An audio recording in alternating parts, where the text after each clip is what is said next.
sagt hérna aftast í þættinum að þá ætla ég að ræða grasalækningar og þróunaraðstoð. Það er þannig að Anna Rósa Róbertsdóttir sem grasalæknir hefur verið með verkefni bæði í Kúrgístan og í Úganda þar sem hún er að hjálpa konum til þess að þróa smyrsl og fleira sem það getur mögulega selt. Og Ingibjörg Birna Ólafsdóttir vinkona hennar er með henni í þessu verkefni ásamt fleirum reyndar.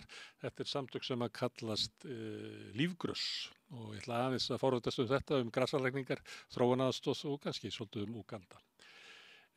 Áður en að því kemur þá kemur til mín Jón Egill Eyþórsson sem er doktorsnemi í kínverskri heimspeki. Hann er sjálfstætt starfandi fræðimaður. Hann hefur búið í Japan og hann hefur búið í Kóreu og hann hefur búið í Kína. Ég ætla að ræða við hann svona kannski aðeins í framhald af því í samtali sem ég átti við Ragnar Baldursson hérna í síðustu viku Kína og ég veit að vakti mikla athygli aðeins að velta fyrir sér hver er svona staða þessara nágranna Kína þegar Kína er að vakna upp og rísa, hver afstaða Kóreu og Japans er sem hafa nú verið svona bandamenn Bandaríkjanna í flestum málum. Hér í síðustu viku, í síðasta vetur, þá kom hún Anna Magnea Danks hingað oft og sagði fréttir frá baráttu transfólks, ekki kannski síst út af yfirgangi Trump á sínum heimaslóðum, en blandaði líka svona mannréttindabaráttu þar inn í.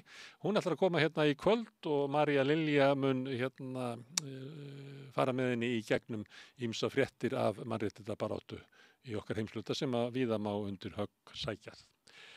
Við höfum svolítið verið að ræða þjóðarmorðið í Gaza og kannski svona afstöðu og ábyrgð almenna borgara gagnvart þessum hryllilegustu atburðum þessar aldar. Hvers vegna það er sem að þeir kalla okkur og kalla okkur til ykkur ábyrgðar og kannski margt sem bendir til þess að það að leiða á hjá sér sé raunverulega viðurkenning á rétti Ísraelsmanna til þess að fremja þjóðarmorð á Palestínumönnum. Ég ætla að ræða þetta við svona borgara sem hafa tekið ykkur þátt. Það er Guðný Gústafsdóttir sem er starfsmaður Félagsvísindastofnunar, Ólafur Ingólfsson sem er prófessor í jarðfræði á eftirlaunum og Hjálmtýr Heiðdal sem er kvikmyndagerðarmaður en hann er náttúrulega líka formaður Félagsins Íslands-Palestína. Ég ætla að fá þau hingað til þess að ræða hvernig þetta ástand, þessi hryllilegu viðburðir, þessi hryllilegu atburðir, þetta hryllilegu þjóðarmorð, hvað áhrif það hefur á venjulegt fólk. Við reyndum aðeins í gær á meðan á fundinu stóð í Washington, þar sem að Trump tók á móti 7 leiðtogum Evrópu og Zelenski líka, sem er náttúrulega hluti af Evrópu líka, og voru svona, það var svolítið óljósa fréttir þá en það stóð fundurinn þar yfir. Ég ætla að taka slá á þráðinn til Hilmars Þórs Hilmarssonar sem er reyndaristattur í Tælandi, þar er eiginlega komið miðnótt. Ég ætla að heyra í honum hér á eftir þess að við erum verið að draga saman hver var niðurstað þessa fundar sem er alls ekki ljóst hver verður. Einhver geti haldið að þetta hafi verið árangursríkur fundur og við verum á leiðinni að friðarviðræðum en aðri geti sagt að það er raunverulega kom ekkert fram. Við ætlum að reyna að draga einhvern lærdóm af því sem að þau fréttaflutningi sem hefur verið af þessu fundi í dag. Þetta er prógrami sem við bjóðum upp á við Rauðaborðið í kvöld, hvet ykkur til þess að hlusta en áður en ég geri það, minni á allt sem þið sjáið hér og heyrið er í boði áskrifenda. Ef að þú vilt byggja upp samstöðina og tryggja að hún sé til í íslensku samfélagi, hún sé mikilvæg fyrir lýðræðið að hafa þennan umræðu vettvang og fjölmiðil í eigu áhorfenda og áheyrenda, þá hvet ég til þess að slást í hóp bakhjarlana með því að gerast áskrifandi að stöðinni. Þú ferð þá inn á samstöðin.is, það er hnappur sem aðstendur áskrift, þar getur skráðið fyrir 2.750 krónur sem er grunn áskriftin. Þú mátt borga meira þú vilt og ef þú kýst þá getur látið áskriftin renna sér félagsgjöldin í Alþýðufélagið og það er Alþýðufélagið sem á og rekur samstöðina. Allt sem ég sjáið hér og heyrið er í boði þessa fólks sem að hefur, mætt þeirri svona borgarlegu skyldu að halda upp í fjölmiðlum í samfélagi þar sem að fjölmiðlunin er æ meira í eigu auðfólks. En við ætlum að skjóta hér inn örlustuttum auglýsingum og svo hefjast viðtöl dagsins. Ég ætla að hringja til Bangkok. Frjáls fjölmiðlun á í vök að verjast allstaðar, ekki bara á Íslandi. Peningavaldið og sterku hagsmunaöflin eiga greiðan aðgang að stjórnvaldi og fjölmiðlum og eiga jafnvel sína eigin fjölmiðla. Þess vegna er samstöðin svo mikilvæg. Hér er pláss fyrir allar raddir, málin eru krufin til mergjar og samtölin eru stór og innihaldsrík. Samstöðin er mikilvægt lýðræðistæki. Ég heiti Kristín Helga Gunnarsdóttir og ég styð samstöðuna. Samlokubrauð, maltbrauð, tékkneskt brauð, súrdeigsbrauð, brauð ársins, Bernhöfts bakari, íslenskt handverk síðan 1834. Hjálpið okkur að byggja upp dreifikerfi samstöðvarinnar með því að læka síður samstöðvarinnar á YouTube og Facebook.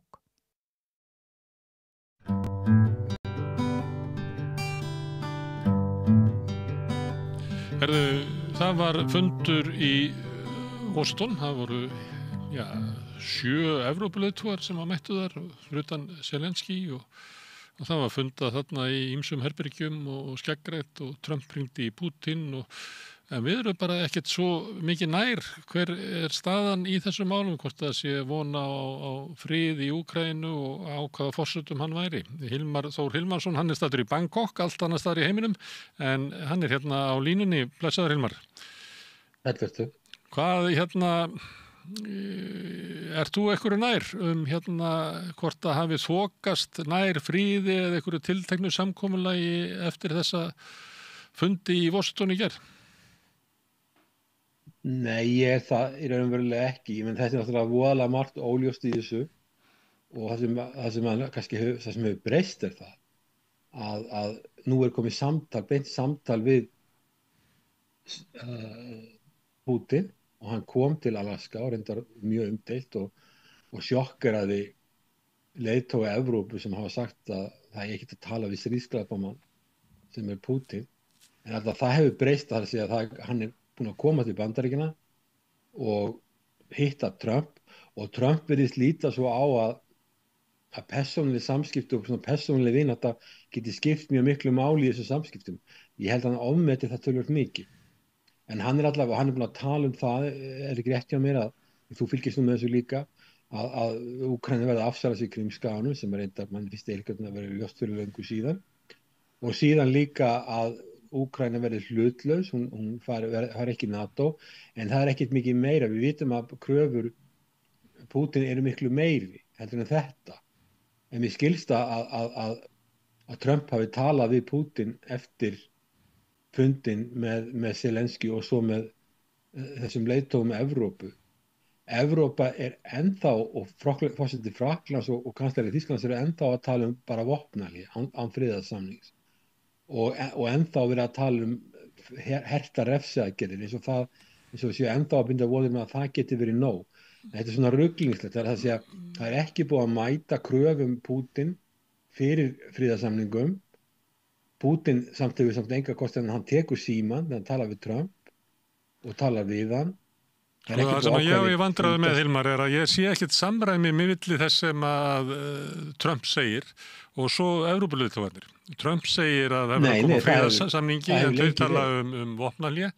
Hann segir að Úkraínumenn verður bara að sætta sig við orðin hlut í stríðinu sem að þýðir líklega það að Rússar halda bara þeim löndum sem hafa náð undir sig. Trump segir að Bandaríkjamenn séu eiginlega að fara út úr þessu, að þeir ætli aldrei að senda inn að friðargæsluliða og þeir eru ekki til í að leggja inn einn vopn, að Evrópa megi kaupa vopn af Bandaríkjamönnum og senda til Úkraínu þau vilja, en Bandaríkjamenn séu hættir. Evrópumenn leiðtogarnir tala hins vegar eins og þeir séu að reyna að halda Bandaríkjunum inn í einhverju hópi hinna viljugu ríkja eða hvað þeir kalla það. Þannig ég bara næði þessu ekki saman einhvern veginn.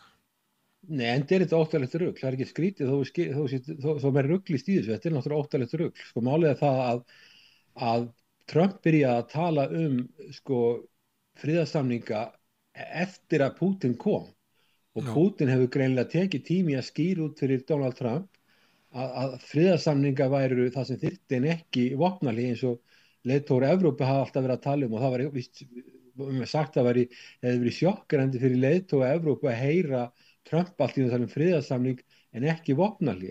En auðvitað það skrítið að Evrópuleiðtogar sé að tala vopnahlé því að það er búið að liggja frá því í júní 2024 að Putin hefur algjörlega neitað að vopnahlé. Það er búið að liggja fyrir mjög lengi. Þannig að ekki skrítið þó að menn ruglist í rýminu í þessu máli. En Trump allavega Já, það meira til, Hilmar, ég get bætt við meiru, að það annað sem að Evrópuleiðtogarnir tala hertar refsiaðgerðir gegn Rússlandi ef að þau fari ekki að þeirra vilja. En mér finnst þú Trump eiginlega hafa afskrifað það eiginlega, sagt að það verði ekki fleiri. Og hann eitthvað allt annar leið, það eins og hann sé að semja innkomu Rússlands inn í svona heimshagkerfið og svona alþjóðleg samskipti á meðan að Evrópa vill fá uppgjafarsamninga við Rússland.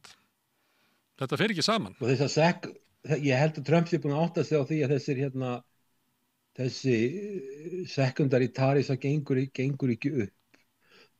Og með því að hann var búin að setja frestelt í 8. ágúst og þá myndi hann leggja á refsitolla á Rússland. En með því að boða til fundarins í Alaska, þá losnaði hann við að þurfa að standa við það. Því hann hefur verið að setja svona einhverja deadline, svo eitthvað hann hefur verið, setja eitthvað svona tímamörk á það, nú verið þetta gert.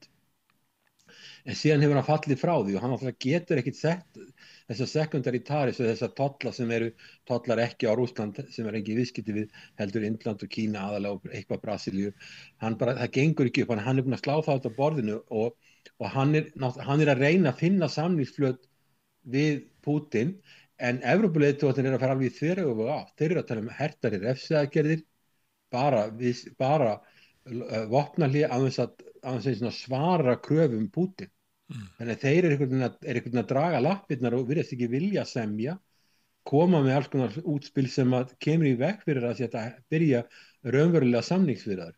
Trump fer í gang með eitthvað sem getur stuðlað samningi eða byrja á því, en hann gefur náttúrulega ekki allt eftir í einu. Hann talar Grímskan, hann talar aldrei NATO, en auðvitað mun fleira sem að þyrfti að gefa eftir ef að stríðin eftir að ljúka með samningum, og við erum að vita alveg hvaða kröfur það eru frá Putin bara mjög lengi, en það er mjög erfitt að menn ekki að byrja að sína spilin hjá sér hvað Zelenski segir við Donald Trump og hans menn að bak við tjöldin, það veit maður ekki, en það allavega, það virðist vera mjög mikið feimnismál á þessum fundi að ræða í nokkuð eftirgjöf á landi í Úkraínu. Sem að samt það sem að Trump leggur bara áherslu á, bæði fyrir fundin og eftir fundin.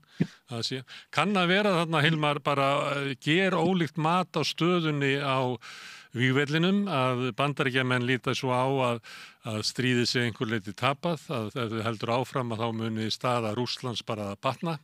En Evrópu leiðtogarnir, þeir meta þess svo að Rússland standi veikt og hafi ekki afl til þess að heyja stríði lengur og gæti svona koðnað einhvern veginn undan stríðinu, og það myndi þá skapa tækifæri fyrir Úkraínu og Evrópu að ná yfirhöndinni og þar með neyða Rússa í einhverja uppgjafarsamninga.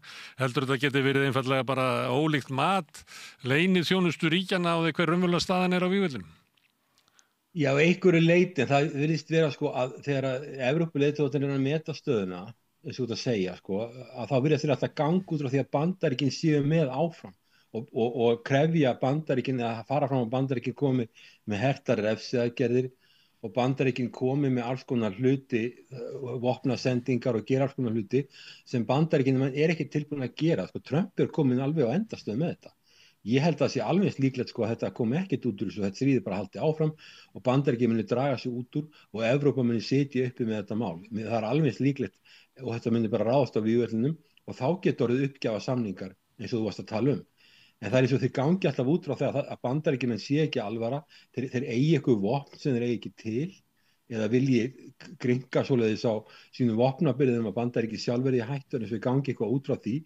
Ég held að það sé ekki að fara að gerast. Trump að gera eitthvað svona loka tilraun, en ég held að það komi bara að því þá dregur hann svo út úr þessu. En mér finnst leiðtogar Evrópu vera mjög óraunsægir í þessu máli. Ég veit ekki hvort það sammála mér í því. Og það er líka þetta að Trump eðlilega útilokkar það að koma inn með hermenn inn í Úkraínu, en mér skilst að Þjóðverjar, Frakkar og Bretar séu tilbúnir að fara með hermenn inn í Úkraínu og kalla á friðargæsluliða. Og ég meina þetta er allt öðruvísi nálgun gagnvart Bandaríkjunum. Bandaríkin vilja ekki fara með hermenn. Þeir tala að Trump talaði á einu stað, við skulum samt aðtúa það þegar Trump að tala, hann getur skipt skoðun á klukkutíma fresti.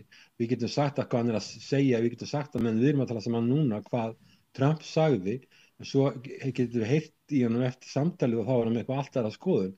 En hann hefur útilokað að hermenn komi inn í Úkraínu frá Bandaríkjunum og hann hefur sagt að Bandaríkin geti samhæft aðgerðir og einum stað sá ég Bandaríkin geti tekið þátt í að styrkja loftvarnir, eitthvað slíkt sko, en allavega hann vill ekki fara, sko Bandaríkin vilja ekki senda hermenn inn að lenda í beinu stríði við Rússland, þetta væri það mjög óheppilegt að 2 stórveldi, bæði með 2 stærstu kjarnorkuveldi í heiminum væri komin bara beint inn í stríð, inn í Úkraínu, það væri mjög mikil hætta og ég held að Trump átti sig alveg á því og hann vill draga Bandaríkin út úr þessu því að hann er bara með tóm vandræði í Miðausturlöndum og svo er hann líka hafa Bandaríkin mjög þungar áhyggjur af því hvað að gera hérna í Austur-Asíu, það er bara Bandaríkin hafa ekki getað beitt sér og Kína að stækka og Kína að þrengja mörgum ríkjum hérna í kring eins og stórveldi gera, hætta á Suður-Kínahafi og Austur-Kínahafi, vandamáli kring Tævan, alls konar vandamáli í gangi og Bandaríkjamenn get ekki beitt sér að þessu, vorum við að tala það sko fyrir Kínverja fínt að þetta Úkraínustríð haldi áfram og Bandaríkin sé upptekin við það, en ég held að Bandaríkin vilji draga sig út úr þessu og þess að segja það ef Evrópuleiðtogarnir halda svona áfram, þeir náttúrulega voru búin að stimpla svo svolítið út með því að segja að það ætti ekki að tala við stríðsglæpamann, ætti ekki að reyna að semja, það er það sem þeir búin að vera að segja, núna vil ég að semja. Það heyrum við hérna, Hilmar, það heyrum við hérna frá íslensku stjórnvöldum að það bara að þýð ekkert að semja við Pútín, hann svíkur alla samninga og því sé allt samtal við hann eiginlega gagnslaust.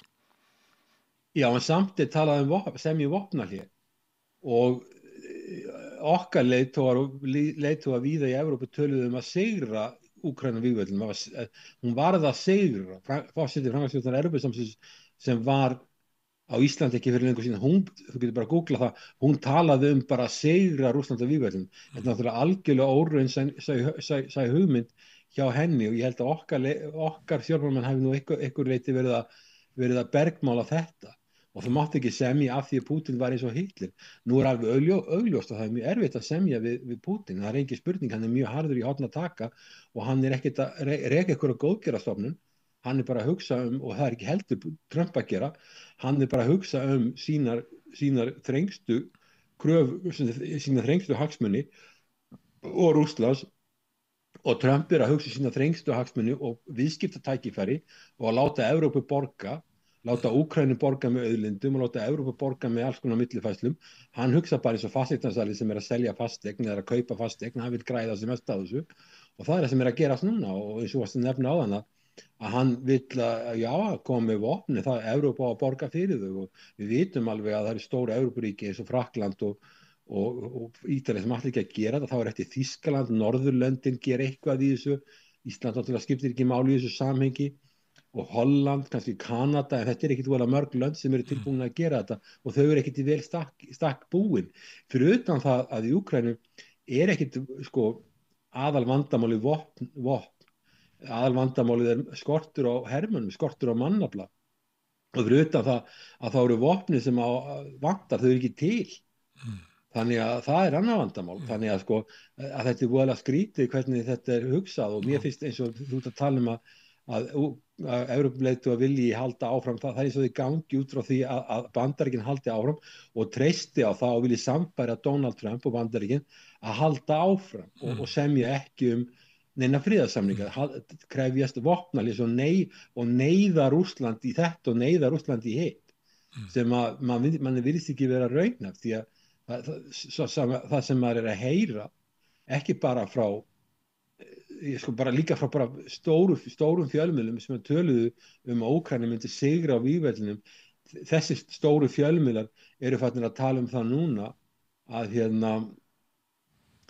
það er allir sammála það að Úkraína í vök að verjast og viljanni getur brotnað hvenær sem er og svo framvegis og Trump sagði það bara á fundinum, ekki sem fundi núna í Hvíta húsinu sem var núna heldur fundinum áður, hann sagði bara við Zelenski eitthvað á þá leiða, þú getur haldið áfram í 3 ár í viðbót en þá voru tapara öllu og það er það sem maður óttast eins og hann sagði á ég get fundinum alveg sem þú skilið ert að að vísa til. þú sért segir að þú sért rugglaður í þessu því að maður sjálfur, það er voðalega erfitt að átta að fá heilda samhengi hvernig hægt að ljúka þessu og í hvaða farvegi þetta er. Eins og hann sagði á fundinum sem þú ert líklega vitnað til, hann sagði að þú ert ekki með nein spil á hendi, þannig að þú ættir að You have no cards. Og sömuleyti það sem hann segir núna eftir fundin í Washington ber merkið þess að hann sé á þeirri línu núna. Hann að segja að Úkraínumenn veri bara að sætta sig við orðinhlut í stríðinu sem að þýðir að gefa Donbass og stóra hluta af 2 óblasti viðbót pluss Krímskaga að þeir verði að sætta sig við þetta. og það er boltinn sé hjá Úkraínumönnum og að kyngja þessari stöðu ef þau vilja fá frið. Hinn kosturinn að stríðið haldi áfram, mannfórnir haldi áfram og að öllu líkjendum verði staðan einfallega verri til lengri tíma. Þetta er svona, merkja þetta, má ég aðeins klára, að síðan koma Evrópu þjóðirnar og fyrir fundin í Alaska að þá var meðal annars kanslari Þýskaland sem var með svona skilyrði Evrópu sem að voru að Úkraína ætti að vera á borðinu og ekki yrði samunin landamæri nema Úkraínumenn myndu samþykkja það. Það yrði harðar refsiaðgerðir ef að Pútín myndi ekki beygja sig. Þessu var öryggistryggingarnar og þær næðu yfir Atlantshafið var tekið fram. Þannig að það verið þá öryggistryggingar sem að Bandaríkjamenn tækju þátt í því. Með því að tala núna eins og við erum ekki að fara að senda vopn en þið með kaupa okkur vopn og senda það og meiri sér nefnd tala eins og Evrópuleiðtogarnir hafi samþykkt 100 milljarða bandaríkjadollara sem er eitthvað svona 12.500 milljarðar íslenskar króna sem þeir varu til í að kaupa og Trump gæti þá bara kynnt innanlands sem efnahags innspýtingu inn í bandarískt samfélag, þannig hann myndi græða á þessu pluss það eins og þú ert að benda á, þá vill hann græða líka á námum og auðlindum Úkraínu.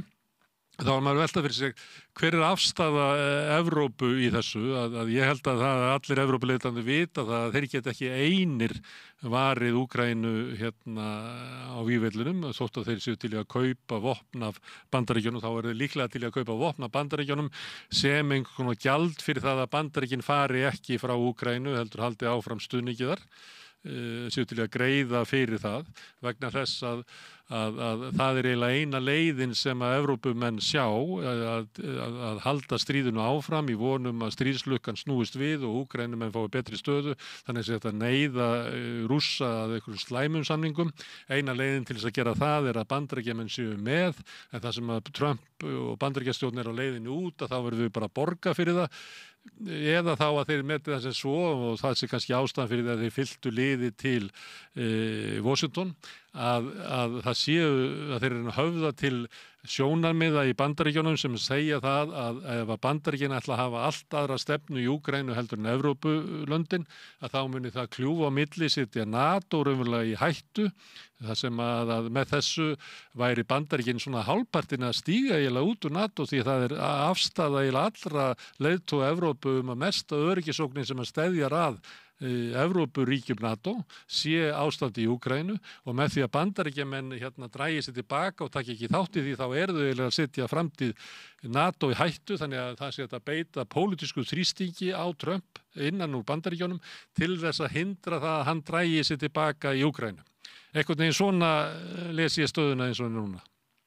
Já, þetta er alveg ágreining en sko við vitum það að Trump hann vill vinna meira einhliða heldur en gegnum alþjóðastofnunir eins og NATO eða eitthvað svona samtök. Hann vill vinna meira einhliða og á grundvelli Bandaríkjanna sjálfra og hann er með allt aðra stefnu í þessum málum heldur en Evrópuleiðtogarnir og ég býst við því það sem hann er að segja sko í fjölmiðlum að svona vitna til sé það sem er sagt á bak við tjöldin, svona það sem við eigum ekki að heyra.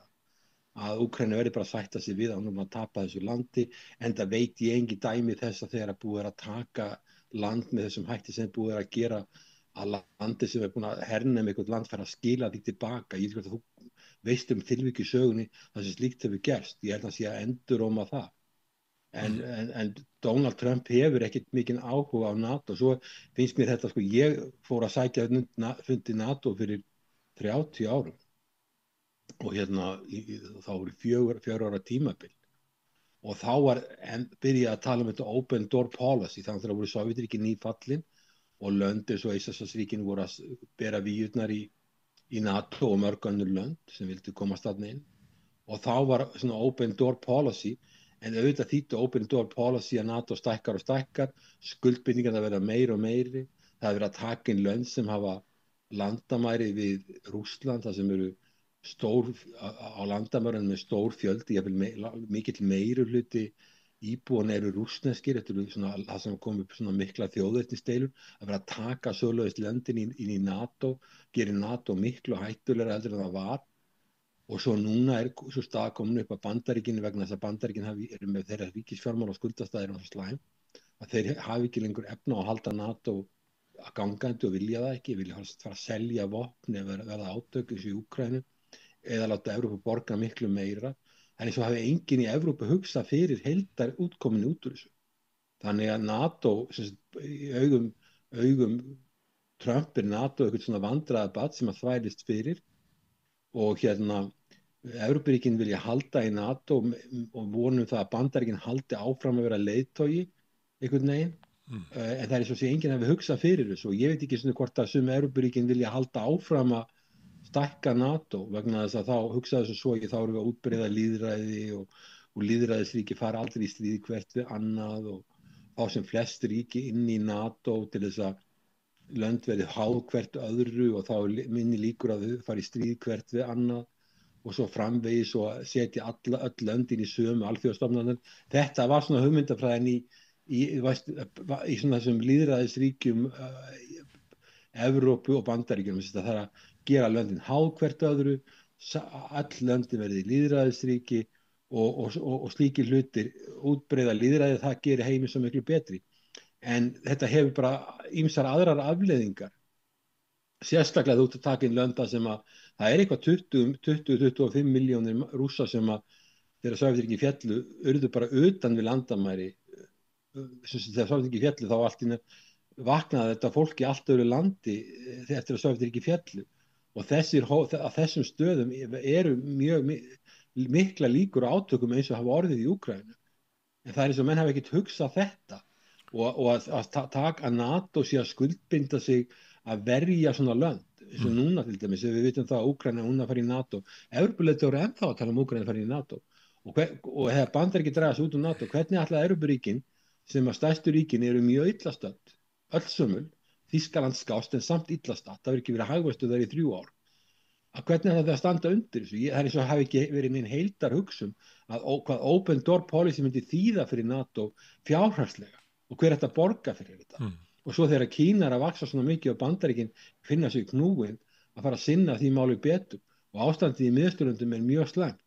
Hvernig á þetta að gerast? Það er eins og, þetta er alltaf einhvern svona tvístararhópur, enda Evrópusambandið náttúrulega eru ekki þjóðríki, þetta eru 27 ríki 27 þjóðríki sem er að hugsa mismunandi hugsanir, mismunandi hagsmuni og þess vegna verður útkoma ruglingsleg og þess ekki skrítið þó að ég og þú ruglist í rýminu þegar við verum að reyna að skilja hvað er að gera það. Já, en mættum við þá aðeins velta fyrir okkur kannski framtíð NATO að því að eftir innrás Rússa í Úkraínu þá var oft talað að NATO hefur bara aldrei staðið sterkar, Svíar og Finnar gengu inn í bandalagið.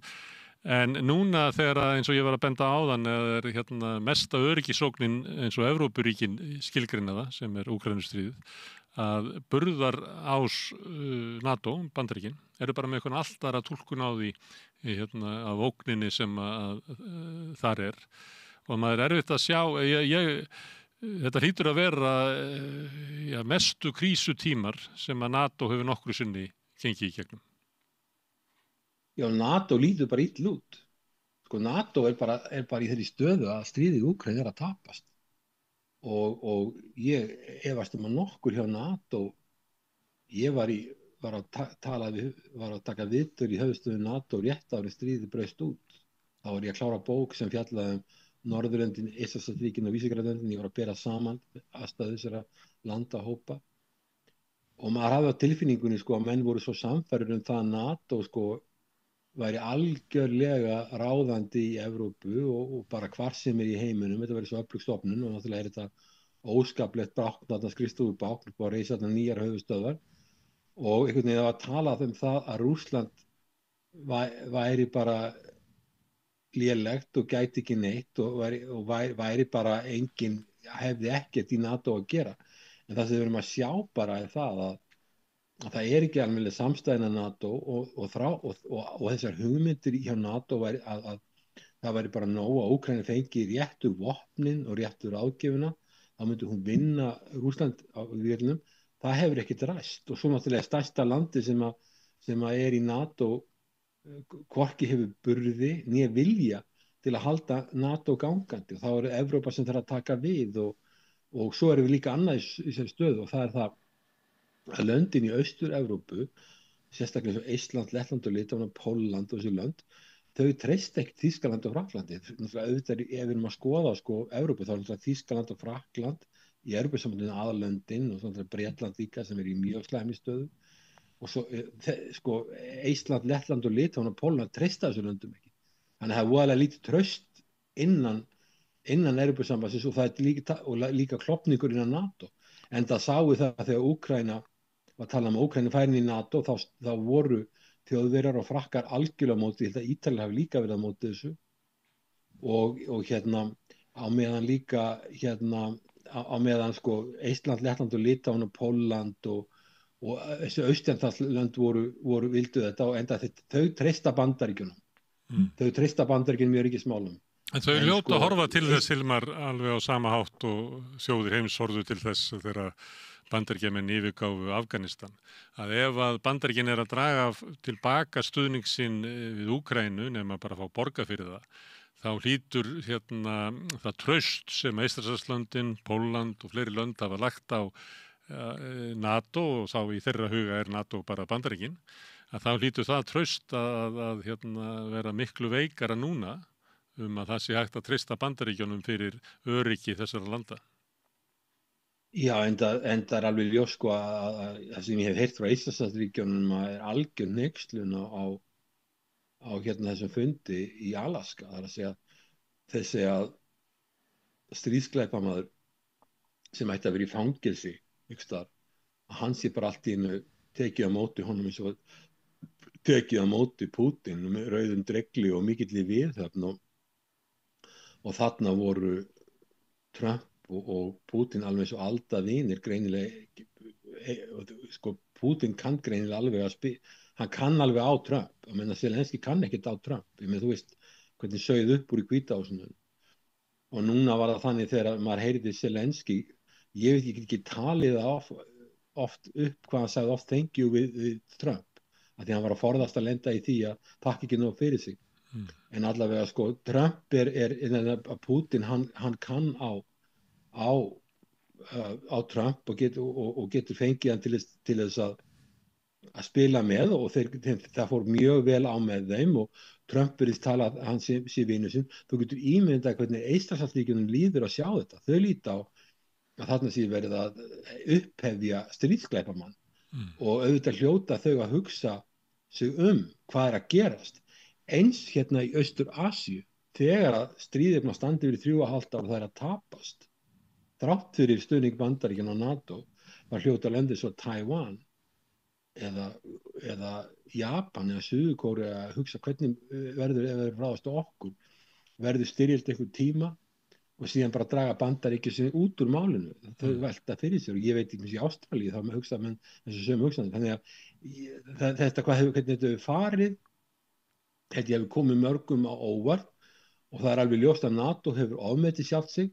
Annað sem kemur í ljós er það að Vestur-Evrópa og Bandaríkin er að framleiða fullkomin dýr vopn, þessarlega Bandaríkina sem er búið að einkavæða mikið af vopnaframleiðslunni, mjög dýr vopn, eins og bara ein eldflauga sem er kallað Intercept Missile, Patriot, kostar $4 milljónir að stykki, á meðan að Rússland er að framleiða út frá gömlu Sovjetverksmiðjunum gríðarlega mikið magn, sama gerir Norður-Kórea, sama gerir Íran einhverju leyti, gríðarlegt magn, og svo þegar stríðið stendur svona lengi, þá fyrir magnið að skipta máli, og það er bara viðurkennt opinberlega í Bandaríkjunum að Bandaríkin er að vera búin með þessar eldflaugar, að vera búin með þær. Það fór mjög mikið af þessu þegar var mánaðarstríð milli Jemen og Bandaríkjanna, það sem Trump ætlaði að vinna Jemen út á Hútís sem voru að skjóta á Ísrael og voru líka að trufla siglingum Rauðahafið. þar fór mjög mikið, ef ég sagt að þessum intercept missiles við Houthis, þeir reyndust vera miklu skæðari heldur en að Bandaríkin gerir ráð fyrir og þá hætti stríðið eftir 1 mánuð. Og svo mér sagt líka þegar árásin var gerð, þegar Ísrael gerði árás á Íran, að þá hafi Bandaríkin farið með mjög mikið af sínum eldflaugum. Þannig að það bara alveg sko gengi mjög á vopna på Bandaríkina. Þannig að það ekki bara kannski það að Trump vilji ekki halda áfram. Heldur hann bara komin í þá stöðu að ef hann að hugsa öryggi Bandaríkina, ef að Bandaríkin til lenda í einhverjum átökum í Asíu, það sem miklu stærri og öflugri óvinur en Rússland, sem Kína, að þá bara, það mikið vandræðamál fyrir Bandaríkin. Má ég aðeins spyrja einu, Hilmar, varðandi stöðun á vellinum að ég meina einhverjar tangarsóknir eða viðspyrna Úkraínu mann hefur ekki orðið af því undan fyrir 2 ár. Og þarlandi fullir við að Rússar séu að hafa betur á vígvellinum, en það gengur nú ansi hægt og það raunverulega hefur víglínan sáralítið hreyfst undanfarin misseri. Þannig að það kannski ekki of mikið sagt þótt að Rússar haldi því landi sem hafa tekið, að þeir séu endilega að sigra á vígvellinum? Mér skilst bara hlutföllin séu svo ábúðslega óhagstæð, varðandi hermenn, varðandi vopn, mjög óhagstæð og þess vegna einhverju tímapunkti getur þetta brotnað, hins vegar ekki því að neita að það að Úkraína skulle halda eftir kannski tæplega 80% af landinu eftir 3,5 ár varnarsigur sem út fyrir Úkraínu, þannig við getum alls ekki neitað því og auðvitað hafa Úkraína fengið mikla hjálp. En ég held fyrir Rússland sé ekkert endilega, ég held að þeir myndu gjarna vilja taka Odessa og Kharkiv sem við höfum talað ég ekkert vissum að þeir vilja taka mikið meira en það, þeir aðalega sem aðganginn að Svartahafinu og svona stórar borgir, hafnarborgin á Odessa verið gríðarlega mikilvægt fyrir þá og geta saminast það við það sem Transnistríu í Moldóvu og náð Kharkiv, en það alveg ljóst að þetta hefur verið Rússum mjög erfitt þetta stríð. En svo líka ekki endilega þeir séu að ná einhverju landflæmi. Þeir að ná iðnhéruðunum og svæðunum í Úkraínu sem mestar auðlindir. Þetta snýst að miklu leyti auðlindir. Og Krímskaði náttúrulega alveg gríðarlega mikilvægur því að Rússar kannski ekki hugsa sér að Úkraína fer inn í NATO og það þetta NATO flotahöfn Krímskaði. Og þar með myndu Rússar náttúrulega missa algjörlega aðgang að sjó þarna, aðgang að miklu leyti að sjó á Svartahafinu, það mjög viðkvæmt. En það alveg rétt sem þú segir að víglínan hefur ekki verið að færast mjög mikið, en ég held að það allir búist við því sem ég alveg hættur að heyra fólk segja það að Úkraína sé ekki vörn og bara hlutföllin, hvað miklu fleiri hermenn, kannski 3-4 fleiri Rússar, og svo bara vopnabyrðirnar að þau hlutföll líti illa út, en það ekkert skrítið að við þessar aðstæður þá Úkraína að kalla meira og meira eftir vopnahléi. Ég meina segjum að Úkraína að það væri ekkert að hreyfast mikið og það væri svona jafnræði á vígvellinum, að þá væri Úkraína ekki kalla eftir vopnahléi þetta. Ef að Rússar vera að tapa þá myndu þeir vera að kalla eftir vopnahléi, en það eru Úkraínumenn sem að kalla eftir vopnahléi og það vegna þess að hlutföllin, hermannahlutföllin eru orðin svo óhagstæð. Úkraínumenn farnir að þjálfa gamla menn og svo unglinga og þannig að það það sem gerist og það ekki bara það að Vestur-Evrópa geti ekki skaffa vopnin sem að þau eru að vera búin, heldur það að það alveg ljóst að meðan þið stríðir í gangi þá NATO ekki að fara að senda hermenn þarna inn, það það sem þyrfti. Og það það sem Zelenský náttúrulega raunverulega vill. Hann vill fá NATO í heild sinni í stríði við Rússland. Það eina leiðin fyrir hann til þess að komast frá þessu. Hann getur ekki sigrað Rússa einn, heldur verður hann að draga NATO og helst Bandaríkin inn í bein átök við Rússa. En það ekki kannski, hefðu við talað saman fyrir Alaskafundin og Washingtonfundin, að þá hefðu við líklega dregið upp að það svo langt á milli deiluaðila, við getum sagt þess að svo, að kröfur Rússa eru með þeim hætti að það er eiginlega ómögulegt fyrir Zelenski að fallast á það. Kröfur Evrópuríkjanna eru þannig að það er engin von til þess að Rússar fallist á það.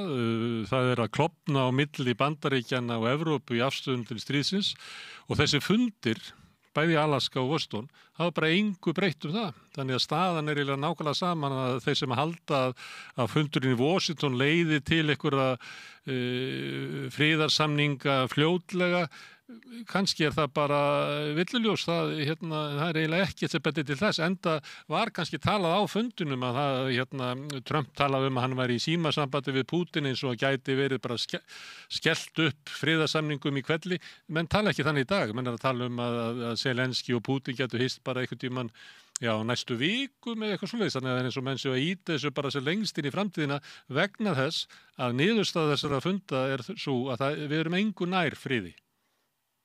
Nei, ég er alveg sammálaður og ef ég ætti að dæma þetta með þessa stöðu, líka því að Donald Trump setur sig inn í einn smáatriði. Hann er ekki maður sem hann skiptur skoðun á klukkutíma fresti og hann setur sig inn í einn smáatriði. Við tökum svo hérna það sem ég er núna, ég er í Tælandi og það var átök með Kambódíu og Tælands, Trump kom að því eitthvað, en þá var sérfræðing maður sem heitir Anwar Ibrahim sem er forsætisráðherra Malasíu sem er Malasía er í formennsku fyrir ASEAN sem er samtök Austur-Asíuríkja. Hann skildi öll smáatriðin og dró saman Kambódíu og Tæland og svo fékk hann líka Bandaríkjamenn og Kínverja til að vera á fundinum og var svo sjálfur líka sem formaður ASEAN. Hann skilur öll smáatriðin og hann gat samið hann gat búið til raunhæfan samninga því hann skilur hvað er að gerast. Trump er ekkert með þetta á hreinu, en það er kannski ekki við því að búast. Svo er annað vandamál með Trump, hann hefur ekki, eða sýnist þér, hann er ekki með nógu gott lið í kringu sig. Sjálf eins og svo Reagan í Höfða, þegar hann samdi við Gorbachev.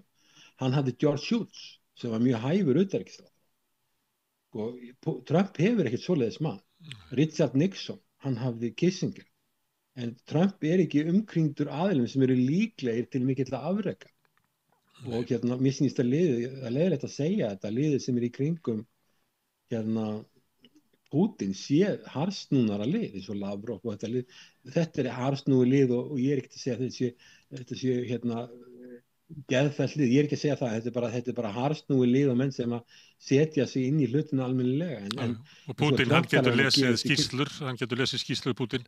Ég sá í gær svona þegar ég var eitthvað að reyna átta með á þessu, það var viðtal við John Bolton sem að finnst nú ekki leiðilegt að tala illa Trump, en hann var að rifja upp það að hann var í fylgdaliði hans þegar Trump hitti Putin í Helsinki held ég. Og þá var hann að segja það að hann var að reyna að fá hann til þess að undirbúa sig fyrir fundin og búið að senda honum alls konar skýrslur frá öllum öryggisstofnunum Bandaríkjanna og hann var svona að reyna að undirbúa forsetann og hann hafði ekkert að lesið af þessu og hann sagðist það var verið að reyna að tala við hann en Trump hafði þá verið að horfa á það sem hann kallaði FIFA-fútból sem er þá sokkar frá Bandaríkjunum séð, það er evrópska fótboltan sem að Bandaríkjamönnum finnst vera nú mesta tímaeyðsla í heimi en það var það sem að Trump kaus frekar að eyða tímanu sem í heldur undirbúa sig undir fundi við Putin. Já, Trump lítur á sjálfan sig sem snilling og hann bara segir það sem hann dettur í hug það augnablikið. Og svo segir hann eitthvað allt annað eftir klukkutíma. Það þarf ekki að hugsa allt sem að dettur út munninum á honum er snilli. Já, hann virðist líta þannig á það sjálfur og hann vaknar á næturnar og fyrir á samfélagsmiðla og segir eitthvað. Ég meina venjulega í svona stóru land eins og Bandaríkjunum, þetta er risastórt land og ríkt land og allt það, að þá er allt sem kemur frá forsetanum yfirfarið og búið að skoða það og reynda að vanda til því það er svo mikilvægt að land eins og Bandaríkin sem hefur svona miklu hlutverki gegn að sé ákveðin stöðuleiki og það sé búið að íhuga og ígrunda það sem að verið að gera og það koma margir mjög hæfur aðilar að því en maður sér það ekkert með Trump en það ég meina ef hann er að skipta skoðun svona oft eins og hann gerir þá er það merkir þessu líka annað sem ég skil ekki að það að Witkoff sem er klár maður eru fastegna bransanum á Manhattan í New York að ég er alveg viss að Putin hefur farið ítalega með hann og hverju kröfur hans eru En það virðist ekki vera að það hafi komist í skila til Trump, til dæmis að Putin vildi friðarsamningin ekki vopnalega fyrir hann kom til Alaska. Þannig að það er eins og að samskiptin sé ekki í lagi, sko. En ég sé engan aðila í liði Trump sem er á svona háum kalibri, sem ég var að nefna George Shultz sem var þegar kaldastríðinu lauk eða eitthvað slíkir aðilar. Hann hefur ekki slíkt í kringum sér. Spurning hvort hann myndi notast við það, ég veit það ekki. En hann setur sig ekkert inn í neinn smáatrið og það er það sem er ákveðin vandi. Og tala bara að afsala sin Krímskagan og ekki NATO og segja svo að Putin sé vinur sinn og hann muni gera þetta fyrir sig að leysa þetta. Það gengur ekki. Þess vegna held ég að þetta sem mér heyrist að vera að segja að þetta stríð haldi bara áfram og það kom ekkert út úr þessu, sé líklegasta útkoman og að Trump drægi sig bara út úr þessu. Það mér finnst það líklegasta niðurstaðan, en auðvitað er ekkert að sláta út á borðinu. Svo bara eru Evrópuleiðtogarnir að koma á meðan Trump er að reyna að þoka málinu nær samkomulagi, þó hann fari ekki alla leið, þá eru Evrópuleiðtogarnir að ýta í öfuga átt, er það ekki? Meiri viðskiptaþvinganir og alls konar refsiaðgerðir sem er ekki til þess fallið að Putin fari eitthvað að tala við þá eða reyna að semja. Þetta er svona Evrópa vilji ekki semja og svo kemur Hilmar, staðan er einfaldlega sú tillaga sem að Trump vill að verði farin, að Evrópuleiðtogarnir líta á það sem verstu niðurstöðuna. Það er betra að halda stríðinu áfram heldur en að fallast á svona þá lendingu sem að Trump telur að sé eina leiðin til þess að enda stríðið. Þetta er bara eins og þegar fólk er að deila, þetta næst ekki saman. Það er bara, ég held að fólk ætti bara hægt að hugsa það, að það sé einhver leið á því að þessi sjónarmið nái saman, þau eru svo ólík.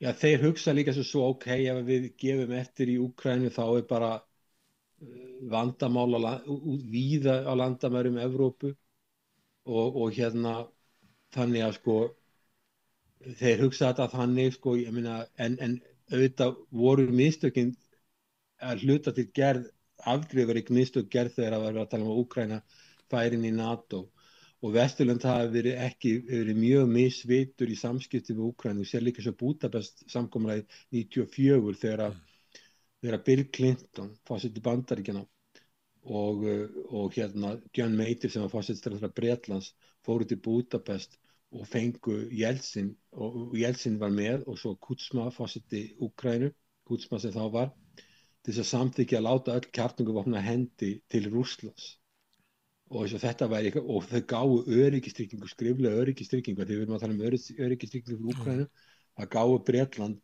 Bretland og Bandaríkin öryggistryggingu eða að þau myndu passa það að Úkraína að landamæran myndi ekki breytt frá því sem voru 1991 og við vissum þessu öryggistryggingu skipti engu máli, hún var algjörlega ónýtt og það sem gerðist þannig að sko samskiptið Vesturlanda við Úkraínu er eins sorgarsaga en svo líka er þetta að Vesturlönd vilja bara alls ekki viðurkenna það að NATO skipti neinu máli fyrir Rússland, þetta sé bara sýndarmennska.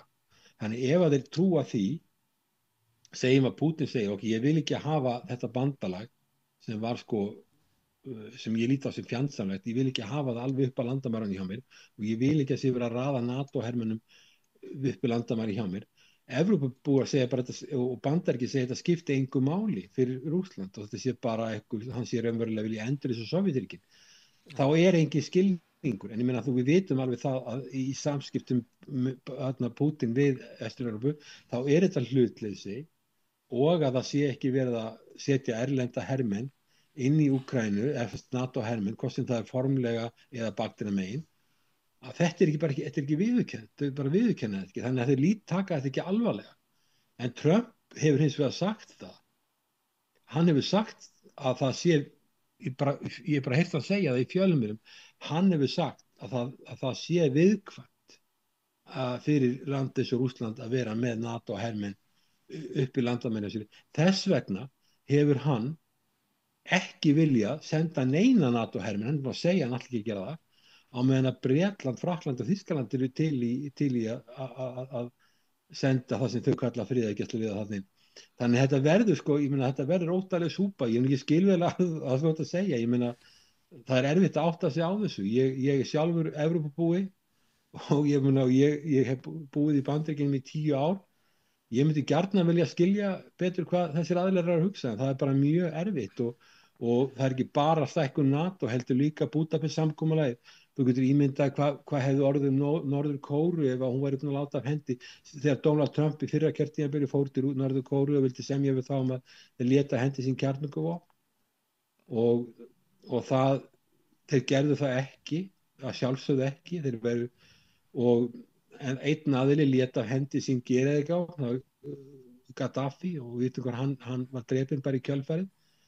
Þannig að sko, ég er ekki hrifinn af kjarnorkuvopnum en ég meina eftir á að hyggja og mér fannst þetta skrítið sjálf, ég bjó í Bandaríkjunum þegar þetta var gert 94 þegar Búdapest samkomulag var gert, mér fannst þetta voðalega skrítið samkomulag, en þetta var gert svona og svo líka með svona samninga, eins og til dæmis bara alþjóðlega samninga eða eins og Búdapest memorandum, að ef að stórveldi telja sínum hagsmunum ógnað, að skipta alþjóðalög og alþjóðasamningar engu máli, þessu bara sópa til hliðar og það skiptir engu máli hvað stendur í svona pappirum.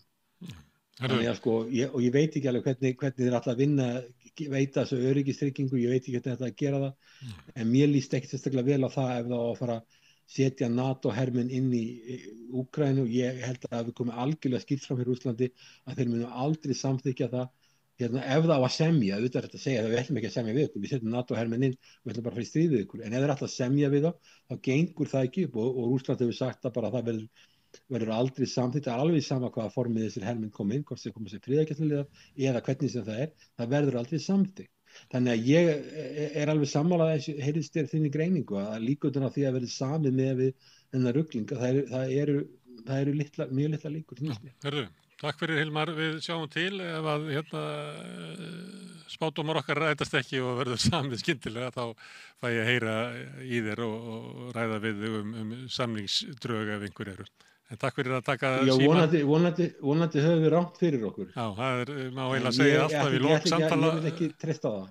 Við getum eiginlega sagt það í lok allra samtala okkar að vonandi höfum við bara rangt fyrir okkur. Herðu, en Hilmar, kæra þakki fyrir að koma hérna Rauða borðinu og veita okkur innsýn inn í þróun alþjóðamála. Takk að kærlega fyrir, takk fyrir. En við höldum áfram hérna við Rauða borðið, það er næsti kafli í leit okkar að einhverju skilningi á heiminum og samfélaginu, hér eftir augnablik. Ég heiti Kristinn Sigmundsson og styð Samstöðina. Samstöðin er óháð sjónvarpsstöð sem fjallar þjóðfélagsmál á vandaðan og yfirvegaðan hátt. Ég skora á ykkur að styðja hana með því að gerast áskrifendur. Samstöðin er ómissandi.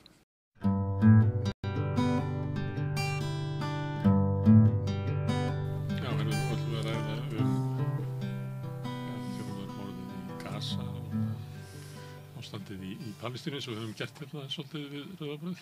Stundum erum við að halda því fram að þetta séu kannski hryllilegustu atburðir þessarar aldar og séu slíkir að allir íbúar jarðar verða að taka einhverja afstöðu til þeirra og nokkur aðeins að ræða þetta mál einmitt út frá því sjónarhorni og ég fengi hérna fjármanneskjur sem að hafa tekið svona þátt í umfjöllun hérlendis þessi mál. Hér er Hjálmtýr Heiðdal, kvikmyndagerðarmaður og formaður félagsins Ísland-Palestína. Guðný Gústafsdóttir sem er starfsmaður félagsvísindastofnunar og Ólafur Ingólfsson sem er jarðfræðiprófessor á eftirlaunum, er það emeritus? Það stemmer. Já. Má ég byrja á þér kannski, Ólafur, að því að þú skrifar reglulega þetta mál á Vísi? Já. Á hverju ert að því? Ég er bara að reyna að leggja mitt af mörkum til þess að vekja fólk til meðvindar hvað er í gangi og ég held að sé alltaf margir svona að yfta öxlum yfir þessu og ég fikk leipa við áróðrunum frá Ísrael eða síonistanum að þetta sé einhver viðbrögð við hefndarverkum eða terroristum hjá Hamas og taka ekki afstöðu og ég held að það sé rétt sem hún sagði í innganginum að að við stöndum eiginlega svona dálítið á tímamótum held ég núna sko að þetta er náttúrulega þjóðarmorð sem í gangi og þessar tölur yfir fallna og særða eru bara lágmarkstölur, í raun er þetta miklu fleiri. Gætu verið 300.000 mann sem eru fallin og særði í þessu útrýmingarstríði Ísraels og það er bara þannig að þú verður að taka afstöðu og ég held að þegar fram í sækir að þá verði þetta talað með sömu andrá eins og helfurina, hvað var gyðingum.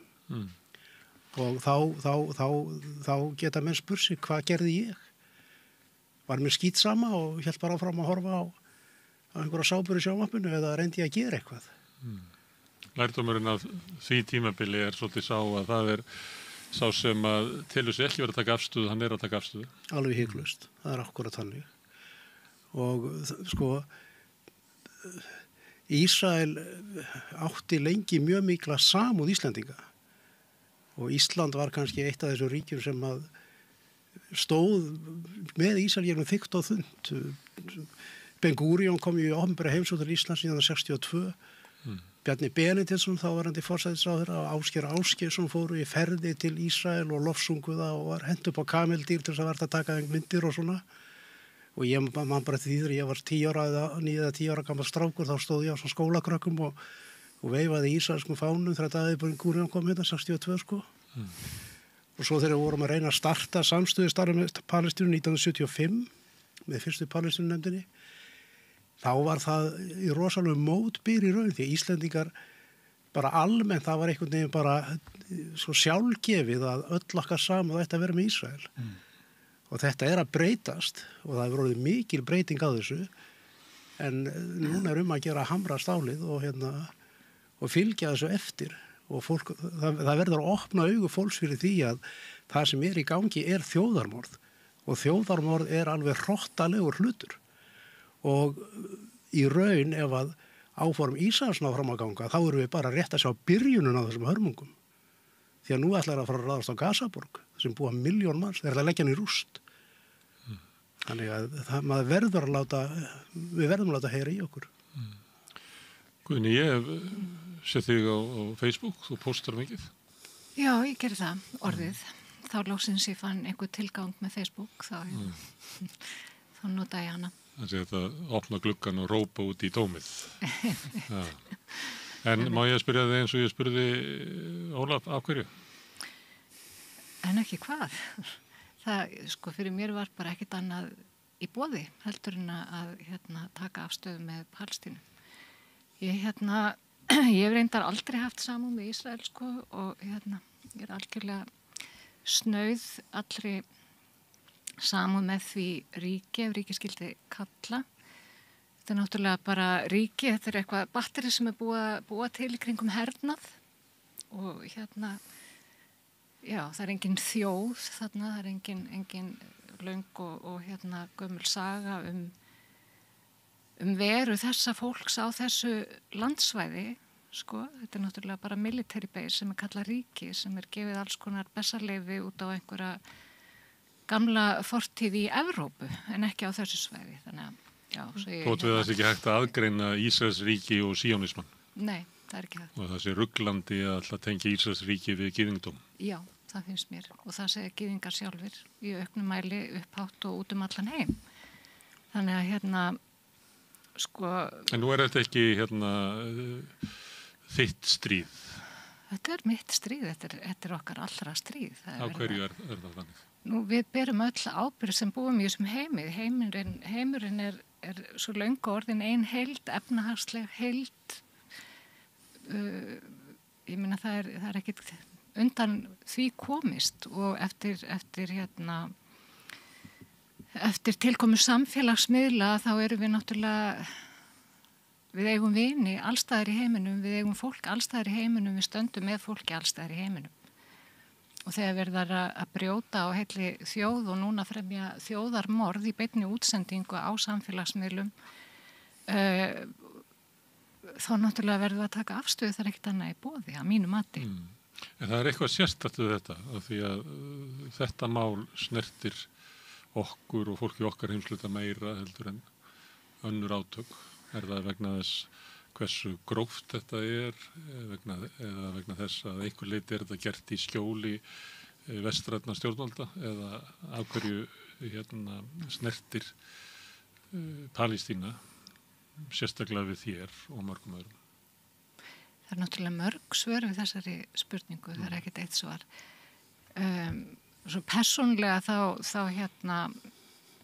hefur Palestína hefur alltaf átt mjög stóran sess í mínu hjarta, ég var bara alveg þannig upp fyrir það fyrsta, en já, þessi mikla samsagt Vesturlanda og okkar beinu og óbeinu þáttaka sem Vesturlanda búa í þessu stríði er náttúrulega svo gagnsæ og augljós. Þannig að kannski tökum við þess vegna líka frekar afstöðu í þessu máli. Mikill meiri hluti fólks þegir ennþá í samsagt, eins og Ólafur kominn á áðan, af því að við erum svo tengd þessu. Það er ekki takt að taka sig í burtu frá þessu. Við erum að borða ávexti frá Ísrael og kaupa sódastrím frá Ísrael. Við erum að hýsa Ísraels gagnaver og við erum að taka beinan þátt sem þjóð. Og dreigið Ísraelinn í Evrópu þótt að mannfræðilega ekki heima þar, að vera í Eurovision og í Evrópu keppni í fótbolta og guðmöld okkur ekki. Einmitt. Og á hvaða forsendum er það? Fyrst þetta fólk vil endilega búa þarna, okkur er það þá ennþá að taka sér pláss í Evrópu? Hjálmtýr, þú ert náttúrulega formaður í félaginu. Jú. Þannig kannski heimskulegt að spyrja þig af hverju ert þú að taka þessa afstöðu? Já, það er náttúrulega eins og komið inn á, ég er alveg upprunalega náttúrulega trú á að Ísrael sé eitthvað fyrirmyndaríki og þessar góðsagnir Ísrael sem voru allstaðar, að þarna hefðu komið fólk sem hefði ætti rætur þarna og hefði síðan endurreist og byggt í eyðimörkinni einhvern aldingarð, og þetta er náttúrulega saga sem að landlaust fólk fengið land án fólks. Já, en því miður þá var þarna annað fólk. Og það er mikil saga sem sagt hvernig vestræn ríki og mikið fyrrum heimsveldi eða nýlendu þjóðir, hvernig þær rauninni lögðu grunninn að þessu.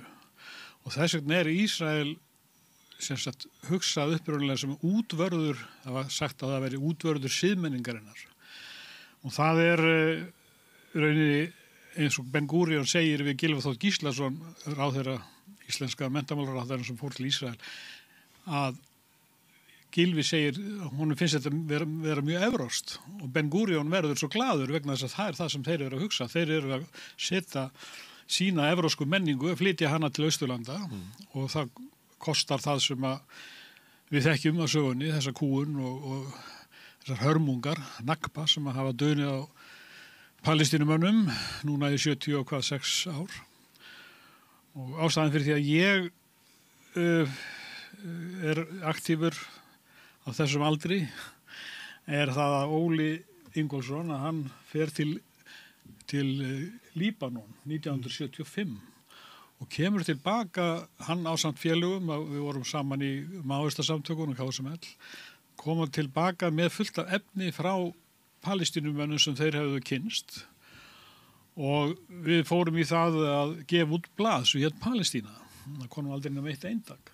En þar kynnist ég fyrst eftir að við erum búin að vera í Vietnam-hreyfingunni og berjast gegn bandarísku heimsveldastefnunni og berjast, við vorum að hafa skoðanir á öllu sem var að gerast í Mósambík, Angóla og bara heimurum var undir.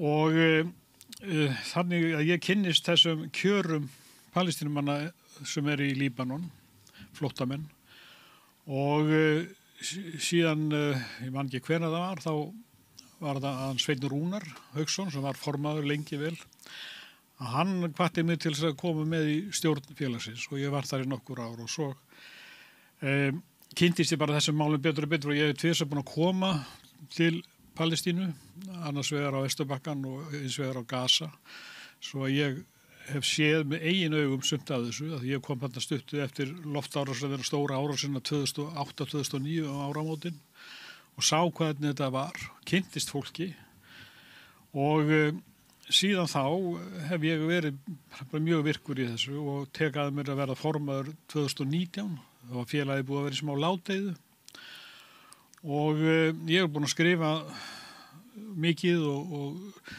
við stóðum fyrir endurreisn félagsins af því það hafði ekki komið út blaðið í 5 ár og þetta var mikilvæg ládeyðu og sem betur fyrir þá erum við búinir að vinna töluverða forvinnu áður en að þessi svakalega árás skellur á eftir 7. október 2023 og ég þótt að ég sé orðið þetta gamall þá verði ég að segja að mitt uppeldi að líta á Ísrael sem eitthvað fyrirmyndaríki það er náttúrulega hverfur gjörsamlega þegar maður fyrir að kynna sér síónismann og smá saman sér maður betur og betur að síónismin á svo margt sameiginlegt með nasismannum og mér finnst að það sem til dæmis að Netanyahu er að upplýsa í dag sína mission eins og hann segir það stór Ísrael að það er útþenslu stefna sem við náttúrulega þekkjum úr sögur nasismans og Palestínumenn sem eru búin að vera þarna með eiga sögu þarna 4000 ár aftur í tíman eru þarna fórnarlömb fólks sem kemur frá Evrópu telur sig eiga einhverja rætur þarna en það er svo margt sem segir okkur að þetta er allt fölsk saga. Ísrael byggir á lygi alveg frá upphafi alveg frá því að Sameinuðu þjóðirnar samþykkja að skipta Palestínu. Það er allt byggt á þessari lygi sem er ennþann dag í dag ráðandi hjá vestrænum stjórnvöldum. Þeir eru ennþá á því að þarna sé siðmennta ríki, lýðræðisríki og það er eina af þessum stóru blekkingum. Og þið segið að það sé inngróið inn í Ísrael að með því að þess að viðurkenna Ísrael að þá er maður ekki að viðurkenna tiltekin landamæri heldur er maður að viðurkenna stefnustjórnvalda sem eru landvinningar og landvinningar til að búa til lífsrými fyrir ríkisborgara Ísrael sem að felur í sér að það þá fækka þeim sem að fyrir eru Reykjavík burtu sem er líklega vísunum sem þú ert með til útþenslu nasista sem að fóru í austur og drápu slafa og fleiri til þess að búa til rými fyrir sig. Það er náttúrulega hefði þótt skrítið að tala svona Ísrael fyrir einhverjum tíma en það er bara alltaf ljósara og ljósara og sérstaklega í dag eftir þessa rosalegu hluti sem að heimurum verður vitna að þá afhjúpast þetta alltaf betur og betur og þess vegna er þessar miklu hreyfingar að spretta upp í Evrópu það er alveg það verður ekki eftir snúið með afstöðuna til Ísrael. Nei. Þannig að gyðingar hafa gagnrýnt Netanyahu, segja hann sé að tortíma Ísrael með þessari stefnu. Þannig að þú ert eiginlega í að því að það geti orðið ef að Ísrael missir bakhjarla sína á Vesturlöndum og sérstaklega í Bandaríkjunum, að þá getur það fellt.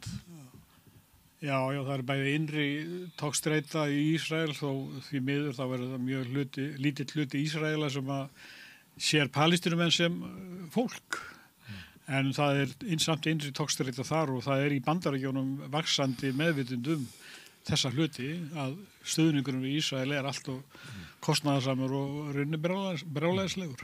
Má ég staldra við góðsögnun Ísrael. Ísrael er eina lýðræðisríkið í þessum heimsluta?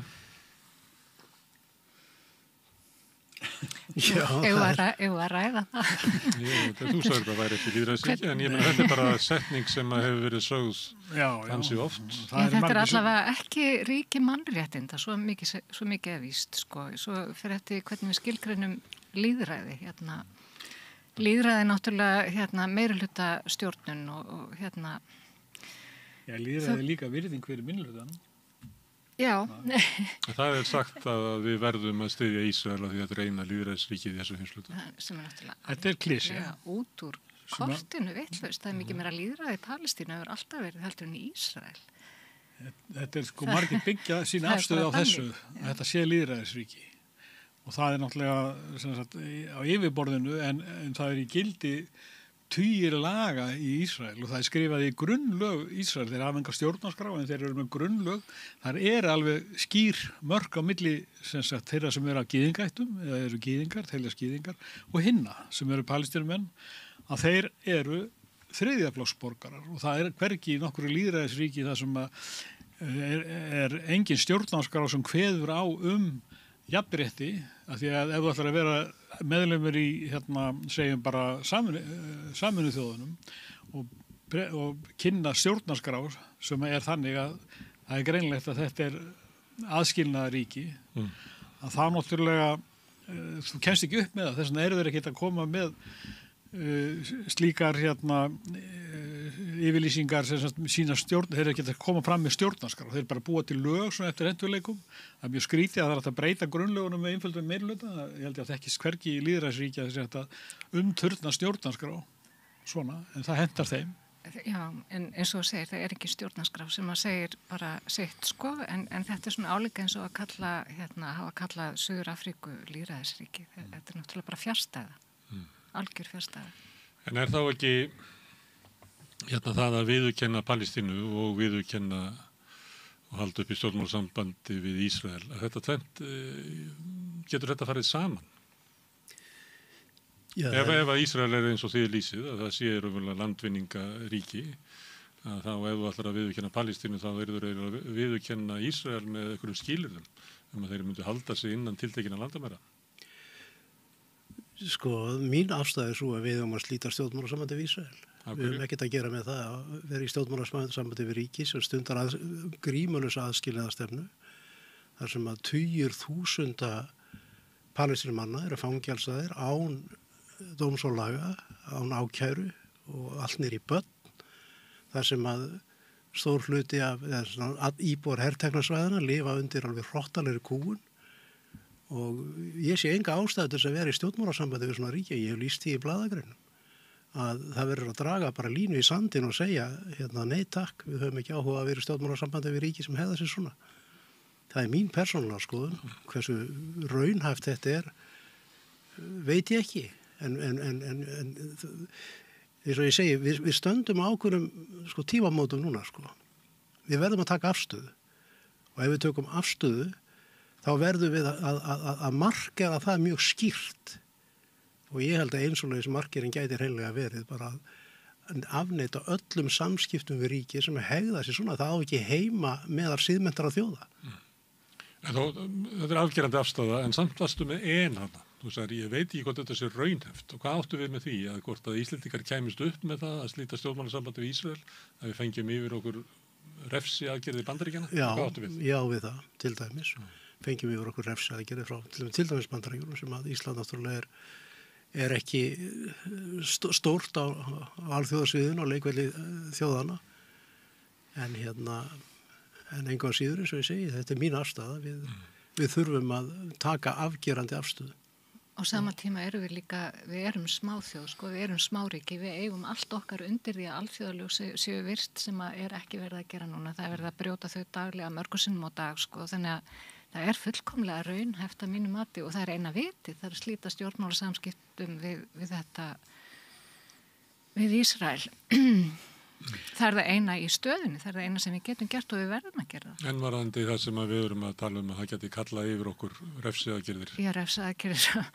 Bandaríkjónum svo Trump, þær komin hvað sem er ekki verið að fjallum þessi tollamál daginn út og daginn inn á RÚV. Við erum stundum verið að segja frá því þær koma og þær fara og maður er bara hálfruglaður yfir hvað er. Nei, ég það þýðir ekkit að dansa alltaf undir einhverjum hugmyndum eða einhverjum ótta við hugsanlegar aðgerðir Bandaríkjanna eða einhverja annara ríkja. Það er líka óraunhæft, Og það þýðir ekki lengur að allur heimurinn dansi þennan óttadans og okkur sé haldið á þessari óttamóttu einhverja hugsanlega refsiaðgerðir, við erum náttúrulega hluti af NATO því miður, en sem NATO-ríki og með öðrum NATO-ríkjum til dæmis, þá erum við með ákveðið vægi á alþjóðaplaninu, og það þarf ekki nema eitt NATO-ríki að standa upp og fleira fylgja eftir og þá erum við komið með vægi á móti Bandaríkjunum og hugsanlegum refsingum sem að duga ansi langt. Þetta er kannski önnur umræðu hversu fullvalda Ísland er. Já. Það er nú í varnarsamningnum að Bandaríkjaher getur sjálfur skilgreint ógnina og komið hingað ef hann telur ógnin að vera, þannig að það ekki okkar að kalla á hann. Nei, hann er alltaf hérna. Já, hann hefur hvergi. Hann geti skilgrið þetta sem ógn við öryggi sitt. Já. En það er eitt sko sem að Ísrael búið að njóta friðhelgi í alla þessi áratugi og þeir lærdómar sem að þjóðir... Hvað meinar með friðhelgi í því að... Já, þeir gera það sem þeim sýnist. Þeir svo kallaða alþjóðasamfélag, alþjóðastofnanir geta ekkert hamið á. Já, þeir gera það ekki. Þeir samþykja einhverja ályktanir og Sameinuðu þjóðirnar búin að endalaust að samþykja einhvers konar viðurlög, ekki viðurlög heldur athugasemdir getur þau sagt, við það sem Ísraelar gera hverju sinni þegar þeir eru að byggja múrin, þeir eru með landránsbyggðirnar og allt þetta. En það er bara heilu bókasöfnin af svona ályktunum sem já. Og þeir eru ennþá að berast og það er ennþá utanríkisráð þeirra nokkur ríkja að koma með einhverja yfirlýsingar en alltaf Ísraelar hlusta ekki þá og þeir vita svo lengi sem að Bandaríkin halda þessari vendarendi yfir þeim þá verður ekki komin einu höggi á þá sem skiptir máli en sko lærdómar heimsstyrjaldarinnar eru sem sagt Sameinuðu þjóðanna, stofnun Sameinuðu þjóðanna Alþjóðadómstóllinn, alþjóða glæpadómstóllinn. Þetta semst eins og Þórdís Kolbrún og sjálfsagt Þorgerður Katrín eru alltaf að segja, þetta er svo mikilvægt fyrir smáþjóðir. En við erum að horfa upp á að allt þetta er að hrynja og Ísrael er dálítið miðdebillinn í þessu máli. Vegna þess, eins og ég segi, þeir komast upp með hvað eina og það er engin viðurlög og það að engin þjóð skuli taka þessa afstöðu sem er þá siðferðislega skylda þjóða sem hafa undirritað samningin gegn þjóðarmorði og fleiri sáttmála að stíga fram og enginn gerir það. Það er meira heldur siðferðislega skylda, það er skylda samkvæmt alþjóðalögum. Ef þú grunum þjóðarmorð þá berður að gera allt sem í þínu valdi stendur til að stöðva. Ef þú eru vitna þjóðarmorði þetta er bara lagaleg skylda. Já, einmitt þessi sáttmáli frá 48 sko. En það er enginn sem framfylgir þessu. Og Ísland, þó að það sé lítið og þó að einhverja refsaðgerðir vofi yfir, að þá er þetta semst lagaleg og siðferðileg skylda stjórnvalda í allir í Vestur-Evrópu og víðar að taka ákveðna afstöðu til þess að refsa Ísrael. Alveg svo Rússum hefur verið refsa að þessi friðhelgi Ísraels kemur svo skýrt fram í þessum mun hvað er gert gagnvart Rússlandi sem er að gera náttúrulega það sama, þeir eru að taka land og þeir eru fólk og þeir eru árásaríki að þeim er kastað út úr Eurovision, íþróttum og öllu menningarstarfi. Ísrael siglir bara áfram og virðist, ég sé ekki að það sé uppsiglingu, það eru kannski svona vottur af viðbröðum sterkari viðbröðum eins og Haghópurinn sem eru beinlínis að leggja til aðgerðir, ekki bara yfirlýsingar. Það er breytt Evrópuríki í þeim hópi, það er Tyrkland. En það væri mjög sterkt ef að íslenska ríkisstjórnin hreinlega gengi í þann hóp og tækist á hendur að framfylgja þessum ákvörðunum refsingar. Þú nefnir hérna Rússland, það var hérna Putin fór til fundar við Trump í Alaska á föstudaginn og gekk þar á rauðum dregli og maður var við reiði hérna öldu það að þarna væri stríðsklappamaður tekinn og faðmaður og knúsaður og gott ekki Trump klappaði fyrir honum. En þessi viðbrögð kom ekki þegar Netanyahu hefur komið til Bandaríkjanna og er þá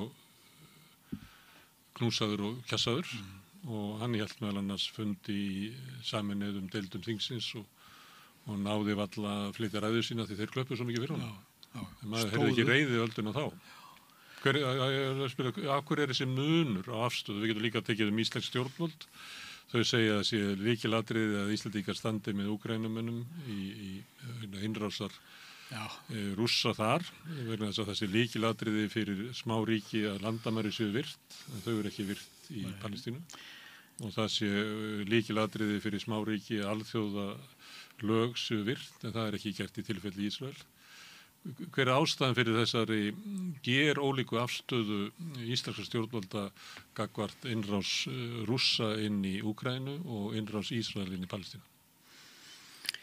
Já, alltaf íslensk stjórnvöld verða að svara fyrir það sjálf. Hver heldur þú að sé sem borgari í þessu landi? Já, ég held að sé, við komum aftur að þessu sama að samband Ísraels við umheiminn hefur verið rosalega mikið litað af raunverulega einhverjum grunni sem var lagður á tímu nýlendastefnunar, þar sem maður er búin til einhverja klísjur þjóð án lands versus land án þjóðar.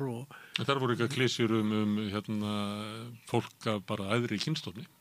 Já. Heldur það spil inn í þetta? Alveg hiklaust. Churchill sagði það. Já, og sem sagt, samband Ísraels við Vesturlönd hefur verið rosalega litað raunverulega af bara, við getum sagt, arfleið nýlendustefnunar. Rasisma, alveg klárlega rasisma og líf palestínumanna er ekki jafn mikið virði eins og líf gyðinga og svo framvegis. Það passar eiginlega ekki við goðsöguna að þetta sé land gyðinga, því að þá er þetta eiginlega næstu því sama fólkið. Það er erfitt að flokka annað fólki sem brúnna heldur en hitt. En þetta náttúrulega hefur verið þrástefi gegnum all þjóðamál, sko, að það er einn aðili sem setur sig yfir aðra, hefur sig yfir aðra sem eitthvað æðra kyn, það er alveg sama hvort það voru Þjóðverjar í seinni heimsstyrjöldinni, Ariarni miklu, með hérna miklu norrænu arfleifð. Þeir töldu sem nú ekki einu sinni þurfa að koma til Íslands eða hún er svo hrein hér. Eða hvort það voru, í Rúanda, þjóðamorðin í Rúanda, hútar og Nú, hvað veldur ólíkri afstöðu íslenska stjórnvalda til Úkraínu og Palestínu? Til Úkraínu og Palestínu.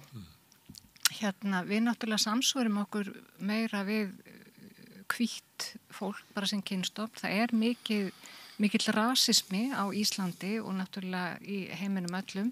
Það er búið að ala á múslima áróðri og arabahatri í áratugi og sem að eskaleraðist náttúrulega þarna eftir árásina á tvíburaturnana.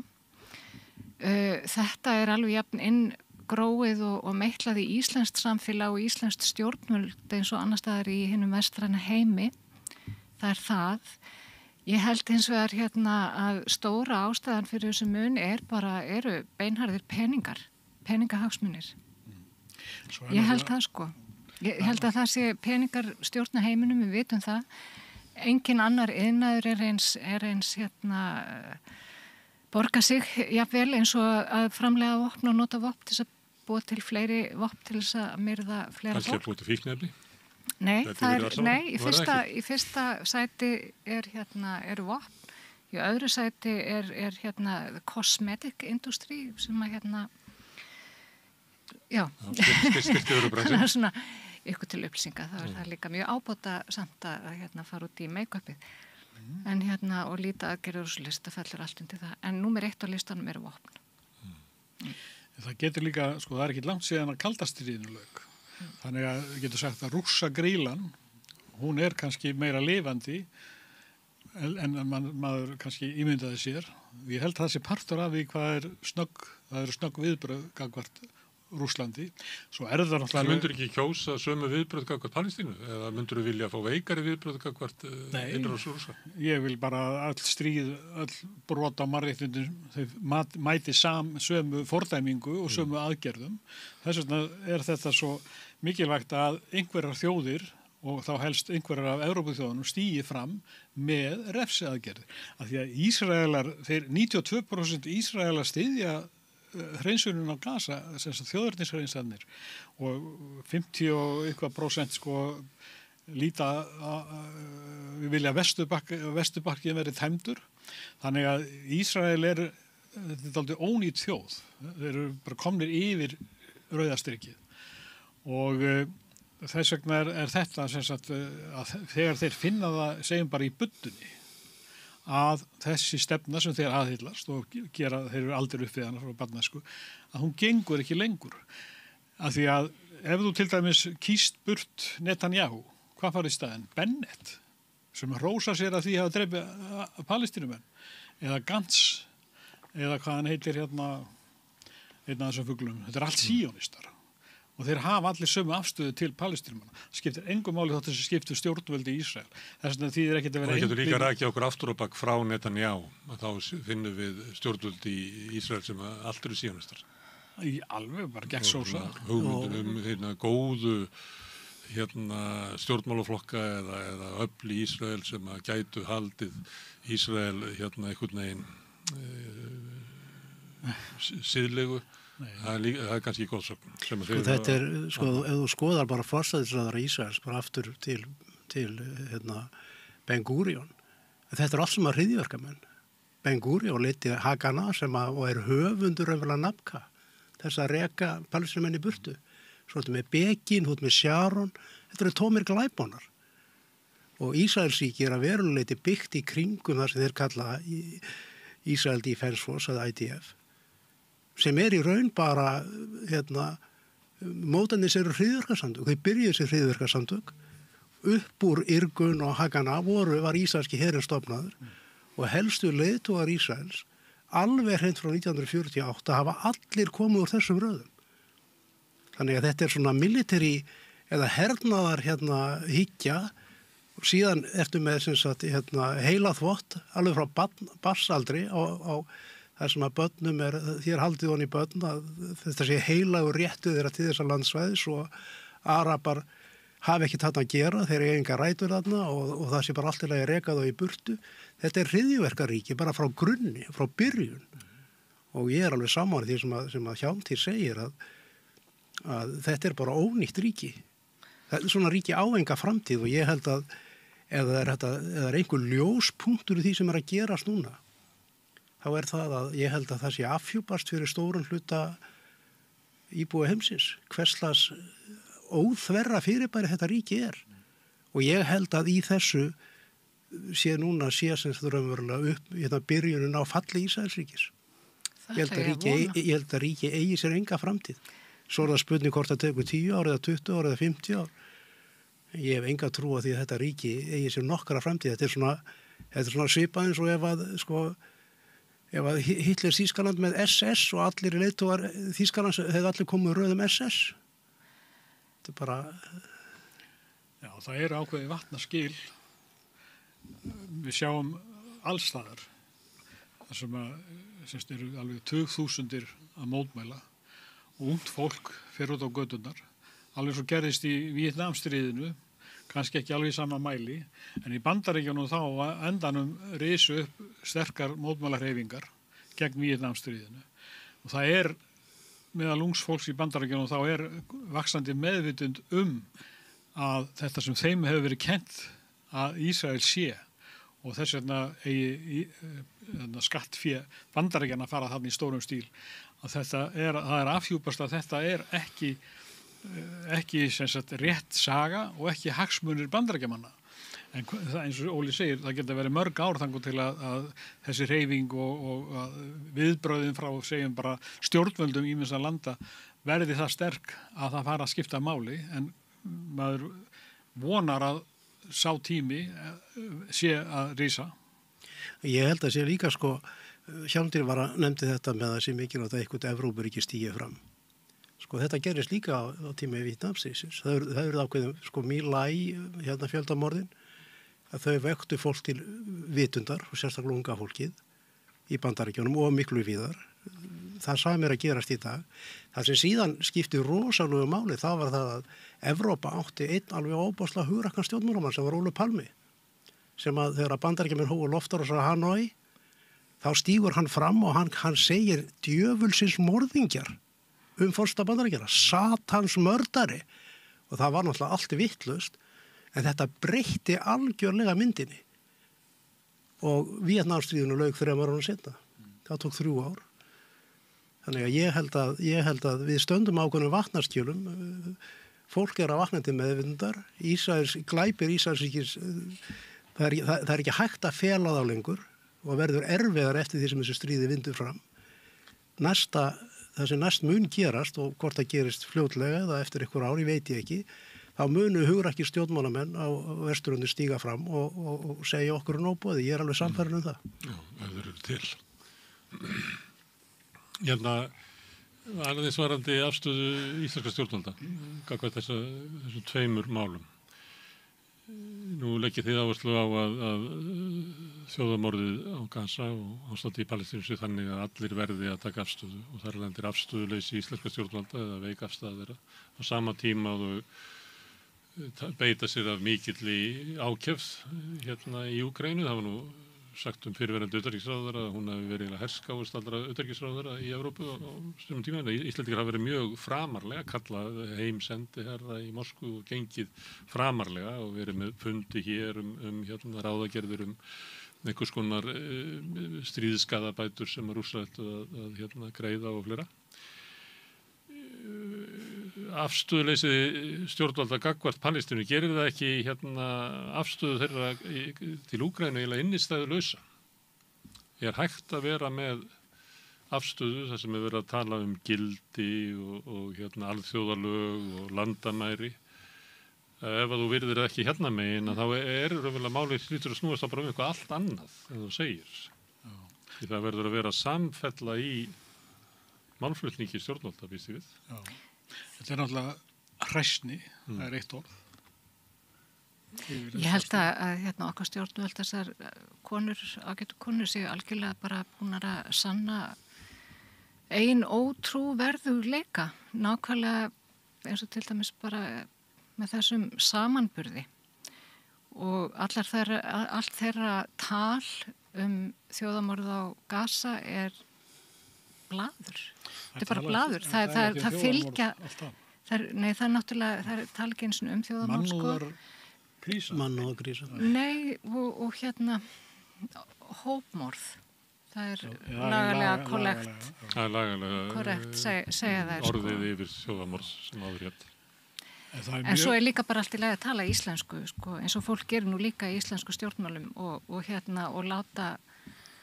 láta aðgerðir fylgja öllu þessu tali. Þær hafa ekki gert nokkuð skapaðan hlut fyrir Palestínu og meðan þær eru óðar uppvæðar til þess að gera allt mögulegt fyrir Úkraínu og halda áfram að hunsa Rússa á allan mögulegan hátt. Og við erum nú búin að eiga sko langa sögu með Rússum. Við áttum í viðskiptasambandi, menningasambandi og það er ýmislegt dýrmætt sem var bara látið fjúka, eðlilega. En á sama tíma eigum við líka sögu með Palestínu og það er ekki gert nokkuð skapaður hlutur. Það er eitt líka mjög slæmt sem að Þorgerður Katrín gerði daginn og skrifaði.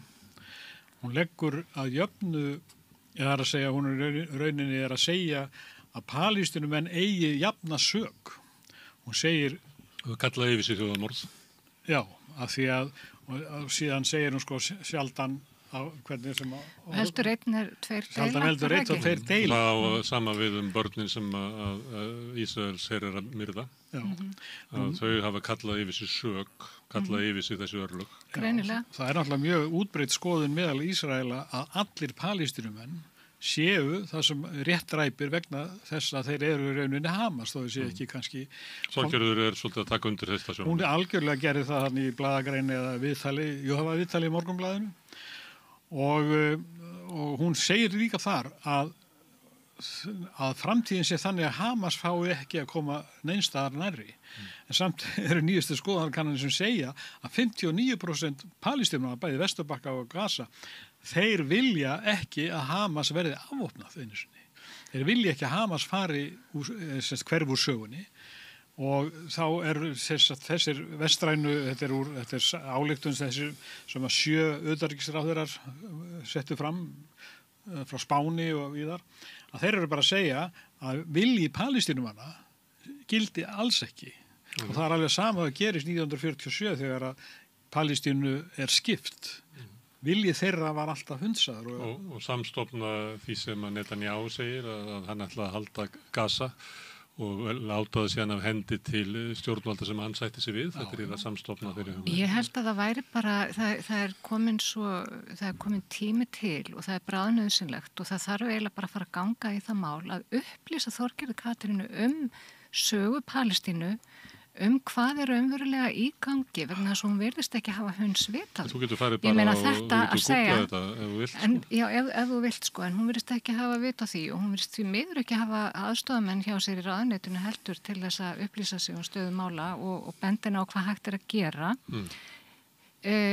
Og að segja svona eins og þetta sjaldan veldur 1 og 2 deila þá örugglega vel við á hennar heimili í Hafnarfirði en þetta á ekki við í stærra samhengi og alls ekki í Palestínu og stríði eða þjóðamorðin á Gaza en það sem að hún gerir líka sko hún sveiflar náttúrulega pennum og kóktelglösum og stæri sig af því að við höfum íslenska þjóðin hafi stutt sjálfstæði Palestínu. Hún satt hjá sjálf í þeirri kosningu, hún lét ekkert í sér heyra og hún vann sko virt í áratugi með sínum flokki gegn því að Palestína fengi sjálfstæði. Þannig að það er eins og sko hennar framganga í dag eftir hún verður utanríkisráðherra og allt í einu komin í einhverja miðjustjórn, sko, ég meina Viðreisn er náttúrulega ekkert miðjuflokkur en hún er samt í miðjustjórn einhverju, er það ekki?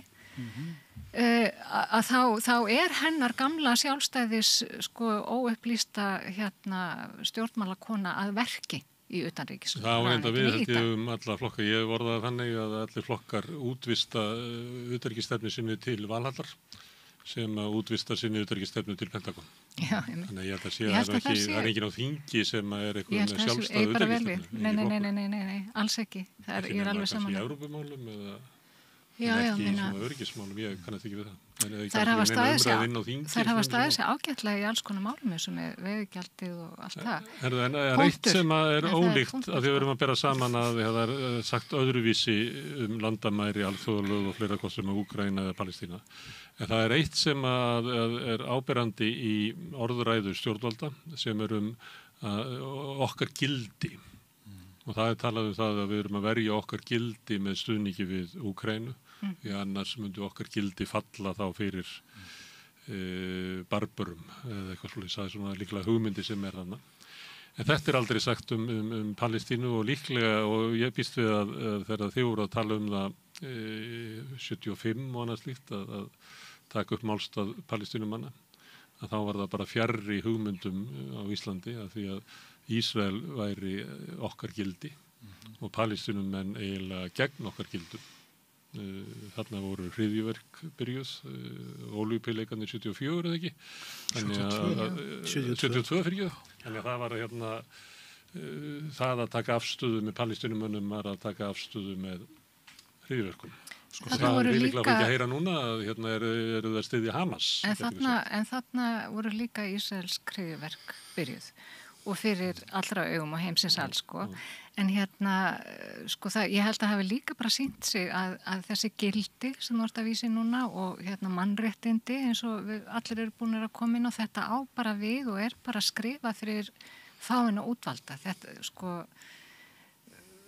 það er enginn að hugsa fyrir stærra samfélag heldur bara þetta hvíta efri stéttina. Ursula von der Leyen, hún á 75 ára afmæli Ísraels, þá hélt hún mjög hjartnæma ræðu, þar sem hún talar þessi sameiginlegu gildi, lýðræðið og að okkar frelsi er ykkar frelsi. Það voru svoleiðis yfirlýsingar sko, að Ísrael væri algjörlega hreint ríki sem hefði hinn aðstöðu gildi og framfylgdi þeim. Og þetta er þjóð sem er búin að hernema, hersitja og myrða aðra þjóð áratugum saman og samt kemur þessi manneskja og segir þetta hábjartan dag. Þess vegna kemur þessi manneskja og segir þetta hábjartan dag. Þetta er náttúrulega bara fasista arfleiðin sem að hún er hluti af. Og þetta er náttúrulega því Ísrael er náttúrulega nýlendur ríki. Þetta eru nýlendur ríkin sem eru sterkustu stuðningsaðilar, heimsveldin. Bretar eru með stærstu sökin ef við viljum skoða þetta aftur og bak þegar þeir á sínum tíma setja fram þessa frægu Balfour yfirlýsingu og segja að þarna verði þjóðarheimili gyðinga og það kemur fram í umræðum ríkisstjórnar Bretlands þá að þeir eru upp til hópa rasistar en nema að það er einn maður í stjórninni sem er að gyðingahættum og hann sér hvað þetta er brjálæðislega bilað að ætla að senda einhvers konar skilaboð þarna inn í þennan heimstöld að þarna eigi heima eitthvað fólk sem átti þarna heima sem er náttúrulega tómittlis, þetta eru Evrópugýðingar sem koma þarna og skiptum nafn og til þess að vera meiri svona tilheyra en þeir hafa aldrei tilheyrt austrinu, þeir eru beinlínis partnir þarna í sama tilgangi og nýlendu veldi áður, eins og bara Bandaríkjamenn útrýmdu Indjónunum, og þessi saga er alltaf endurtekin, en þarna er hún bara á fullu í dag. Og það er eitt með örlög Palestínumanna, það segir okkur það, hverjir stjórna heiminum. Að það er, eins og þú kemur inn á með hergagnaðinaðin og auðvaldið sem að rauninni stýrir því sem að er að gerast, hvað sem að stjórnmálamenn geta labbað á rauðum dreglum og tekist í hendur og talað gildi, þá eru örlög Palestínumanna bara dæmi það að það eru öfl sem stjórna sem að byggja á rauninni gömlu nýlendu hyggjunni, rasismannum og sem sagt hundsa allt sem heitir í rauninni mannréttindi nema bara á titildögum og gagnvart okkur. En gagnvart Palestínumönnum þá gildir ekkert af því sem búið er að tala í öllum skálaræðunum. Þetta getur verið ræða afstöðu íslenska stjórnvalda. Já. En það sem að þeir eru það segja strákar, sko, mér finnst og ég vona það séu að verða vatnaskil í þessum málum, þó að þau séu orðin mjög dýrkeypt, þessi vatnaskil. En þá eru það að segja líka, ég meina, Ísrael er bara hluti af heimsvaldastefnu Evrópu í rauninni, gamla heimsvalda álfan. Afsprengið, akkurat, sem að það voru Evrópubúar sem að myrtu alla Indíánana og lögðu undir sig Norður-Ameríku og Suður-Ameríku. Og það eru Evrópumenn sem hafa verið í Afríku og Asíu út allan heim og það eru Evrópumenn ennþá. Helsta innflytjenda vandamál heimsins er innflutningur Evrópumanna til annarra heimsálfa. Akkurat, það er vandamálið, sko, þannig að þessum vatnaskilum fylgja því þá, vonandi endalok Ísraelsríkis, ég ætla bara að segja það, ég vona það, persónulega. Í sinni núverandi mynd og megið er bara líðundir lók sem fyrst. En hvað með Evrópu? Gömlu Evrópu? Þarf ekki eitthvað að taka til, hafa vatnaskilin ekki eitthvað í förmið sér fyrir Evrópu? Það má ég þá aðeins grípa það því að Ólafur nefndi það aðeins þarna líkindi við Víetnamstríð og við höfum stundum sagt að við þetta rauðaborð að það Gaza sé að verða svona vakning meðal ungs fólks kannski fyrst og fremst en í okkar heimsluta svipað og Víetnamstríði var og sem að grefur undan svona lögmæti stjórnvalda sem að taka ákvarðanir sem að stríða gegn siðferðisvitund meginþorrans og það opnast svona tækifæri til einhver endurnýjunar. En ég veit ekki hver vonir ykkar voru þarna 75 í KSML en ég verð að hryggja ykkur með því að þessi vakning sem að var til í kringu Víetnamstríðið að það voru önnur öfl sem að voru sterkari, annars væri við alltaf í þessari stöðu í dag. Sem er góðu punktur, sko, og að því að stúdentaóerðirnar náttúrulega byrjuði í Þýskaland og Fraklandi og kölluðust svo á yfir hafið og gerðu heilmikið, þetta var náttúrulega bara tekið og keppt í fæðingu.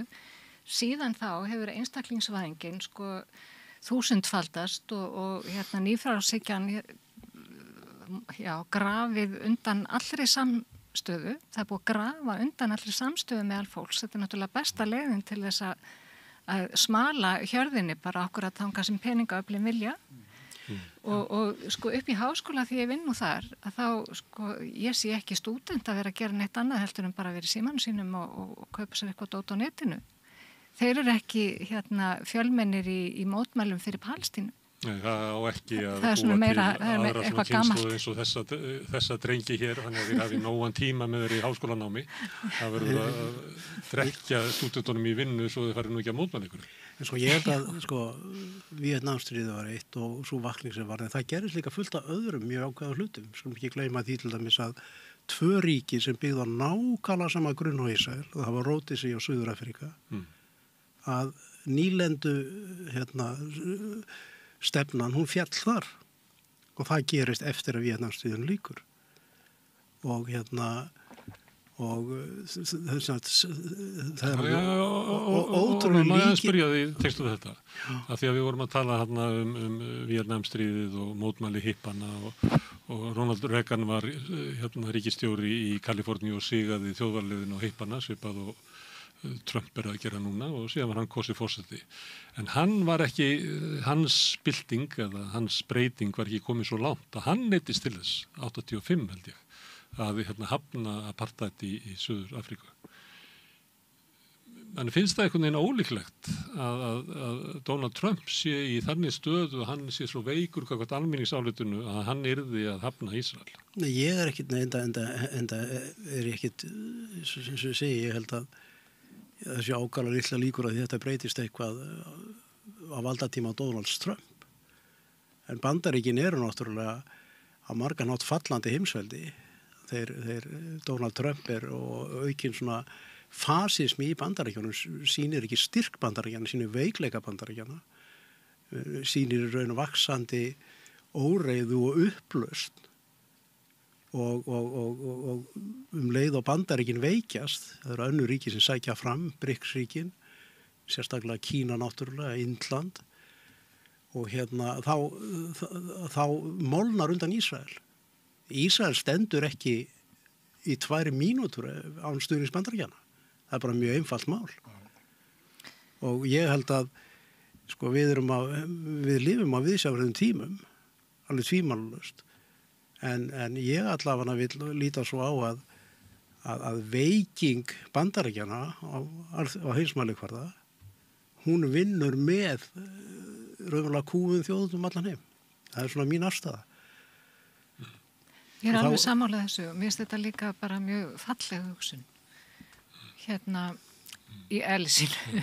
En ég ætla að halda áfram með þetta vegna þess að við við rauðaborðið erum að segja fréttir og við tilgreinum að Belgíu kongur segi eitthvað svona gagnrýn Ísrael og einhver Evrópuþingmaður danskur sem andmælir einhvern veginn afstöðu stjórnvalda þann sem vil ekki viðurkenna Palestínu og erum að svona segja að mörg sandkorn og hvert að eitt af þessu allt saman of lítið of seint að þá geti þetta hugsanlega snúið þessu meðal annars í þessari hugmyndum Víetnamstríðið.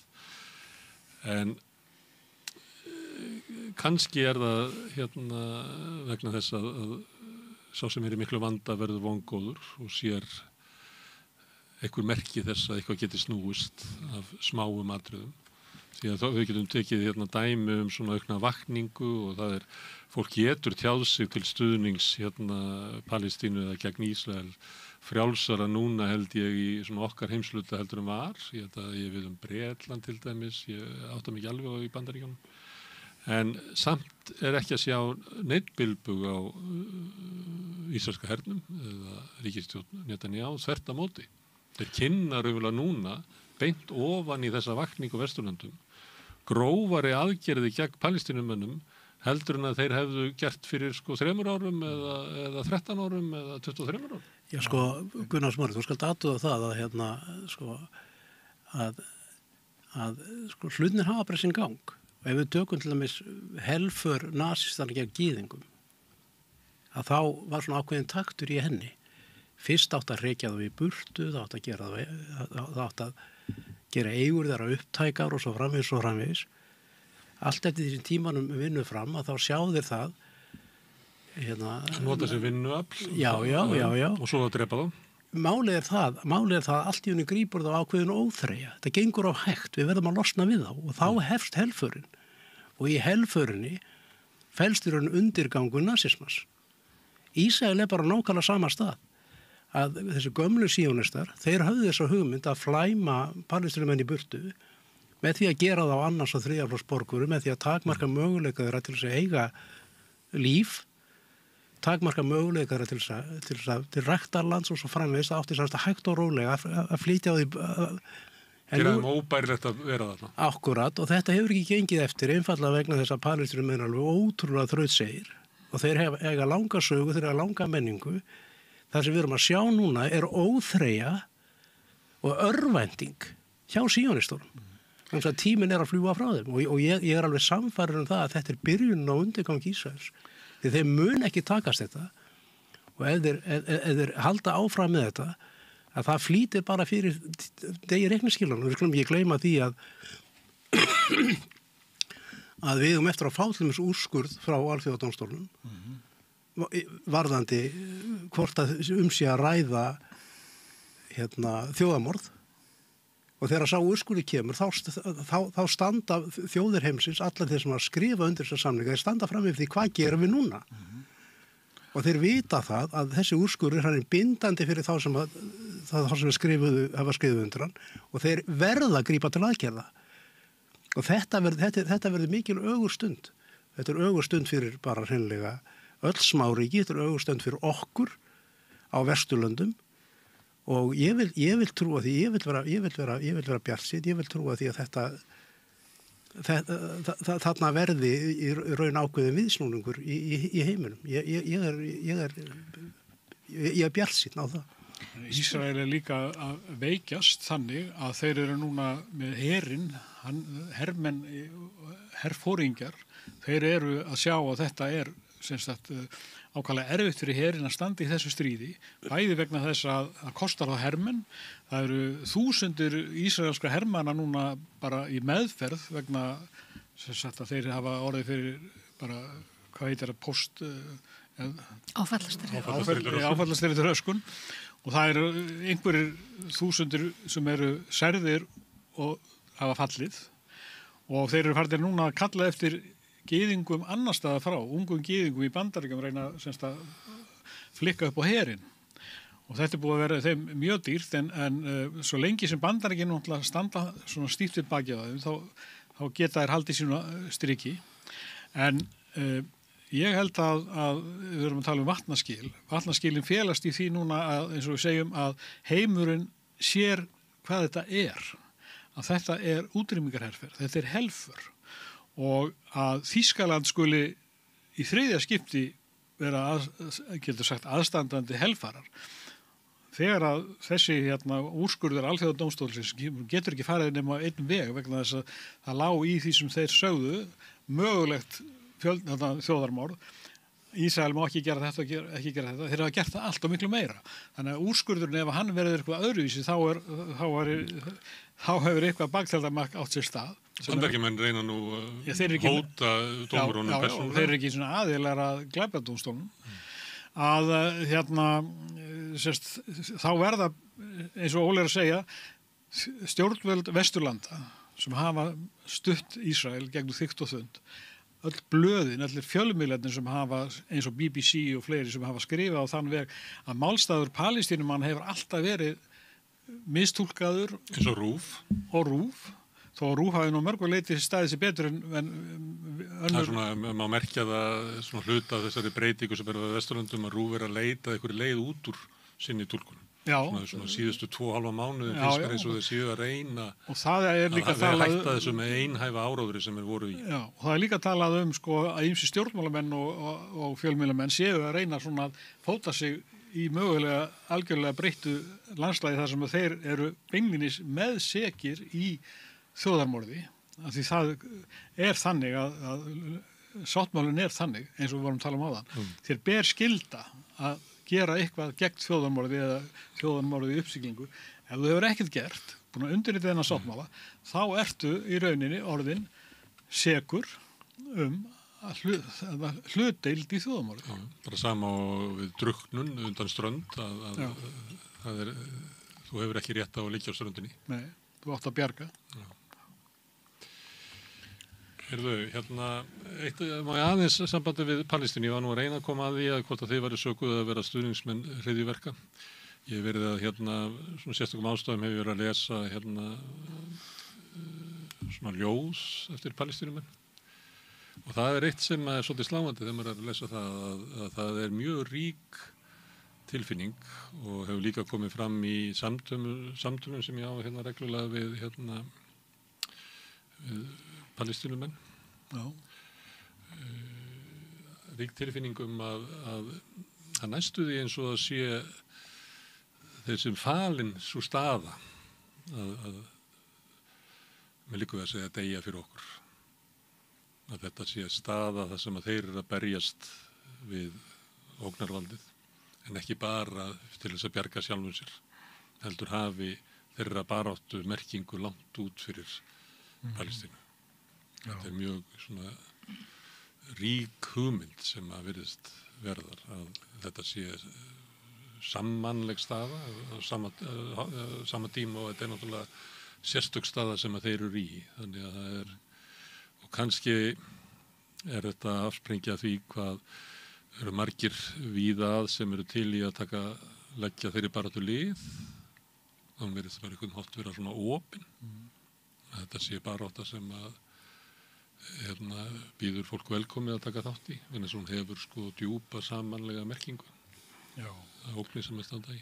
Er ég að áttúlka eitthvað sem að hríslast einhverja hryggð en jafnframt von sem að hríslast palestíska þjóðarsál? Já, ég held að sem sagt, viðbrögðin þau sýna það að málstaður þeirra að hann að verða miklu sterkari. Þeir voru ekki til fyrir nokkrum áratugum, ekki íslenskri vitund, en núna þetta einmitt eins og að sjá þessa baráttu og þessa meðferð að það sem við erum að tala sko að þjóðríki fylgi sáttmálum, að þetta sem sagt, þetta kemur til með að segja mjög skýrt þeir sem ekki gera það og þeir sem alla vilja mannréttindi og frelsi, þó þau tala það en meina ekkert með því, en að barátta Palestínumanna hún kristallar þessi átök og hvernig sem að nútíma eða sem stefna skamtíma útkoman þá held ég að þetta hafi langtíma áhrif og geti orðið hluti af breyttri heimsmynd. Og það að Palestínumenn gefist ekki upp, þeir haldi áfram að berjast fyrir tilvísinni, þó svo að þeir séu myrtir og sviptir öllum réttindum, raktir á meðan að þeir beygja sig ekki undir valdið og séu það bara með tilvist sinni, með því að draga lífsandan, með því að eins og Víetnamar sko sýndu að þeir gáttu sigra stórveldi, herveldi. Þeir náttúrulega hafðu miklu betri aðstöðu og betri vopn og meiri stuðning annar staðar frá, sem Palestínumenn hafa ekki. Þeir eru nánast vopnlausir, getur maður sagt, og þeir hafi einhver vopn og meðal annars heimatilbúin vopn sem hafa reyndar dugað þeim vel. En þeir eru rauninni svona kyndilberar, mögulegir. Til þess að sýna fram á að þetta ástand sem búið að vera alla hana tíma af Ísrael í krafti sinnar stöðu og sinna sambanda og mikilvægi Ísraels fyrir hergagniðnaðinn og þessi vestrænu stjórnvöld sem að segjum að aðhyllist lýðræði en eru til í að ljúga þarna upp á eitt ríki að það sé lýðræðisríki og taka það með í klúbbin að ég hef trú á því að þessi fyrirmynd hún hafi áhrif, hún seiklar út. Við höfum þarna... Og þessi trúum að því nær sem að Ísrael í því að útrýma palestínumönnum, því nær eru palestínumenn sigrinum. Þetta svo sérstakt þegar maður að reyna að setja sig inn í hennan hugarheim, hvernig þessi þjóð getur barist í þetta ofbeldi. Já, sko þeir náttúrulega, Ísraelsmenn munu aldrei geta útrýmt palestínumönnum. Það eru 17 miljón palestínumenn, af þeim eru 7 miljón innan seilingar frá Ísrael. Já. Palestínumenn eru fjölmennar heldur en Ísraelsbúar. Innan Ísraels ráðasvæðisins, það sem herinn ræði. Já, og það eru palestínumenn í Jórdaníu, það eru palestínumenn í Líbanon, í Sádi-Arabíu, öllum Arabaheiminum. Þá eru palestínumenn og palestínumenn þetta mjög vel menntuð þjóð, og alltaf lagt áherslu á það. Þetta líka þjóð sem að sko trúabrögð hafa lifað saman í sátt og samlyndi, að fjöldi kristina palestínumanna, þetta ekki allt saman Íslam og svo framvegis. Og Ísrael mun ekki geta útrýmt hvorki palestínumönnum eða palestínsku þjóðarsálinni. Það bara, ef þeir halda það, þá eru þeir bara í nákvæmlega sömu veruleika fyrir eins og Heinrich Himmler, sko. Sem þeir eru. Já, sem þeir eru, það er alveg rétt. En bara heimurinn verður að vakna til vitundar það að þetta eru glæpamenn, þetta eru síónistar sem alveg eins og bara nasismin, útrýmingarstefna, rasísk stefna, yfirráðastefna og með stuðning sterkasta herveldis í dag, Bandaríkjanna, að þá þrífst þetta með þessum hætti, en ég held að málni innanfrá, eins og Bandaríkin, þú talar Bandaríkin, Óli. Já. Og það er alltaf líka þetta með að það er ennþá þannig að stjórnumveldi eins og Þorgerður Katrín og stjórnumveldi á Ísland og víðar á Vesturlandi, það er alltaf talað um Hamas sem einhver hryðjuverkasamtök. En Hamas er alltaf pólitísk hreyfing og Hamas, vopnuð grein Hamas eða vopnaða greinir Palestínumanna hafa fullan rétt til þess að veita vopnaða aðspyrnu, samkvæmt alþjóðlegum. Þeir hafa sama rétt til þess að franska aðspyrnurhreyfingin í stríðinu eða norska aðspyrnurhreyfingin. En íslensk stjórnvöld sögðu eftir 7. október að Ísrael hefði bæði rétt og bæri skyldu til þess að verja sig, en þeir hafa aldrei orðað það með sama hætti Palestínumenn. Að þeir hafi rétt og bæri skylda á því að verja sig. Nei, það er alveg rétt, En ég held að þetta viðhorf er líka eftir að breytast. Og til dæmis hún sem er hvað heitir hún, Albanesi sem er Franziska Albanesi, hún tók þetta upp bara núna að gæra það fyrradag, að menn skildu átta sig á því að Hamas væri ekki hryðjuverkasamtök, Hamas væri pólitísk hreyfing og þannig að þetta er að koma líka inn í umræðuna og það er ákveðin breyting sem að mér finnst bara að vera mjög jákvæð. Það er alls konar breyting, en talandi því nú setjum við hvíta forréttindafólkið og tölum þessi átök og tökum alls konar samanburði með alls konar hliðaskröfum í sögunni og spáum í framtíðina, þá þetta sem þú varst að tala sem þú hefur túlkað í gegnum ljóð, varst ekki að segja það? Þessi segla og þessi styrkur í þessu fólki sem ég hef kynnst á Gaza síðan að þjóðamorðið hófst er ótrúlegur og það er ekki takt, þú finnur ekki svo glatt sambærilega seglu eða styrk í samtímanum og jafnvel ekki í fortíðinni. Þetta er mjög einstakt og þetta er líka svo splæsist svo inn í trú þeirra á örlögin og trúna á Guð, náttúrulega, Íslam, að þetta sé allt saman skráði í skýin og stjörnurnar og enginn getur flúið örlög sín. En líka að það er ekkert hægt að aðskilja Palestínumann frá Palestínu. Það getur enginn Þetta er kjarkur sem að þú getur ekki byggt á svona persónulega kjarki heldur er þetta einmitt tengt. Þetta er tengt Guði og örlagatrúni.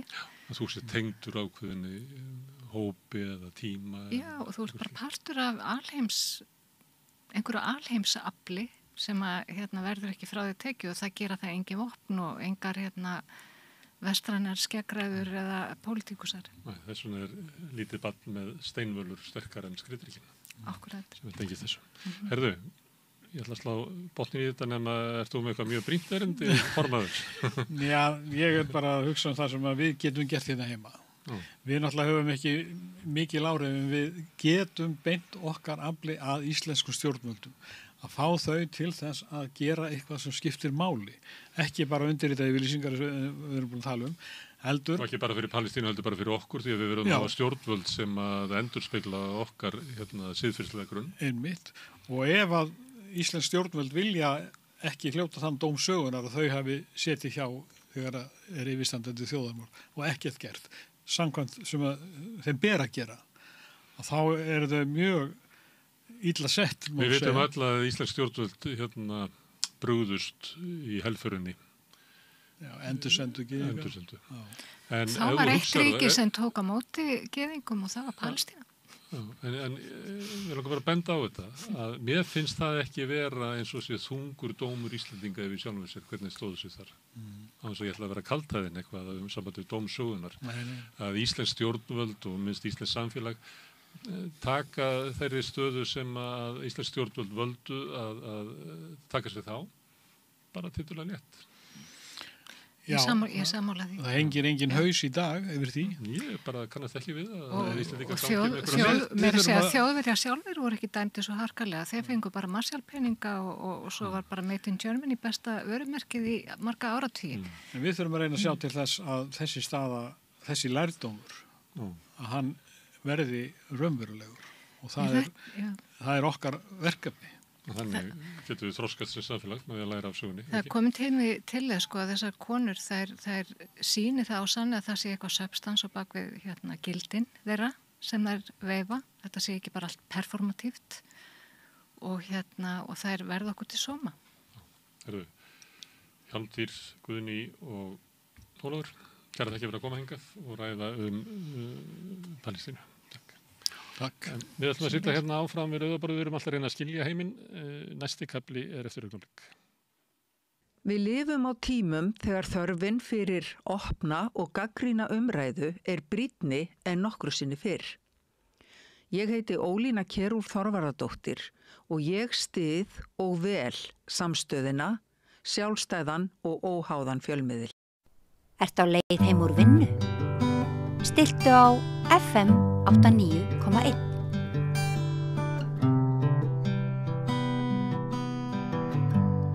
Já, komið sæl og velkomin að Rauðaborðinu. Ég heiti Marja Lilja og hér með mér komin sérlegur fréttarittari hinseginleikas eða transfólks, Arna Magnea Dags. Velkomin. Takk. Þú nú hér ofta áður hjá Oddnýju Eir en hún nú komin annað. Við grátum hana auðvitað en ætlum að halda ótrauðar áfram að segja fréttir úr heimi hinsegin fólks, bókfréttir. Já, ofur bókfréttir. Það hefur farið talsvert fyrir því, það eru reyndar, þetta ekki margir einstaklingar en þeir eru mjög áberandi á Facebook aðalega og í kommentakerfunum sem vilja meina það að hinsegin samfélagið hafi stólið Pride og gleðigöngunni og sé að ræna þarna áratuga baróttu samkynhneigðra og einhvern veginn svona með því að fella það undir hatt hinsegin fólks. Þú ert einhvern veginn í ringiðunni á þessu öllu saman? Já, það búið að saka mig persónulega á Uglu Stefaníu að stólið þessu, stólið rauninni Gay Pride á Íslandi sem alveg fárlegt vegna þess að þetta búið að heita hinsegin dagar og gleðiganga hinsegin fólks meira minna síðan aldamótin og ég bjó nú sjálf erlendis meira minna frá 95 til 2006 og Ugla Stefanía var bara barn og unglingur fyrstu göngunar voru á Íslandi og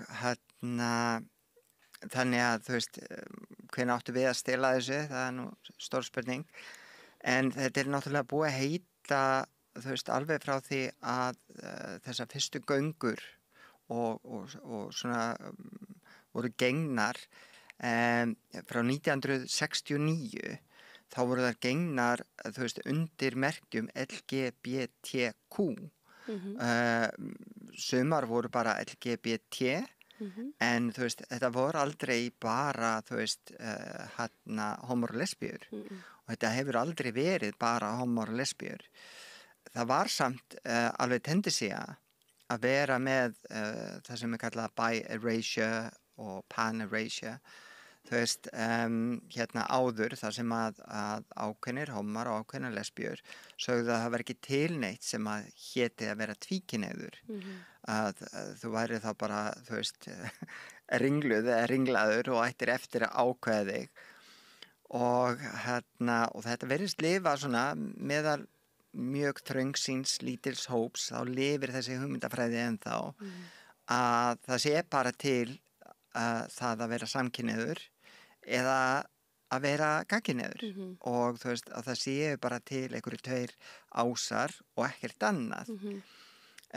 Nú bæði mannfræðingar, sagnfræðingar, félagsfræðingar, þjóðháttafræðingar, líffræðingar og alls konar sérfræðingar búin að sýna fram á að bæði kynvitund og líka kynhneigðir eru miklu flóknara fyrirbæri heldur við höfum gert okkur grein fyrir áður og það sem var kannski talið satt í kringum 1900 ekki lengur satt árið 2000 og það þannig með mjög margt. Þú veist, við þróumst áfram, við höfum meiri þekkingu, þú veist, og bara til dæmis var Plútó einu sinni talin pláneta, síðan var hann ekki lengur talin pláneta og nú eru þau búin að finna nýja plánetu sem ennþá lengri burtu. Þú veist, hlutinni breytast og við þurfum náttúrulega aðlagast okkur að nýjum staðreyndum og vísindin eru þannig að þau eru stöðugt að leita að betri sannleika. Þau segja aldrei, já, nú er þetta bara komið gott, nú skulum við bara hætta. Nú vitum við bara allt. Því leið og þú ferð að halda þig fram að þú vitir allt, þá rauninni veist ekki neitt. Og það ekki til meiri fáfræði en að halda þig fram að þú vitir allt betur en allir aðrir. Það sem ég og Ugla gerum að við erum að sanga að okkur alls konar fræðum. Hún kynjafræðingur, ég næstu kynjafræðingur, ég á bara eftir að skila en meistarritgerðinni. Og þannig að við erum að vitna í alls konar vísindalega staðreyndir, máli okkar til stuðnings. En þú veist, þetta fólk sem að segir að við sem að stela, þú veist, samkynhneigða eða gay pride og gera það hinsegin, þú veist, þetta fólk sem að hefur ekki skoðað söguna eða vill ekki skoðað söguna og búið að ákveða bara einhvern sannleika og það bara fast þar og það ekki tilbúið að breytast. Af hverju heldurðu að þessir einstaklingar séu þarna? Þú veist, þeir upplifa þeir á einhvern hátt að þú veist, innan þessa samfélag séu þeir að missa einhverju völd eða þú veist, að því að nú ég yfirfæri þetta bara svona yfir á sko, almenningssamfélagið, bara allt samfélagið og og þú veist, og eftir það þannig að þegar einmitt einhver óttast að missa völd, ég hugsa eins og bakslægið bara gegn konum og feministum þegar feministku byltingarnar svona það svona sækja svolítið á og þá þú veist, þá eru það kallarnir sem svona klóra tilbaka einhvern veginn, þessi hvítu kallar sís á toppnum sko og þú veist, þannig að ég hugsa svona, já, þú veist, er þetta eitthvað svona félagsfræðilegt eða er þetta bara leiðindi? Já, sko, þetta náttúrulega ekki bara leiðindi þó að þetta séu vissulega leiðindi og þú veist, og þetta fólk mjög óheflað í sínum skoðunum og það setur fram mjög ógeðfelldar athugasemdir á athugasemdakerfum fjölmiðla og jafnvel á vegginn hjá manni, þannig að það enda með að maður þarf bara að loka þetta fólk og og það segir bara, ég má segja þetta skoðun, þetta bara skoðun, en leið og einhver mótmælir þeirra skoðun, að þá þetta sama fólk að byrja að kalla kúun, þetta kúun, ég má ekki segja neitt, þetta kúun, og það verður ráðast af mig, já svo bátt. Þannig að þetta svona fyrsta fólki til þess að leika fórnalamb, en sakar rauninni alla aðra að vera að leika fórnalamb. Þannig að þú veist, auðvitað eitthvað þú veist, fólk lætur ekki svona ef að það ekki eitthvað undirliggjandi. Nei, það eins og að sé einhver ótti þarna við að missa eitthvað sko, sem að maður, kannski að þú veist, ég veit ekki að ótti við eitthvað sem að maður þekkir ekki eða kann ekki á einskinni eitthvað svona. Ég alltaf að reyna að botna í fólki það bara svolítið mikið þannig þá og ég sé þessa einstaklinga og hlutina sem þeir láta út úr sér og ég hugsa bara á hvað stað þarf maður að vera til þess að leyfa sér að setjast eitthvað staðar og þú veist og leyfa þessum einhvern veginn þessum hugsunum að heldtaka sig sko og alveg allt fram á fingurgóma og inn á Facebook sko þannig að ég en þetta ákveðið bakslag og nema kallið að koma innan úr húsinu einhvern veginn. Já. Sko núna í Bandaríkjunum þá þegar byrjað að það mál fyrir Hæstarétti núna það sem að verið að reyna að snúa við lögleiðingu giftinga þar að segja að samkynhneigðir geta gift sig og að hjónabönd samkynhneigðra séu lögleg og og þú veist, þegar þeir réðust að transfólki, þá sögðu við, þú veist, við erum bara þau fyrstu, þau munu fara gegn okkur öllum. Og það var fullt af fólki og það ótrúlegt, en það var alveg, þú veist, það var með sér hreyfing sem að hét Gay for Trump. Og þetta sama fólk rauninni, þetta fólk sem hérna í þessum þessum, hvað segja, hatursamtökum hér á Íslandi, að þetta fólk sem styður Ísrael. Þetta fólk sem að styður Trump.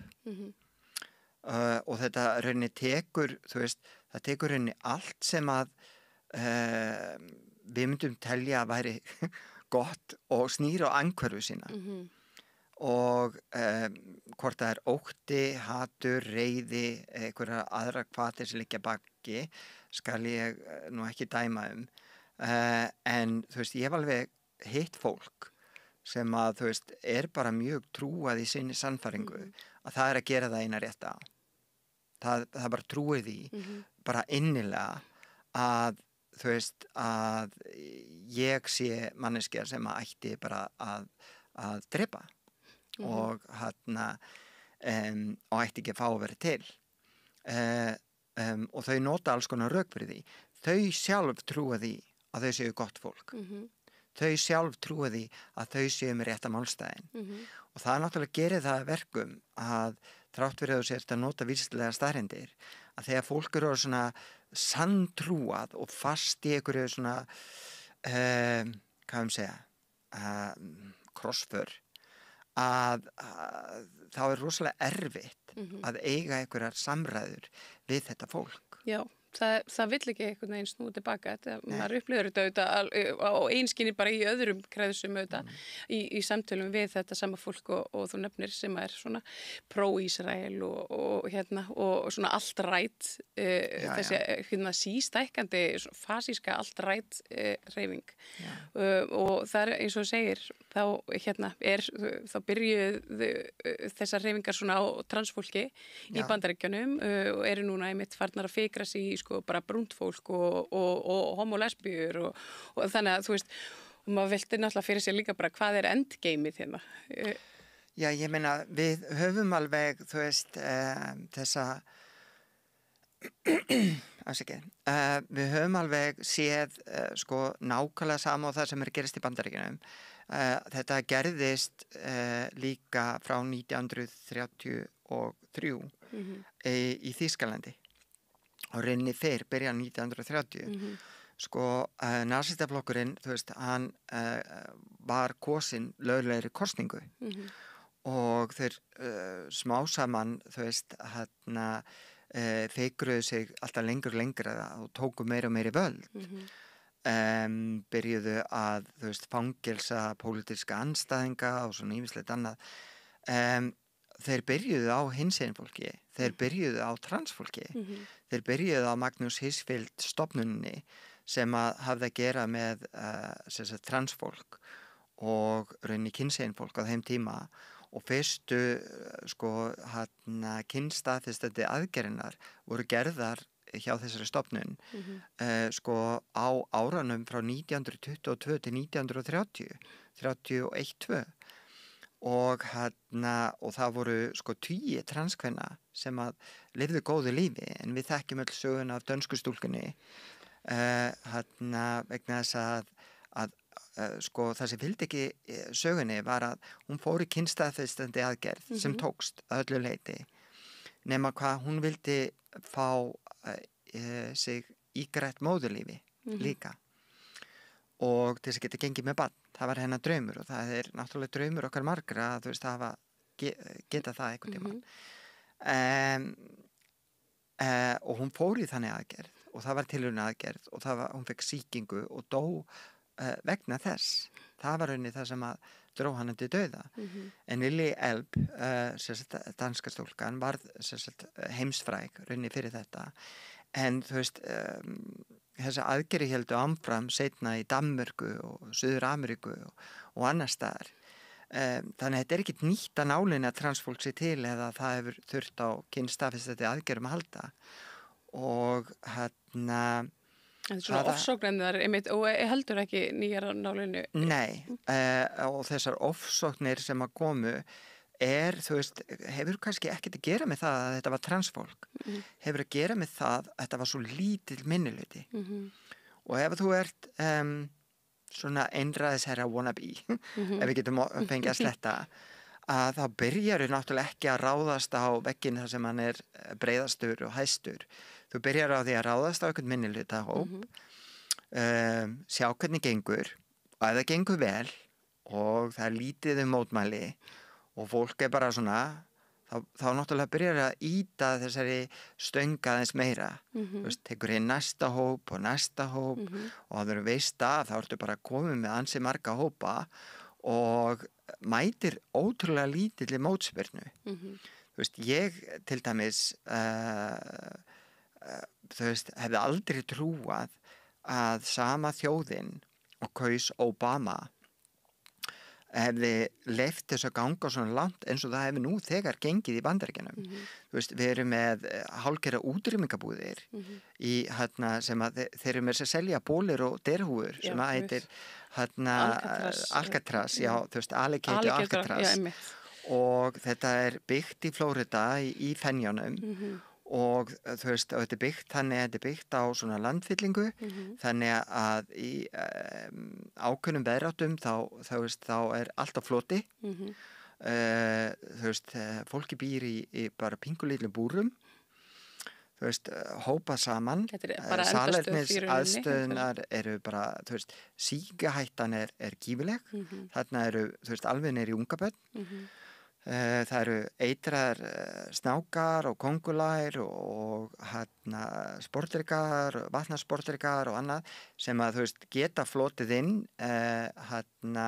leið og það flæðir inn í búðirnar sjálfar. Þú veist, krókódílarnir eru raunni minnsta ágefnið. Þeir komast ekki inn að þeir eru stórir, en hitt getur lekið inn. Þannig að þetta fólk er í lífshættu, þú veist, á marga vegu og margan hátt. Og það er verið að færa það þarna án dóms að laga. Og ég veit ekki betur en að núna það er þetta hurricane season og það kom fyrir daginn, það fór nú ekki mikið fyrir því fréttum. Ég sá þetta nú bara svona einmitt einhvers staðar í gegnum ykkur svona sameiginlega vinni og fréttafólk sem að greindi frá því að það væri svona hluti af ein álma eða eitthvað svoleiðis, þar sem að allt fólkið hefði verið fært út vegna bara flóða og vindviðvarana, en það væri ekki komið aftur. Þannig að það veit ekki hver það eru. Þannig að þetta er alveg svona, þú veist, þetta er þannig að við erum alveg komin á þann stað að það búið að afmennska, byrjuðum á transfólki og svo einmitt eins og segir, svona skref fyrir skref, einhvern veginn farið í að afmennska fólk, bara minnihlutahópa, til þess einmitt að geta svo bara látið á hverfa eða þú veist, þetta er svo óhugulegt að hugsa til þess að þetta sé bara veröldur sem við búum í og mér finnst nefnilega svolítið áhyggjuefni þegar ég fylgist með bara sem bara kona á internetinu mínu að það eimar af þessari afmennskun í ákveðnum kreðsum og þá gegn hinsegin fólki og svo og fyrst og fremst transfólki og svo útlendingum. Já. Það er svona næsta skref og þetta byggir allt á upplýsingaóreiðu.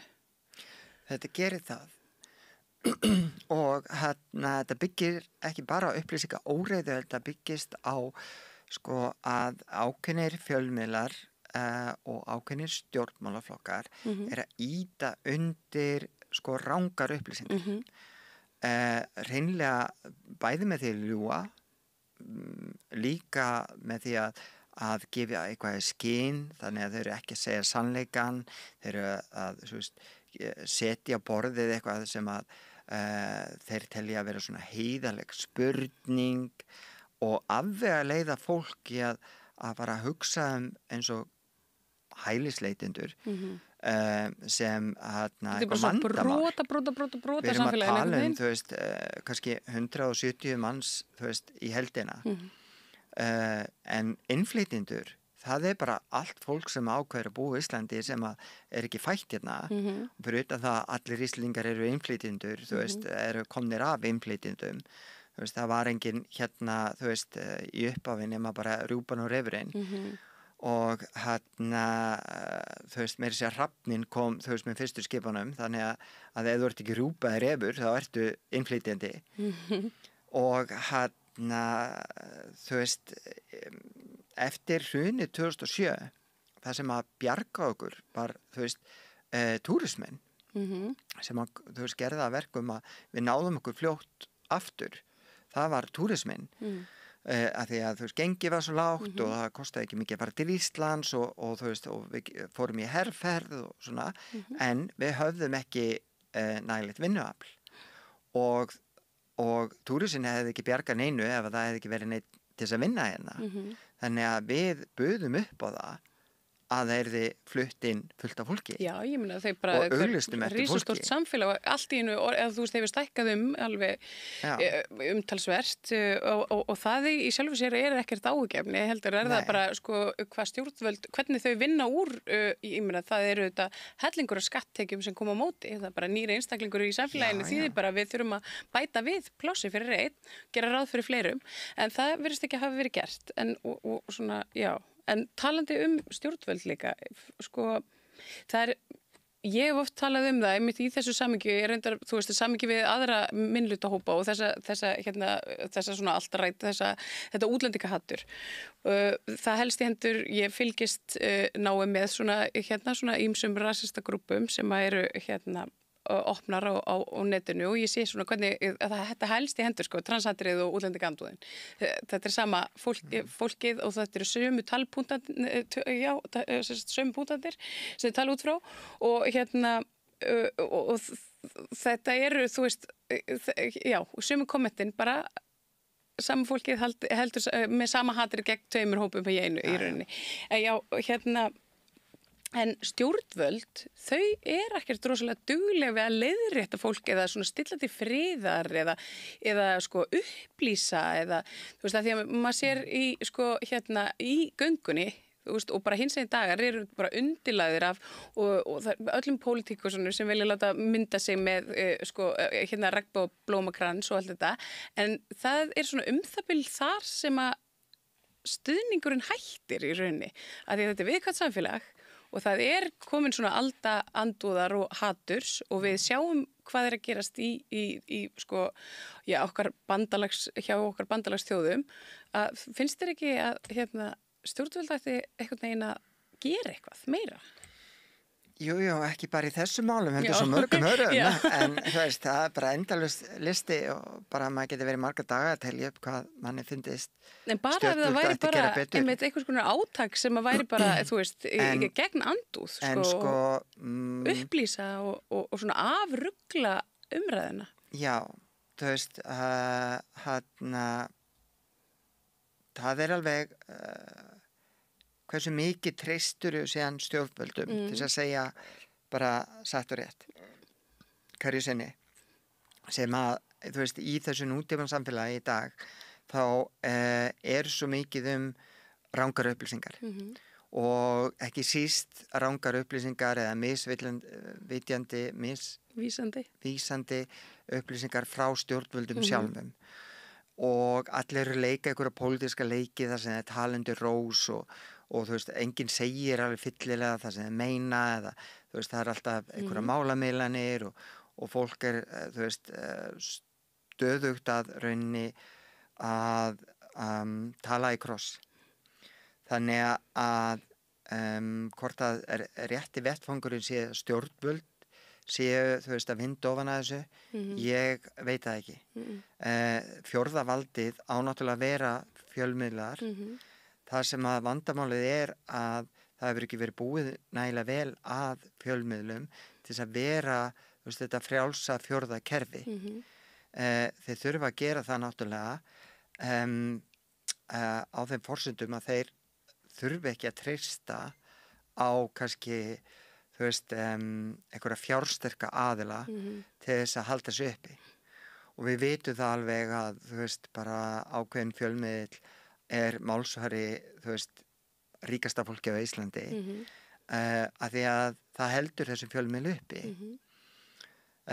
Það sem að mér finnst að ríkisstjórnin ætti að gera og átti náttúrulega gerast með fjölmiðlalögunum var að jafna þetta og gera það verkum að fjölmiðlar byggju við þannig umhverfi að þeir þurfti ekki að hafa ágjör af peningunum og gætu þess að sinnt þessu hlutverki að færa fólki staðreyndir, að vinda ofan af upplýsingaóriðinni. En þá kom pólitíkin inn í þetta og allt innum fór sumir fjölmiðlar að fá meiri pening en aðri fjölmiðlar og svona, sem að náttúrulega bara fárlegt. Þú veist, það þurfti að vera þannig að burtsið frá hvað fjölmiðlinn hefur langa sögu eða stóra eða með mikla yfirbyggingu eða litla yfirbyggingu, að þá ætti það bara að vera þannig að allir svona stórir, eða bara allir fjölmiðlar sem eru að færa fréttir og annað borð ætti að hafa aðgang að sambærilegum fjármunum. Já, til þess að spyrna við bara allir til þess að spyrna við upplýsingaóreiðinni og þá eru kannski litlir sjálfstæðir fjölmiðlar sem eru kannski núna eins og Samstöðin eina svona og kannski Heimildin einu fjölmiðlinir sem eru virkilega að vinna gegn upplýsingaóreiðinni að þú veist, það þessi fjölmiðlar sem ætti að vera að styrkja og síðan ætti náttúrulega bara að taka styrkja þessa fjölmiðla og taka alla fjölmiðla sem að ekki bara einhverju sorpfjölmiðlar þú veist, sem eiga alveg vera í þeim pakka af auglýsingamarkaði þú veist, vegna þess að leið þú ert farin að selja þig fyrir einhverju auglýsingar þá ertu ekki lengur hlutlaus þú veist, þú getur ekki þú veist, þú veist vera hlutlaus ef að þú ert alltaf að auglýsa þú veist, þennan banka eða þetta sjávarútvegsfyrirtæki eða þetta fjárfestingafélag þú veist, þá ertu alltaf að reyna að passa styggi ekki þá sem er að borga þér.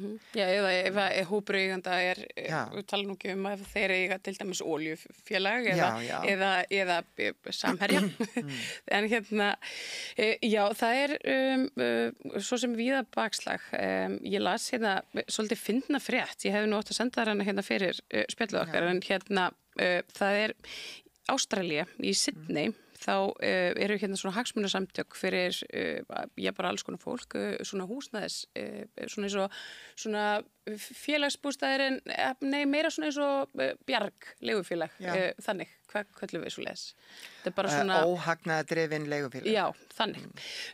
Það sem sagt eru svona félög sem að hafa í samvinnu við hinsegin fólk búið til eitthvað sem að sérstök húsnæði fyrir transkonur og þetta þykir mér áhugavert greinin svo sem hún fjallar þessi hús og svona tilkomi þeirra og að þetta sé ekki aðsettur hópur sem eigi oft erfitt með að bara til dæmis bara fá vinnu og sé svona félagslega standi oft höllum fæti og eitthvað svona allavega í Sydney hvað finnst okkur ég veit að sko, ef ég ímynda mér að þetta gert þá færi náttúrulega allt á hliðina af því að það væri eitthvað svona endalistur á mókundir ákveðna hópa, bla bla bla en svona, hvað, þú veist, er þetta sniðugt? Svona, þú veist, er þetta fýsilegt? Er þetta góð pæling? Sko, kannski ekki á Íslandi þar sem að við erum svona rosalega fá og við lifum sem betur fer í ákveðinu búblu á Íslandi og þar sem við erum svona öruggari en gengur gerist. Fólk heldur, þú veist, meira segja, sko, ég og Ugla hefum verið sakar að vera forréttindatrans, það nú eitt orðið að það sé að við fáum ákveðin forréttindi fyrir það eitt að vera trans. Þú veist, fólk gerir sig ekki grein fyrir, þú veist, öllu áreitinu sem við verðum fyrir það að, þú veist, bara skipuleggja ferðalag með börnin sín, þú veist, hvaða kvíða valdur það og óttinn bara, þú veist, við að fara á, sko, þú veist, flugvöll og kvíðin óttinn bara við að mæta flugvöll bara þú veist og lendir í einhverju staðar ellendis og ég vil heima þú veist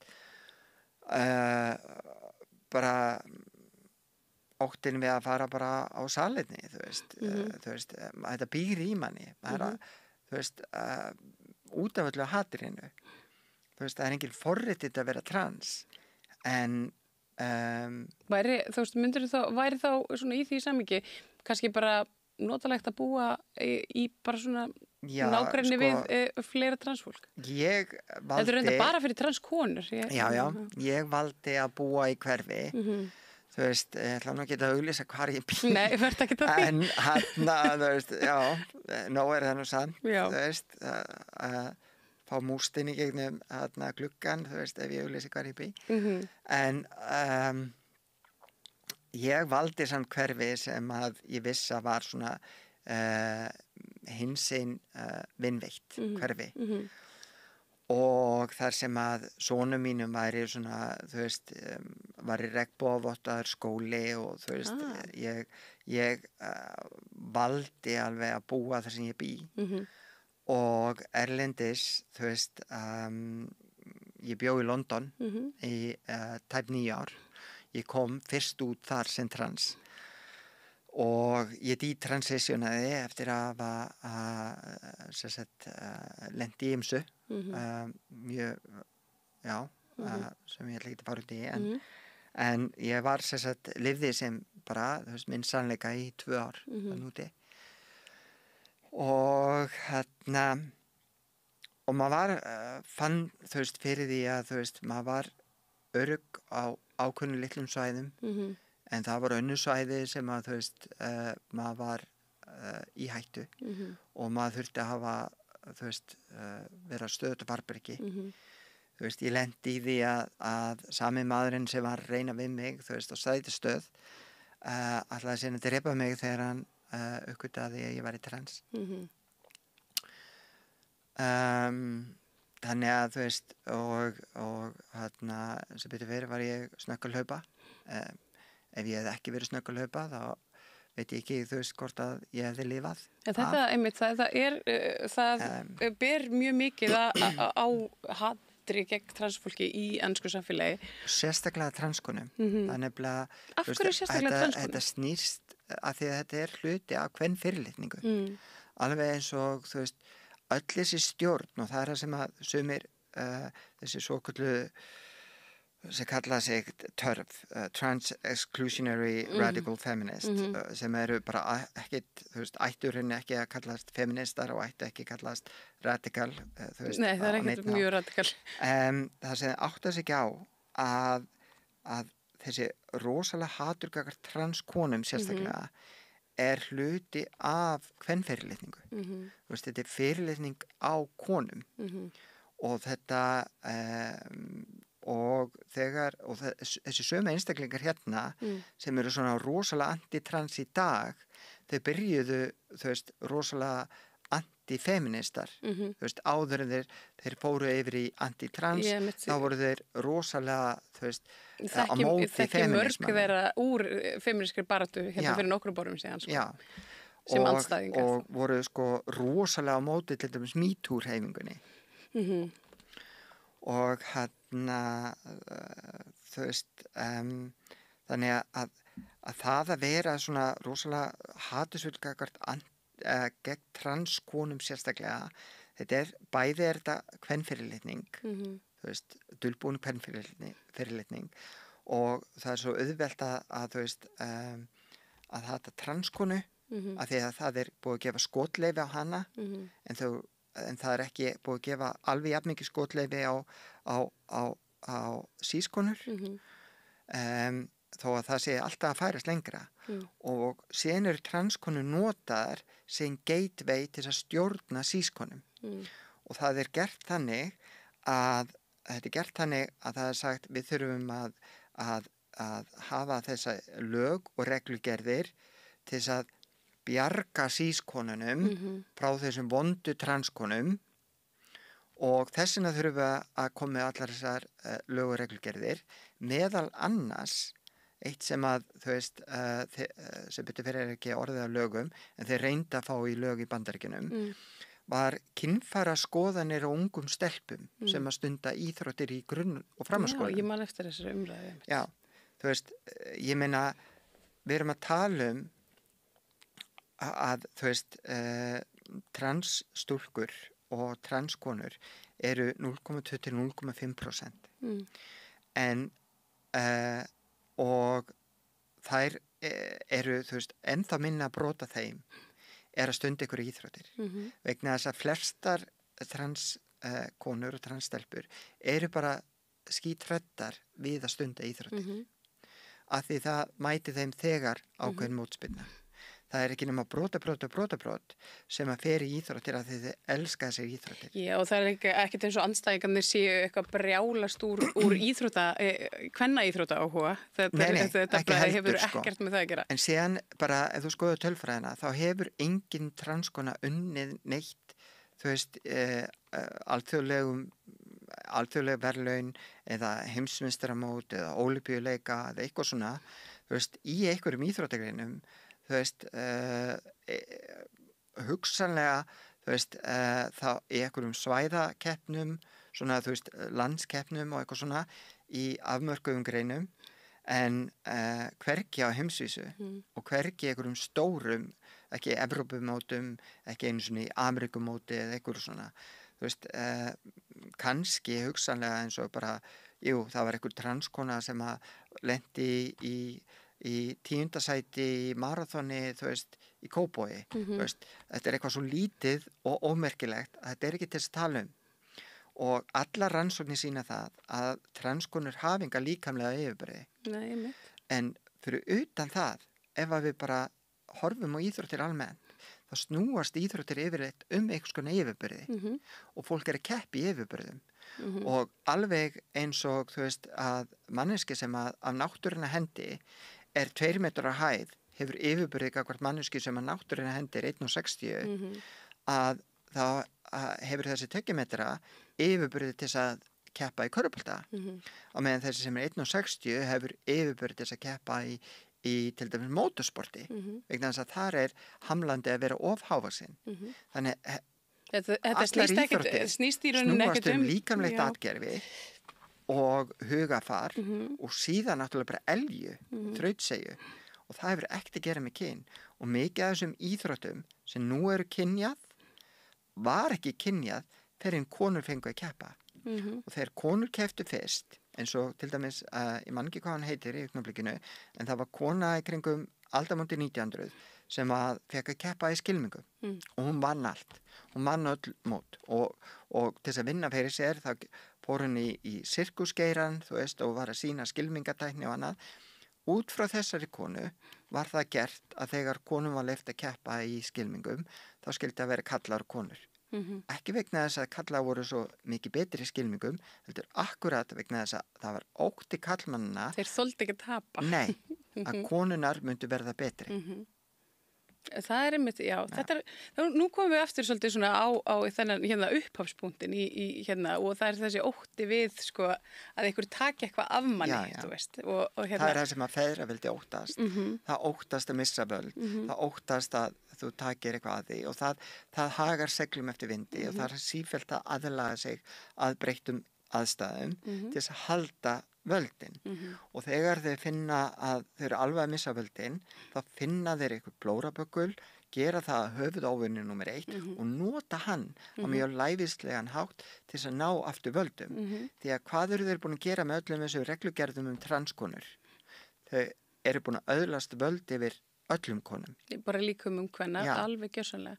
Og líka sko hérna bara útbúa eitthvað svona ramma hvernig konur eigi að líta út. Sko. Þannig að þú veist, og bara og vinna að því stattastöðugt að svona, þú veist, uppfæra það gagnvart lögum og hérna, þú veist, ég meina þetta er skilgreiningin á konu, þetta er skilgreiningin á kalli, allir sem eru utan þessa ramma, þeir eru bara, þú veist, hérna, glæpamenn. Já, og sko þú veist, núna eru bara fregnir það, hægri vinstri, að sískonur, þar að segja konur sem ekki trans, að lendi því að það er verið að ráðast á þær á salernum og í búningsherbyggjum og það er sakaður að vera trans. Af því að það er allt einu svo hræðilegt. og það eru beðnar að sanna að það séu alvöru konur og það gert þannig, það þurfa að girða niður sig, það eru að sína sig brjóstin. Nú, langflesta transkonur sem að yfir höfuð þóra orðið að fara í einhverja búnisklefa eru búin að fara í gegnum kynstaðfestandi ferli. Það eru allar með brjóst, það eru allar, þú veist, með píku og þannig að það sannar ekki neitt. Þannig að, og jafnvel fær kvensjúkdómalæknir, þú veist, En það náttúrulega snýst ekkert það, þetta bara niðurlægingin. Þyrfti, þú veist, að skoða þá hverja og einustu konu inn á salerni til þess að vera alveg viss. En þetta er bara fáralegt. En að því að, þetta er niðurlægandi fyrir allar konur. Já, þetta er bara niðurlægandi fyrir konur og ég held að þetta sé eins og segir, þetta er bara partur af svona kvenfyrirlitningu, þetta er verið að setja konur hérna svona skurlæra, þú veist hvað þú átt heima og með því að nota svona transhattur sem að hefur á svona ótrúlega skömmun tíma náð bara svona mikil útbreiðslu í hennum vestræna heimi sem er bara eitt svakalasta bakslag held ég sem að ég hef allavega verið vitni af. Já, að því við vorum náttúrulega, þú veist, við vorum kannski að þróast í það átt, sérstaklega eftir MeToo-byltinguna, fyrstu. Og konur voru loksir að þóra að segja frá. Og það, þú veist, við vitum það að, þú veist, þeim hefur ekki verið trúað í réttakerfinu, þeim hefur ekki verið trúað af lögreglufólki og loksins fenguðar bara stað og stund til að segja frá því sem það hefur lent í og fólk var tilbúið að trúa þeim. Því að þú veist, það er ekki að ljúga þessu og bara allar rannsóknir sína það að 90 og 70-99% þú veist, frásögnir kvenna sem hafa lent í svona þú veist, eru sannar á meðan kannski bara 3% lendaði í sakfellingu eða minna en þessi MeToo-hreyfing gerði það verkum að það veikti feðraveldið og það veikti feðraveldið mjög mikið þú veist, á heimsvísu og sérstaklega í Bandaríkjunum þar sem að allt einu voru fullt af mönnum í áhrifastöðum bara krafnir að bera ábyrgð eins og Weinstein til dæmis sem að núna er verið í að verði sýknaður þú veist þannig að feðraveldið það fann upp þetta snildar svona leikbragð og til þess að ná aftur völdum og fyrsti leikurinn í þessari fléttu var að gera transkonur sérstaklega að höfuðóvinni nummer 1 og þannig ná vald aftur yfir öllum konum. Nú þegar í Bandaríkjunum eru þeir að tala ekki bara, þú veist, þeir eru búin að afnema réttindi til þungunarofs víðast hvar og ég vil gera það glæpsanlegt. Núna eru þeir að tala að taka af kosningarétt kvenna. Já, ég sá það mitt og færa kosningaaldur, svona samþykkisaldurinn í rauninni niður í 14 ár þannig að hvað það má í rauninni giftast börnum þannig í einhverjum fylgjum. Já, en niður í 12 ár sums þar. Já. Og það það þannig í sumum fylgjum. Já, það einmitt. Það hefur aldrei verið breytt. En þetta er auðvitað með ráðum gert. Þetta er gert til þess að læsa konur inn í hjónabandi mjög snemma. Svo þær verði svona, bara mjög hallar undir karlana sem þær búa með og svo verður breytt atkvæði á heimili. Þannig að auðvitað ræður hann. En ég meina, það er ekki lengra síðan í 1974 að konur fengu að eiga sinni eigin tjakkareikning. Já, mitt. Og ég meina það, konur fengi ekki kosningarétti og var það ekki bara í Sviss eða eitthvað sem var bara 74 eða eitthvað. Ég held að það hafi verið síðasta landi í Evrópu. Þannig að þetta tengist allt. Þetta er bara... Þannig að þessin er það sem við segjum að árás og transkonur er árás og alla konur. Og það er eitthvað sem að þú veist bara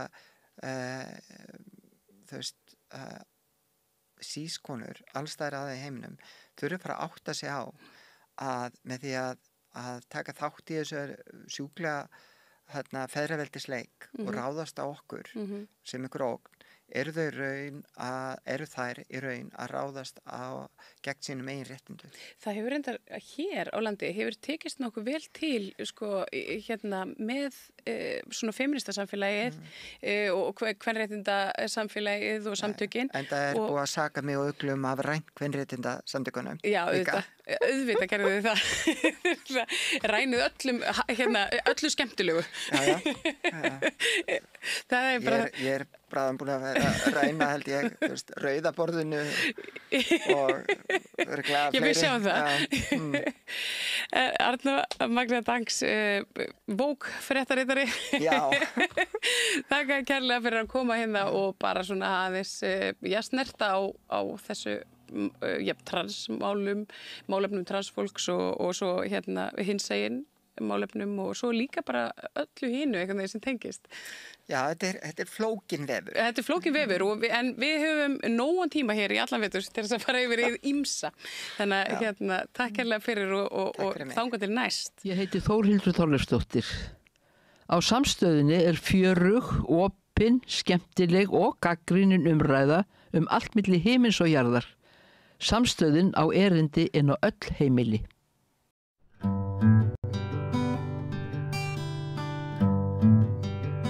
Já, við ætlum að bregða okkur til Austur-Asíu. Við gerðum það svolítið í síðustu viku, þá kom Ragnar Baldursson til mín og ég talaði við hann í 2 ítalegu viðtölum Kína og við vorum náttúrulega ekki búnir, þannig að við munum líklega halda því samtali áfram seinna. En ég ætla aðeins að dvelja þarna lengur og nú er komin til mín Jón Egill Eyþórsson sem er doktorsnemi í kínverskri heimspeki. Já.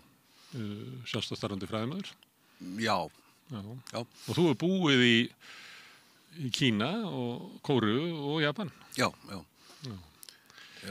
Og svona í framhaldi af því sem ég talaði við Ragnar, að þá langar mér kannski að byrja kannski aðeins svona Kóreu og Japan, af því að nú erum við, eins og þekktur orðið, við erum í heimi sem er í breytingum, að fara úr einpóla heimi yfir í fjölpóla heim og Kína er að rísa upp og ég meina er orðið viðskiptaveldi og margir í Bandaríkjunum sem að segja að þetta sé óska andstæðingu þeirra. Þess vegna verði Trump að búa til frið við Pútín svo að missi ekki Rússlandi í fangið á Kína og það þú þekkir þetta. En svo eru þessi lönd, þarna Kórea, eða Suður-Kórea og Japan, sem eru, ég held að Bandaríkjamenn líta á sem sína bandamenn og lykil lönd til þess að hindra uppgang Kína í Austur-Asíu. Já, ég veit ekki hvernig Bandaríkjamenn líta á það, sko. Nei, en hvernig líta, ef að byrja í Kóreu? Já. Hérna nú eru þeir eiga reyndar ekki landamæri eða Kína, það er hérna Norður-Kóreu á milli. Já. En sögulega er Kína stóri nágranninn. Já. Og kannski þarf að tipla á tánum í kringum hann eða getur augrað honum eða má pota priki í augað á byrninum, þá rís hann upp og slærði. Já, eða dreganum, þessu tilfelli, ef að rússin er björnin. Já. Það er vissulega verið mjög flókið samband á milli þessara ríkja í gegnum tíðina og þó að landamærin liggi ekki núna að því, sko, þá er ekki hægt að tala Suður-Kóreu þess að tala líka eitthvað Norður-Kóreu. Já, sko, það sem einkennir kannski rosalega mikið Suður-Kóreu er konfúsíuska hefðin sem þeir taka upp hérna þegar að Joseon konungsríkið hefst 1644 minnum, ég er ekki góður í ártölum og hérna verður eitt lengsta konungsveldi bara sögunar á plánundunni. Það líður undir lok síðan þegar að Japanir ná völdum, ná tökum á Kóreuskaganum. Það hérna kannski lýsir rosalega, þá setja Kóreubúar sig svolítið í þá stóðu að vera litli bróðir Kína og og lifa inn í menningarsvæði Kína á öld Kína. Já, og vera eins og við gerum í Bandaríkjunum. Tökum yfir menningu Bandaríkjana. Það var alveg sambarlegt, já. Þeir allavega, sko, og það mjög Confuciust vegna út af því hvernig hans dygðir í samvættu við fjölskylduna eru, að litli bróðurinn hefur þá stöðu að standa með stóra bróður. Sem þeir gerðu verulega mikið og Kína bjargaði þeim stundum, þegar Kína reyndi líka náttúrulega að leggja það undir sér stundum, en já, en býtum við vorum að reyna að tala daginn í dag. Já, hvernig þeir hefðu. Við getum kannski staldrað hans við í Kóreu, því að Kóreu líka eitt af þessum undrum. Það eru umbreyst samfélagið frá stríðslokum. Líklega bara óþekkjalegt. Já. Af því að við erum ofta að tala um það varðandi Kína og uppgangin á Kína og kannski síðustu 30 árum pluss. Já. Að þá á það náttúrulega sama við Kóreu. Það er umbreyst yfir í, svakalegt neyslusamfélag, eða ekki? Jú, guðum góður, ég verður stundum óklátt en á þó ekki vera jafn mikið hérna á Íslandi þegar ég horfði á neysluhyggjuna. En já, það öðruvísi en Kína samt, sko, og þegar að í stríðslok, sko, þegar að Bandaríkin frelsa Kóreu skaginn losnar undan völdum Japana, þá var samt, sko, þau áhrif sem Japan var búin að hafa á Kóreu samfélag voru gífuleg. Þannig að þeir voru líka búin að Japanvæðast mjög mikið. Og hvað er að Japanvæðast? Já, í þessu tilfelli kannski var það að nútímavæðast töluvert, því þeir voru mikið að taka á móti modernisma í gegnum Japana. Kóreu, þetta var alltaf hræðilegu tími á margan hátt, það er flókin saga, en það var ekki allt ég meina, velstæðir íbúðar þegnar japanska heimsveldisins sem voru kóreskir, skruppu stundum til Tókíó, þú veist, á óperu eða bíó eða eitthvað og Ríka fólki hefur það nú oft ágætt bara. Já, ég hef nú mína skoðun á þessu kvistlingsfyrirbæri, sko, það oft þetta menn sem bara að reyna að gera gott úr slæmri stöðu, sko, og þetta er flókin saga. Allavega þeir í lok stríðsins þá er Kórea með töluvert mikil japanska áhrif og En vilja til þess að gera upp við þá sem að unnu með vonda hernámsliði? Ég veit ekki alveg hvernig það gerðist, en þeir enduðu nú bara á því að vera í sínum stöðum áfram, sko, og að hluta til vegna þess að Bandaríkjamenn voru kunna ekkert kóresku, en þeir kunnu smá japansku. Þeir voru búin að vera að díla við Japan lengur. Þannig að það var bara, það infrastruktúr sem var fyrir var eiginlega látið haldast. Þetta var allir reiði, er eina af ástæðanum fyrir því að kommunistar risu síðan upp í Norður-Kóreu. Já, en já. Það hefði ákall eftir uppgjöri eftir hernámstíman. Það er náttúrulega, það hefði borist fregnir hingað af illri meðferð Japana á kóruumennum. Mikil svona yfirburðahyggja hjá Japanum að kóruumenn séu óæðri. Já. Hún er vissulega til staðar og ég reyndar, sko, í því háskólasamfélagi sem ég var í Japan, þá var ég aldrei var við neitt annað en frekar viðsýnt fólk sem að var ekki með svona fordóma, eins ég veit að þeir voru grassöruðu í japansku samfélagi og á þess að ég ætla eitthvað að vera að dissa Japani, sko, þá er þetta sterk tilneying í þeim í þeirra mörguleiti stórkostlegu menningu, sko, að vera, þeir eru spes. Og mest spes. Og best spes. Já, allir eru spes en þeir eru meira spes en aðrir, eða eitthvað svoleiðis. Já, byrju, hvað voru að tala um? Umbreytinguna sem verður á Kóreu. Já. Eftir stríðið þá margar aldir af áhrifum frá Kína og síðan nokkrir áratugir af Japan. Japan, sem að umbreytingarnir síðan eftir stríðið, náttúrulega svo skellur á Kóreu stríðið og allar þær hörmungar. Þetta er náttúrulega kannski veltækt saga, svo kemur hann fyrsti forsíður var settur af, ég man ekki hvað hann heitir í fljótu bragði, Park Chung-hee sem var síðan hann einráður með herföringjastjórn í meir en áratug, 2 eða eitthvað. Það endaði allt voðalega illa. Ég kem fyrst í Kóreu þegar að lýðræðisöflin eru aðeins byrjuð að hreyfast. Það var 1991 held ég. Og svo kem ég næst 1997 og þá ég sá mikla breytingu þá. Og betur maður svo hvernig þá breytingin?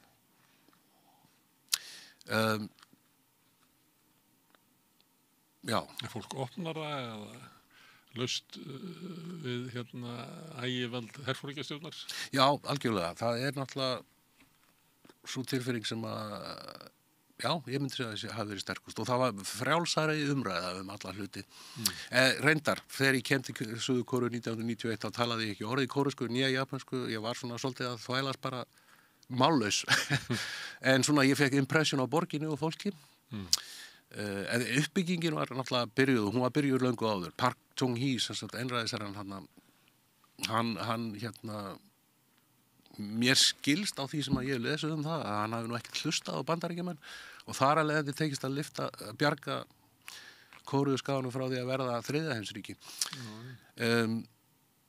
Og hann var menntaður í japanskum herskóla.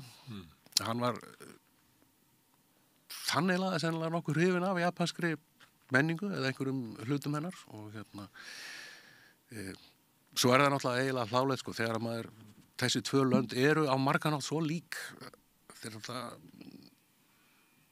ég veit ekki með etníska hluti sko en bara menningarlega og tungumálin eru lík líka. Báðir leggja rosalega mikla áherslu á þetta konfúsíuska fyrirbæri sem er ritual eða propriety, siður kannski bara einfaldlega. Og þannig að þetta er alltaf kurteist fólk. Á meðan að þú ferð til Kína, sérstaklega Rauða Kína, þá er svona ákveðin, þeir eru meira diamond in the rough. Á meðan að Japanar og Kóreubúar, þeir leggja ríka áherslu á hvernig þeir koma fram og meiri kannski. Leggja áherslu á kurteisina. En Kóreubúar eru samt með Japani, já, þetta eru óskup mikil alþýðisbyggi og bara svona hugsanir en þeir eru meira með tilfinningarna sínar úti á meðan að Japanir sína þeir ekki. Þannig að Japanin, þú veist aldrei hvort hann er að hugsa með, þetta er nú meira fíblið á meðan þú ert að tala við hann en ef það væri Kóreubúið þá myndi hann sennilega alveg sína þeirra. Ef hann þætti svo. Já, ef við vorum að tala breytingarnar. Já, á samfélaginu. Já, á samfélaginu, já. Það er herforingjastjórn sem að sumuliti innleiðir svona nútímavæðingu í samfélagsins, ef við getum kallað það var nú kallað það stundum. Já, algjörlega. Innleiði kapitalisma og einhver leiti er blendin hugsun kóruumanna til þessa tíma, þetta er uppgangstími, en þetta er líka tími þar sem að lýðræðið átti Já, þú sagðir að hann kall á uppgjör. Ég held að það sé ennþá í gangi og taki bara... Sagan er erfið. Já, hún er erfið. Það er hernámið, herforingjastjórnin. Já. Að mörguleiti held ég að Evrópa hafi tekið meira skilvirt af þessu, sko, og tekist að gera upp allavega þó nokkuð, sko. Eða falið það betur. Já, falið það betur. Þannig að þetta er kannski svona þættir sem eru í stjórnmálasögu Kóreu, þess að þú nefndir uppgang kommunisma í norðurinu hafi verið eiginlega drifið að hluta til áfram af kröfum uppgjör gagnvart hernámstíma Japana. Já. Þannig það blandast oft í svona eitthvað svona sem er þá þjóðernisleg afstafa hver stóð með henni réttu Kóreu. Já, mikið rétt, já. Litar inn í stjórnmálum. Já. Það var nú Ég er nú ekki stjórnmálafræðingur, en já. En það var í síðli vetur og þá var svona hálfgeð uppstótt í stjórnmálum þarna. Heyrðu, já, hann ætlaði að setja herlög, að taka sér aukið vald, forsetinn. Já. Og var eiginlega púað niður af eiginlega öllum. Já. Þetta var svolítið hlálegt, sko. Líka hernum, sko. Já, og þetta var bæði hlálegt og stór skaðlegt náttúrulega fyrir þjóðfélagið. Nú Já, ég eins og ég segi, ég er ekki stjórnmálafræðingur, ég segi þetta nú meira eins og bara brandara, en það er alveg hræðilegt hvað Suður-Kórea virðist að hafa verið óheppin með forseta í gennum tíðina. Af hverju er það? Er þetta, stundum er það sem svona æðstu stjórnmálin ganga í erfðir í ættum. Það getur verið vandamála til dæmis í Indlandi. Já. Stundum er þetta skrýtnir stjórnmálaflokkar sem eru samtengdir viðskiptalegum hagsmunum eins og getur verið málið í Japan. Já. Og þeir myndur aldrei orða þetta eins og þú segir að þeir hafa verið óheppnir með forystumenn. Ég held að Japanar myndi ekki segja það. Sennilega ekki. Nei. En það gæti alveg litið svo á að horta þetta frá að það væri nú gott fyrir að fá kannski menn sem er ekki alveg svona innvinklaður í einhverja viðskiptablokkir og... Akkurat, já. Jú, vissulega.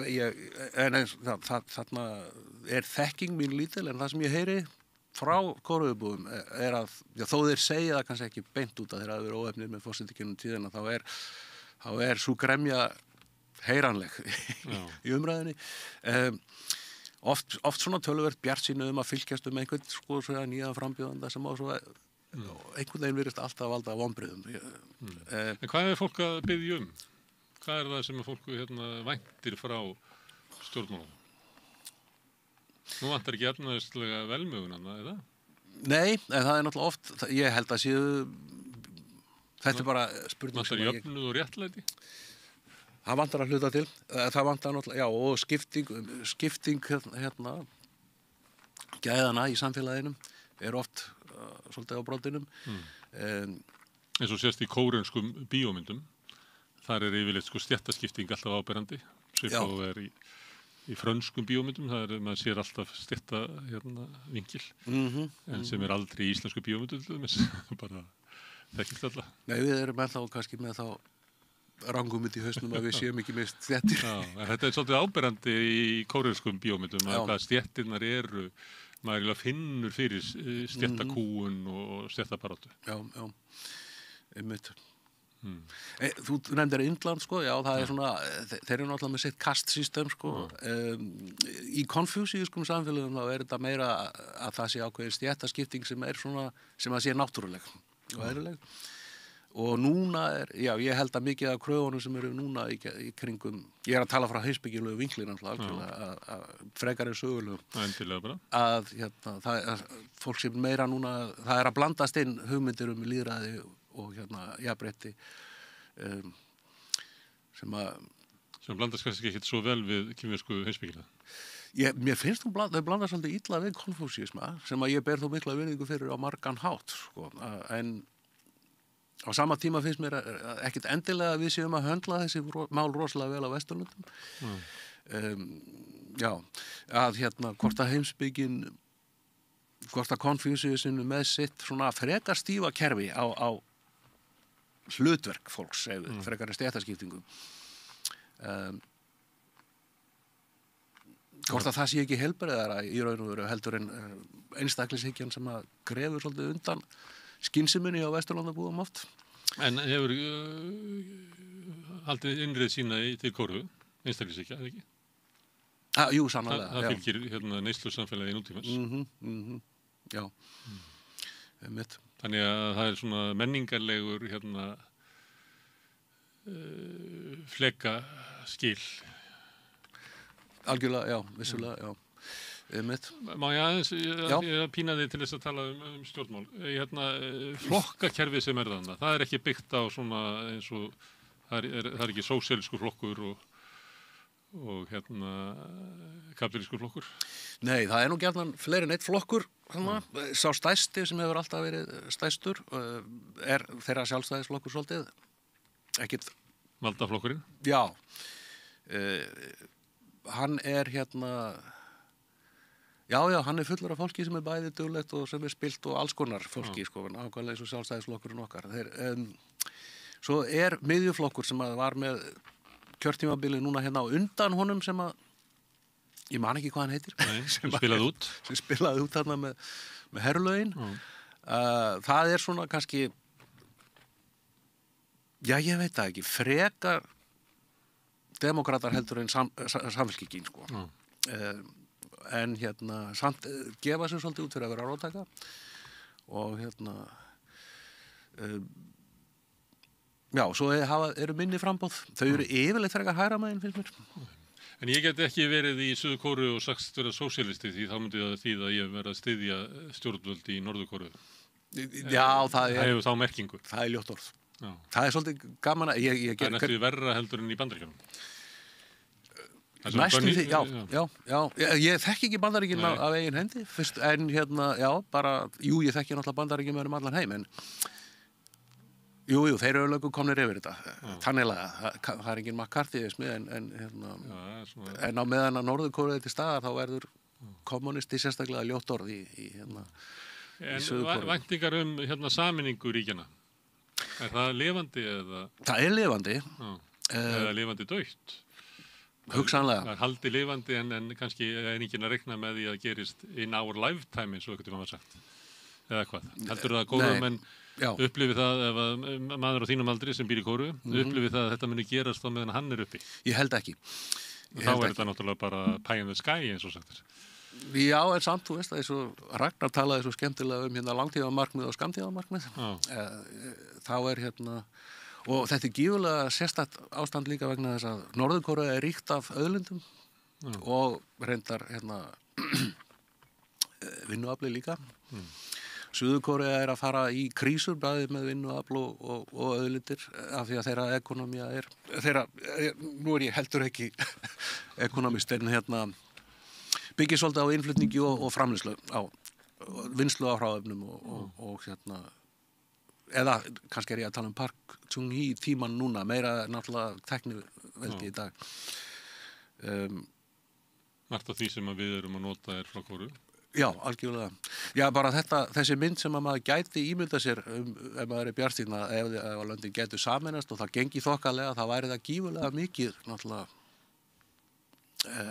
mikil plús fyrir bæði löndin. Og Suður-Kóreu vantar eiginlega fólk er það ekki? Það er fallið fæðingatíðnin? Já, fellur, samfélagið eldist. En hellinga fólki fyrir norðan? Já. Er fólk að flýja yfir? Eitthvað. Í háskólanum mínu var einn strákur maður á mínum aldri sem var slíkur flóttamaður. Ég náði aldrei að ræða við hann það, sko. Ég fekk einhvern tíðan pakka af Norður-Kóreu sígarettum hjá hann. Ég hef aldrei reykt verri á ævinni og ég hef reykt svona blue collar japanska sígarettur. Hættur að reykja, tekst fram. Já, ok, en já, fólk flýr yfir. Fólk sem kemur yfir, ég held að lendi oft í því að vera svolítið eitthvað svona pet project hjá einhverjum félagsbatteríum. Er sjaldnast og notaði áróðuskynni. Notaði áróðuskynni, já, sannarlega. Og sumir hafa meira að tjá sig það sé ekki að áróðurinn gangi svolítið út í öfgar þar líka. Auðvitað gerir það er áróðustrið aðstæðar. Já, og verður svona að sagan frosni svolítið, það er verið að segja sömu, þetta verður eins og menningar eða svona bókmennagrein endurminningar flóttafólks frá norðurinu, það er byrjað hljóma alltaf verða líkar og líkari, eða ekki? Jú, ég hef aldrei lagt í þessar bækur. Ekki nema Þetta er nú það sem er gefið út á Vesturlöndum og dreift. Já. Ég veit ekki það, en mig grunar að þetta sé áróður, sko. Allavega áróðustæki, en með sitt gildi kannski, og auðvitað eru þetta fallega sögur oft, eða átakanlegar og mannlegar, sko. En er þetta svona áberandi í umræðu í Suður-Kóreu að vera að tala um norðrið, eða? Nei, þeir gleyma því alveg dagstæðlega. Já, og stórfréttir á Vesturlöndum er ofta, bara einu svona enn í Suður-Kóreu og svo halda þær áfram. Og einmitt þetta með sameiningu, sko, það er engin að tala um það nema sem langtíma markmið. Það er engin bjartsýnn á það. Sko. En það getur svo gerst hratt eins og dæmi Þýskaland. Við hefum ekki þurft að fara nema bara 3 ár aftur í tímann til þess að fólki hefur fundist svarað svipað og þú. Mikið rétt. Þetta er langtíma markmið, en kannski óraun eftir þetta gerist í okkar tíma. Já, það var í gaman. En hvernig það gerist og hvenar, þá verður það erfitt. Það er búið að sá ákveðnum fræjum mikilar gremju og allskýrs og náttúrulega það eru fordómar í Suður-Kóreu gagnvart Norður-Kóreu búum. Er það sögulegt eða út af þessu ástandi sem núna? Það bæði. Það er nærvist aftur í tíman töluvert langt. Það var alltaf meira af ráða stéttin var meira beist í Suður-Kóreu alltaf og Norðurinn var alltaf meira svona afskekt, ráðslagalegt sveita, já, í raun og veru ræktaði hrísgrón fyrir Suðrið og fleira slíkt, sko. Töluvert litin á fólkið, svona, já, sögulega held ég, já. Þeir hafa samt alltaf sagt í Suður-Kóreu og ég held að þessi töluvert gamalt að það séu miklu fallegri konur í Norður-Kóreu. Já, en svo komið að eiginlega upp á spurningunni stöðu Kóreu sem er náttúrulega sérstök, sem er svona sérstakur bandamaður Bandaríkjanna við hliðina á Kína sem er náttúrulega með sína stærð en líklega bara efnaðslega yfirburði sem að bara smitar út allt í löndin í kring. Já, meina Kína eða Suður-Kóreu? Já, með Kína. Já, Kína, já. Sem að drekinn vaknar að það verða allir varri við það og það næri alveg til Ástralíu og það bara verða alltaf hlutvarslega stærri og stærri hluti viðskiptanna verða við Kína og þar fyrir þetta göttunum og erfiðara fyrir ríkina einhvern veginn að neita sér það að taka þátt í vaxandi kínversku hagkerfi. Það getur verið bara ákvörðun það að neita sér vöxt innan þess. Þannig að ég er að velta fyrir mig hver er svona afstaða Kóreumanna til Kína og þessa bandalags með Bandaríkjamann? Það sem ég heyri mest frá fólki í sambandi við afstöðuna til Bandaríkjahers og veru þeirra og Bandaríkjana er að þetta sé bara afskaplega unfortunate og leiðilegt situation og þeir vildu helst ekki hafa það hana. Verða að hafa það vegna þess að það kæmi Kína og tæki það? Já, verða að hafa það og það eru samt alls konar umræður í gangi það hversu mikið þeir verða það, hvort þeir ætti að taka það þessu sjálfur, hvort þeir gætu það. Það er líka mikil vitneskja hernaðaruppbyggingu í Norður-Kóreu, óútrennileiki þeirra stjórnvalda líka. En já, mér fannst það að fyndi þegar ég var að tala við fólk í Suður-Kóreu. Þá annars vegar ef ég talaði við Bandaríkjamenn hvað þeim fannst þeir vera mikið góði gæðin að hjálpa og bjarga þeim frá því að vera allir á einhverjum undir kommunisma sem er náttúrulega hræðilegu hlutur, er það ekki? Já, þetta er ástæðan fyrir Kórustríðið var það eins og Víetnamstríðið. Akkurat. Já, meðan að ef þú talaði við Kórubúið það var það undantekningarlaust að þeim fannst þetta afskaplega bara leiðilegt situation að vera með þess að menn. Þeir höfðu náttúrulega líka ákveðina í gegnum tíðina hafa amerískir hermenn í Suður-Kóreu held ég haft svona ákveðið, þeir eru svolítið stikkfrí frá kórusku lögum líka og komist upp með ýmislegt og Þannig þegar þeir brjóta af sér að þá er það herinn sem að sinnir því en ekki Já, það er sem að lítur þannig, það er bara lögmáli hernámsliðs Já, sem að lög landsins eiga ekki við þá. Já. Þetta er nú bara einhverja sögur sem ég hef heyrt, sko, en ég veit ekki hvort þetta er ennþá, hvort þetta hefur eitthvað skánað, en En að því við fórum yfir í hernám Japana, er þetta svona þjóðisleg afstafa að við viljum ekki hafa erlendan her í okkar landi og við höfum að vera okkur sjálf? Eða er þetta byggt á svona heimsvalda brölti Bandaríkjanna og hvernig Bandaríkjamenn sjálfur eru? Já, ég held þetta sé fyrst og fremst að byggt á kannski þjóðlískendinni og sjálfstæðis óskinni, jafnvel óskinni sameiningu og fleiri slíkum menningarlegu stolti sem er ekki endilega slæmu hlutur en þeir eru líka vel meðvitaður heimsvaldabrölt Bandaríkjanna þeim finnst þeir ekki, held ég, þægilegir. En oft er Kórea og Japan styður Bandaríkin í alls konar hlutum. Ég held, er þeir ekki meiri sem með einhver svona viðskiptaþvinganir á Rússa? Þekki það ekki. Ég þekki það ekki. Þeir taka oft þátt í, það er þarna austur frá, það er Kórea, Japan og Ástralía sem að skottast á eftir og er oft svona hluti vestur veldana. Já. sem mjög sérstætt, kannski fyrir Kóreu og Japan. Akkurat. Að vera... Tævan þarna kannski líka. Já, Tævan, já. Og einhver fleiri, en þeir eru náttúrulega kannski stærstir. Já. Já, býtu, spurningin? Já, ég bara velta fyrir mig sko, hvernig þeim líður í þessu að vera einhver leyti fulltrúi Bandaríkjanna í Austur-Asíu. Á móti vaxandi veldi Kína. Óttast Kóreumenn vöxt Kína? Já, töluvert. Já, þeir gera það. Þeir hafa miklar ágjör af Tævan og ég heyrði mikið talað seinast þegar ég var í Kóreu. Það var á svipuðum tíma og það var mikið tjattað yfirvofandi innrás Rauða Kína í Tævan. Formosu og mér fannst flestum finnast það bara svolítið líklegt sem að já það náttúrulega ég ekki nógu mikil sérfræðingur í þessu kannski en það er lítil það er lítil traust við Kína hvaða máli skiptir það fyrir Kóreumenn hvort að við getum orðað að Kína saminist, að Kína klofið, bæði í Tævan og í Kína þau algengari sjónarmiðin að það eigi að samina Kína. Já. Tævan eigi að tilheyra Kína, það er bara misjafnt sjónarmið hvor stjórnvöldur eigi að vera við völd. Suður-Kórea stendur með Tævan, sjálfstæðis, eða ekki sjálfstæðis, eða það er að segja óbreyttu ástandi. Og Kína maður veit aldrei þegar þú ert að tala við Kína hvort það sé ekki bara því að það er the politically correct thing to say en það segjast náttúrulega alltaf auðvitað Tævan okkar og verður það einn dag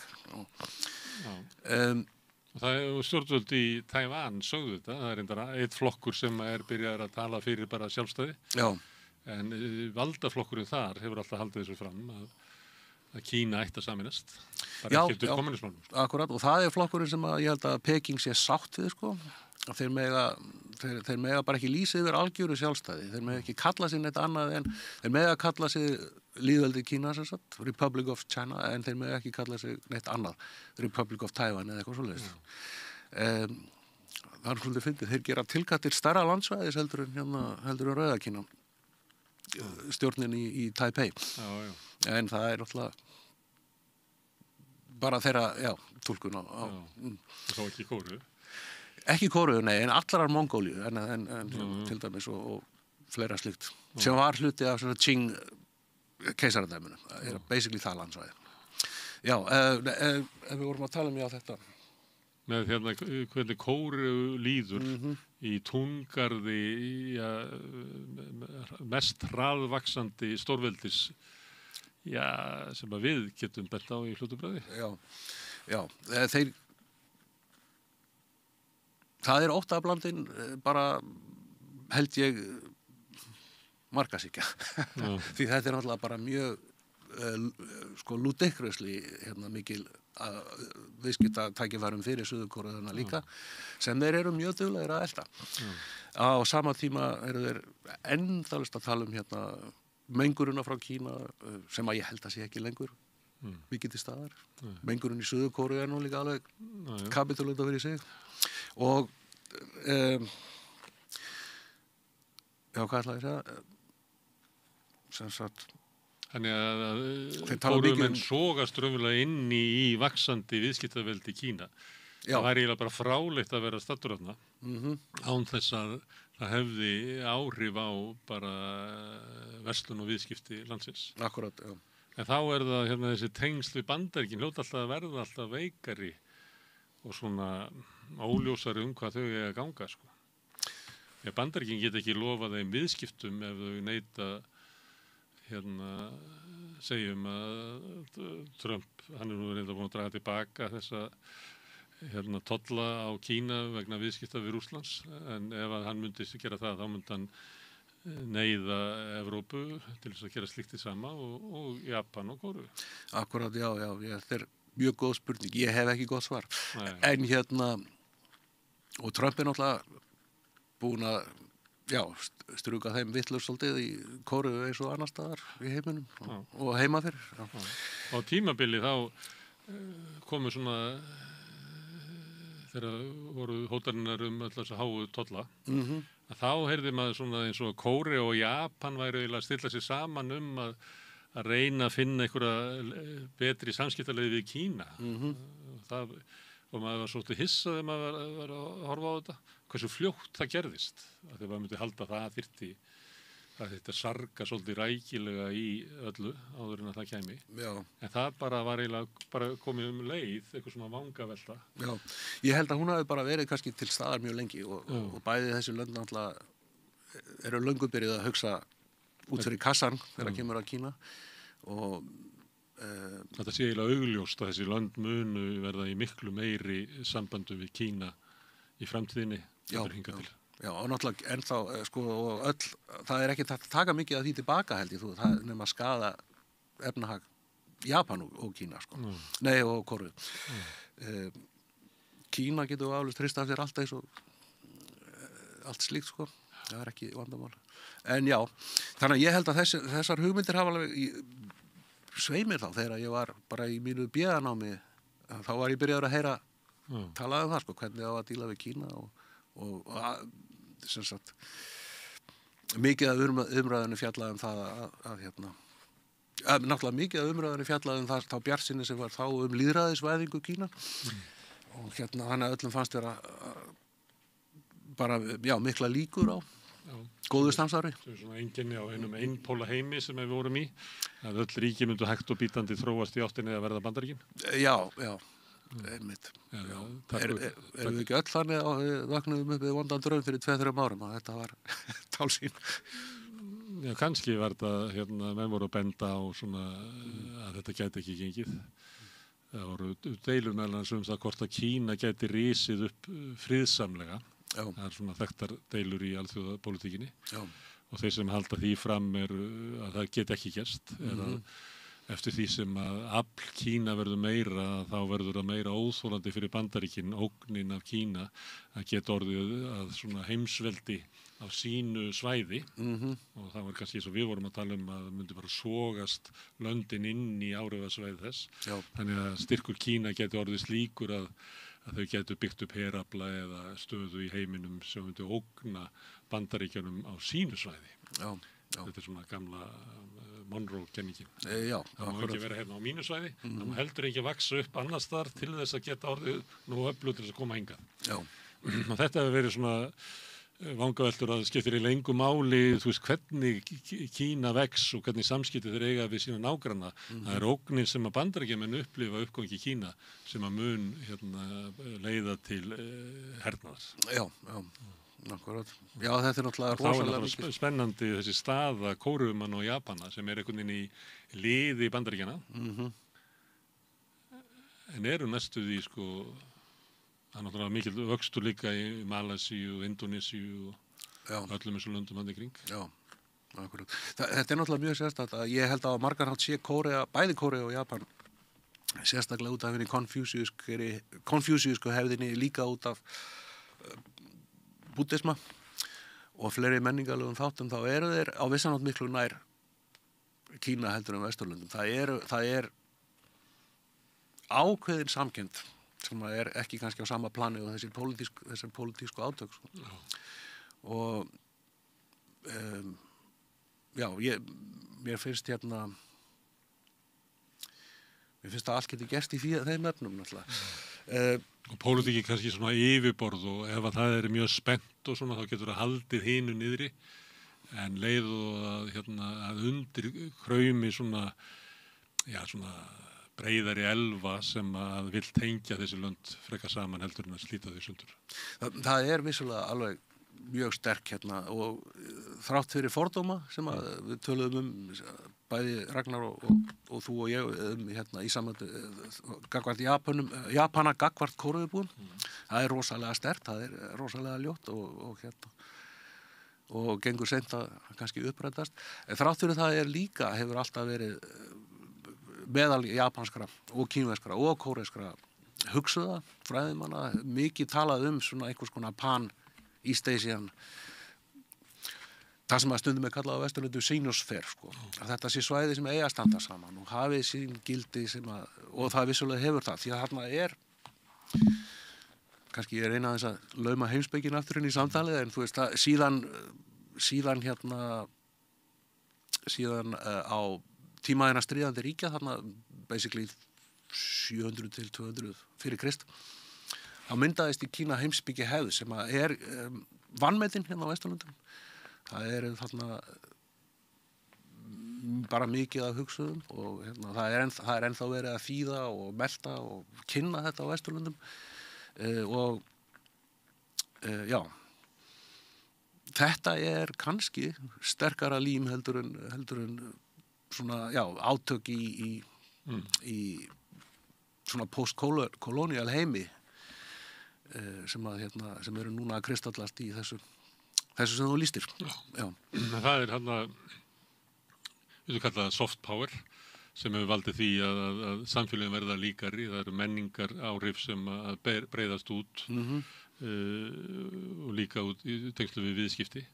En svo ertu með svona hard powerið sem að það vantar ekki upp á átökinu á milli þessara ríkja í gegnum tíðina. Nei. Og þau vilji draga saman, að þá líka, og eins og við þekkjum bara allstaðar, það eru nágrannarherjurnar eru harðastar, grimmastar og og getur verið mestu fólkskuverkin framinn bara næsta nágranna.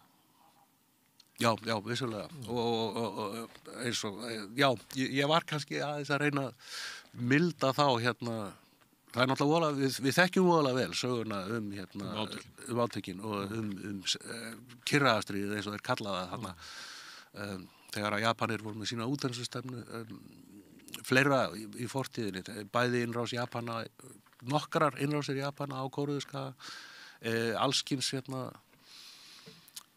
stundum hjálpuðu Kína, stundum voru Kína með sína eigin markmið, auðvitað voru þeir alltaf með sína eigin kannski hagsmuni í huga og þetta undarleg saga. Stór skemmtilega að vísu, sannarlega. Ég get ekki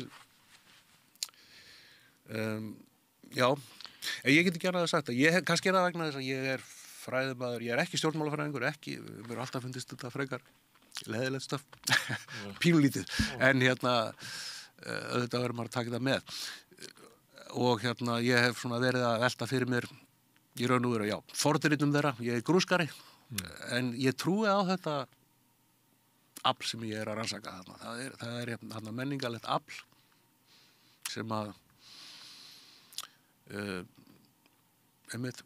þó það sé ekki allt konfúsíusmi per se, þá það konfúsíusmi er svona, kjarnin í því. Og það er það sem heldur þessum félögum saman. Já. Ragnar lagði mikla áherslu á það í sambandi við Kína. Já. Og þá var alveg svið Japan og Kóru. Og svo er það líka þekking og hugsun sem að við höfum kannski gott að því að kynnast hérna. Heyrðist með þú að segja það? Já, ég man ekki hvort ég sagði það, en það endurspeglar alveg mínar hugsanir. Ég held að við höfum gott að því. Það er eitt í öll þessi lönd eru með svona, ég nefndi fæðingatíðinni á hann, eins og fallið náttúrulega er eiginlega lægst í Japan af öllu löndum. Já. Og ef við fallið í Kóru og svo þekkjum við einsbarnsstefnuna í Kína, þannig að þar er aldurspíramídin á eftir að verða mjög skrítin, því að fólk lifi lengur og hvað af því að þetta er nýbyrjað að gerast hérna á Íslandi.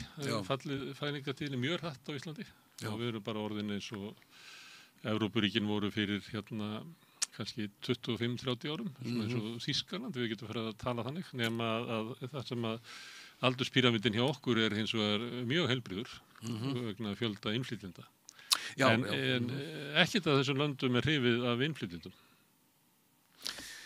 Þau myndu ekki bjarga sér sérstaklega skakka aldurspíramída, það sem eru fáir að vinna fyrir mörgum, að það er bara menningarlega innbyggt í þau og þau bjarga sér ekki á innflytjendum.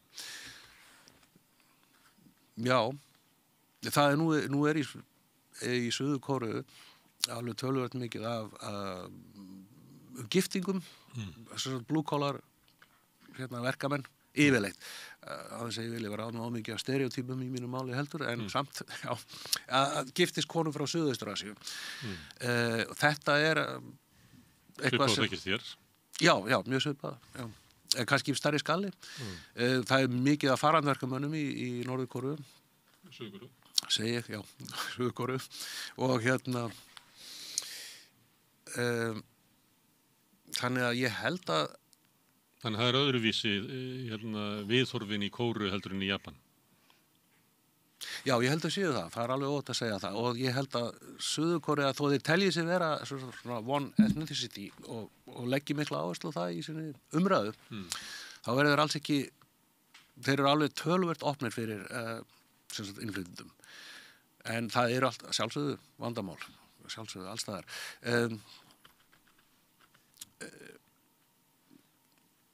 En í Japan, hvernig... Þegar ég var seinast í Japan, sem ég nú kannski voru svolítið langt síðan, þá fannst mér vera meira útlendingum á götum úti. Mér fannst japanski vinir mínu tala um hvað þeir væru pirrandi. Ekki óvelkomnir, en meira svona bara að þeir kunninga manna sitt. Og ég held að tölur það hefur verið slakað á í innflytjendingastefnu í Japan. Ég reyndar að svolítið bara að segja hvað ég held. Allavega með það sem var. Svo drifin áfram náttúrulega í Japan. Ég held að ekki Japanir að drífa áfram svona róbótavæðingu? Það svona einhver hugmynd það að þeir geti bjargað sér bara með því að búa til róbóta. Jú, og Kínverjar líka ekki núna. Og þetta ekki lengur vístaskálskapur. Nei, það öregar framtíðarinnar, þeir sem að vinna vinnuna fyrir okkur, að það verði meira vélar. Já. Herðu, en afstaða fólks á þessum löndum til Evrópu. Ég spurði Ragnar svolítið það hver afstaða kemur til Úkraínustríðsins sem að taka bara svona dæmi, eða við getum líka talað þjóðarmorðið á Gaza. Hver afstaða fólks í þessum löndum til hinnar gömlu Evrópu?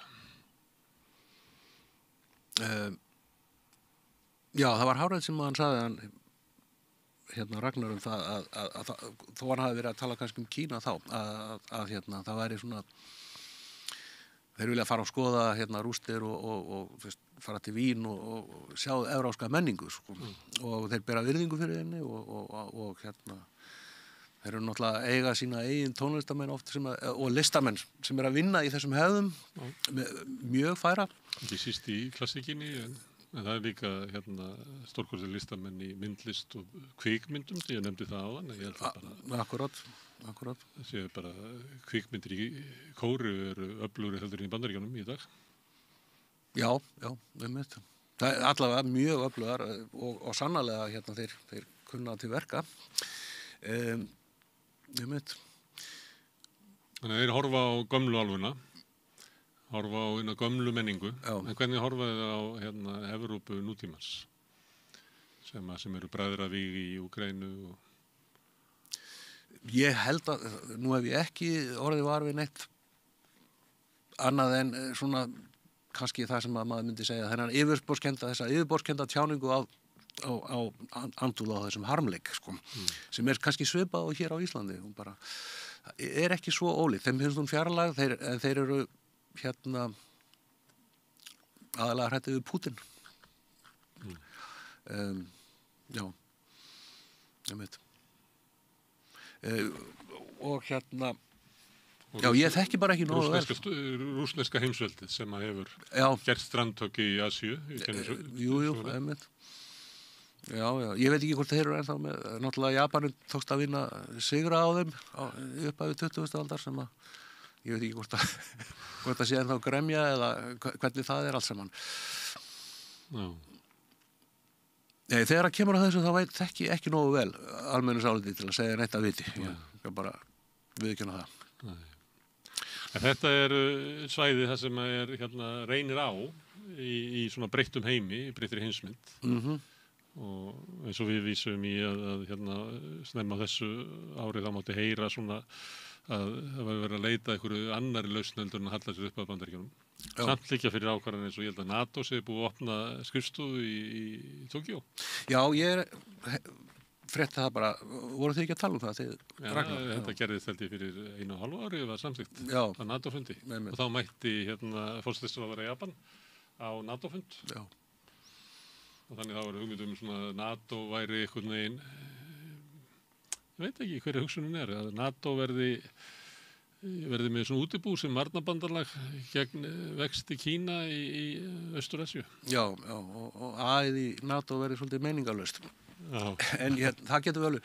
Þetta svolítið eins og að vera Ramones að koma eftir Pink Floyd sko, á tónleikum að vera að tala um stjórnmála eftir að Ragnar hefur verið að tjá sig mjög vel þetta. Hann alltaf mjög fær. Ég myndi taka Ramones frekar heldur en Pink Floyd. Ég líka. Já, en og örugglega skemmtilega að vera Ramones heldur en Pink Floyd. Já, einmitt. Það já. Já, ég ekki góður í stjórnmálafræðinni, það alveg satt. Ég að pína þig að ræða út frá stjórnmálafræðinni. Já. Það tengist náttúrulega svona, hvernig þjóðir og samfélög upplifa sjálfa sig. Hvar þeir líta á sem hlutur sitt og hvar eðlilegu bandalög. Já. Og einhver leit ert þú að tala inn á það að í svona menningarlegu tilliti þá sé ef ekki væri fyrir raunverulega og kannski svolítið uppdiktuð stríð og átök að þá með vexti Kína þá ætti Kórea og Japan að Kína ætti að vera langstæðsti viðskiptavinur og menningarlegu tengslin ætti að vera þar. Já. En einhver leyti eru alþjóðlegir hagsmunir í alþjóð og stjórnmálafræðinu að reyna að toga þessi lönd í sundur. Já. Það megi ekki falla saman. Það vissulega kannski mín skoðun og kannski svolítið jafnvel von eða draumur að það sem er dásamlegt í kínverskri heimspeki og menningu muni halda áfram að vera ákveðið lím í Austur-Asíu og þessi land geti lifað saman. Við vitum náttúrulega ekkert hvað framtíðin byrja skautið sér. En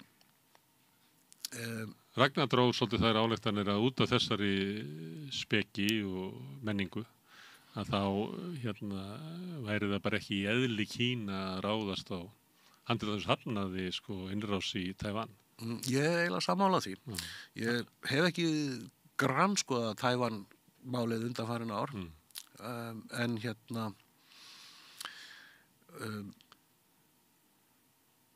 En það var stefna sameiningu en hún verður með einhverjum hætti en hún verður að vera friðsamleg og þannig að það sé ekki stríðsástand eða hernám eða eitthvað slíkt, það veri bara aldrei til hagsbóta fyrir Kína, veri bara harmleikur og ættum ekki að stefna því. Jú og ég held að Kína fengið alveg nóga harmleikjum á 20. öldum. En samt náttúrulega eru nokkra kynslóðir liðnar og alveg eins og við verðumst aðeins vera að gleyma styrjöldin í Evrópu seinni heimsstyrjöldinni að þá kannski orðin farið að líða svolítið langur tímið þarna og bilið á milli margra þjóða þarna farið að aukast og þá ég að tala um bilið sem út af ideológíum hægri og vinstri eða félagshyggju og kapitalisma en já ég held að þessi grunnur sé til staðar og það er alveg möguleiki að þeir falli svolítið, þeir fari nær Kína í framtíðinni og einmitt, ég veit ekki hvort það kom vel fram líka hjá Ragnari en með lýðræðis hann talaði alveg um það hvernig Kínverjar horfa á lýðræðisvæðinguna sína það að þeir vilja ég held þeir sjá alveg hvað það gengur brösulega allstaðar í heiminum og þeir vilja bara gera það á sínum eigin nótum. Þeir vilja ekkert setja á eitthvað vestræna fyrirmynd bara 1, 2 og 3 sem náttúrulega bara skynsamlegt. Og byggja á svona hefðum í þorpinu hvernig fólk talar sér niður á niðurstöðu Hann nefndi það, hérna, þessi svona ringhús Já, sem eru já. líka til dæmis í Afríku og þar hérna, heyru líka að við verum að byggja lýðræðið og okkar grunni. Þetta sér maður endurspeglast alveg bæði í Suður-Kóreu og Japan á þann hátt að jafnvel hægrimenn í þessum löndum finnst mér vera töluvert miklir félagshyggjumenn í raun og veru. Það er meiri ábyrgð gagnvart samfélaginu. Ekki eins og hér að þar bera menn bara ábyrgð gagnvart hluthafanum. Já, og meðvitund það að þeir eru jafn háðir neytandanum og hinu allir, sko. Já, kannski mest. Já. Kannski eins og útgerðarmenn voru hérna fyrir kvótakerfið, þar sem við voru háðir sko þorpinu, þar sem við gerðum út frá. Já. Við getum tekið svona dæmi eins og Einar Guðvinsson í Bolungarvík, sem var því helbriðar sem þorpi var líklega þá betur stóð hann sig. Já. En svo þegar kvóti kemur og þetta verður svona fjármálavætur business, þá svo sem á kvótan ofta ekki bara tengstur þorpinu og getur selt kvótan frá því og orðið. Já. Þannig að þessar rætur hérna þeirra sem eru að reka viðskipti í þessu löndum eru dýpri inn í samfélaginu, en það kannski stittra síðan að þau voru í, eins og við tölum herforingjastjórnin í Kóreu sem í svona nation building að byggja upp hérna eitthvað samfélag, byggja framtíðina fyrir okkar samfélag. Já. Þetta nærðir að í tíma heldur en kannski í Evrópu, þar sem að eftir nýfrjálsvíkina hefur þetta ekki verið línan, sko. Þetta eru innviðir hér að hrörna og grunnkerfi og út á hugmyndur það að eina skylda þess sem er að reka business er að skila eiganda fyrirtækisins arði. Já. Og það sé einn guðlega verkefni og það muni leiða til besta samfélagsins. Já, akkurat. Þessi svona blindi fjármálavæddi kapitalismi í þessum viðskiptablokkum sem eru bæði í Japan og Kóreu, að hann er ekki eins svona kaldranalegur eins og hann er oft á Vesturlöndum. Hann er undir sífelldri gagnrýni og þeir eru alltaf að gera einhver blöndur sem að hérna, almenningsálitið eru líkar ekki. En þetta furðuleg fyrirbrigði sem eru þarna þessi stóru viðskiptablokkir. Ég held að ég sé ekki að rugla neitt ef ég segi blákalt að hérna, það eiga sér rætur aftur í tíman þegar að nýlundu tíman svo kallað þegar að Kórea var undir japanskri stjórn, var hluti af japanska keisaradæminu. Þá voru mynduð alls konar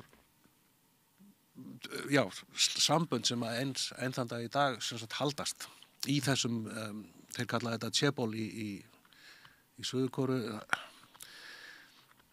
Ég veit ekki alveg hvað er góða íslenska orðið vera, eitthvað skonar conglomerate, megacorporation, sko. Þeir eru og Saibatsu kallaði þeirra í Japan. Svo ríki í ríkinu. Já, algjörlega, já. Og eiga einhvern veginn sínar eigin, þú ert bara í liði og tekur alveg kannski skildur þorpsins gagnvart hérna starfsfólkinu og þetta er öðruvísi fyrirbrigði heldur en svona vestræn fyrirtæki. Það er þessi konfúsíuska vitund, held ég, andi hans svífur ennþá við vötnunum hann, bara töluvert mikið og það er ekki slæmt mál, ekki á allan hátt. Ég er ekki með óblendnar tilfinningar gagnvart konfúsíusma, sko, hann hefur alveg staðið fyrir ljótum hlutum í gegnum söguna, sérstaklega hvað var þar hérna stöðu konunar er alveg bara hræðilegt að lesa bækur, maður að minna sig á, ok, þetta var skrifað á 10. öld, það voru aðrar aðstæður og hérna en það hefur margir glæpi verið framdir í hans nafni. Já, algjörlega, já. En það hendir besta fólk. Já, en líka Jesús og Má og tala nú ekki. Það er kannski fægið bara setna ef þú vilt að koma og þá getum við bara talað um Konfúsíus. Já. Og kínverska heimspeki. Það gæti alveg verið gaman. Ég er hérna, ég er nú reyndar alltaf pínlítið að leita tækifærin til þess að tala um bókina sem ég er að rannsaka, I Ching, en ég veit ekki hvernig það gengur, hún er úaða flókin. Hver veit? Höfum það bara opið. Ég vona að það hefur verið notæft. Já, takk hérlega. Takk kærlega fyrir að hafa mig. Takk fyrir að koma og við ætlum að halda þinn áfram með rauðaborðið. Ég held að við séum að leiðin til Afríku. Öflugur og ódýr auglýsingamiðill 40.000 manns sjá eða heyra þætti samstöðvarinnar í hverri viku. Ef þú vilt auglýsa, sendu post á samstöðin@samstöðin.is.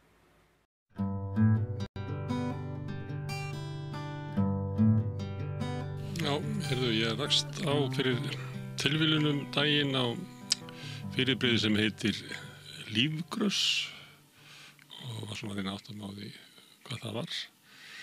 Verið þeirra sem að þessu Íslendingar sem eru að kenna fólkið eða konum í Afríku að búa til eitthvað gott úr grösum, konum í flóttamannabúðum.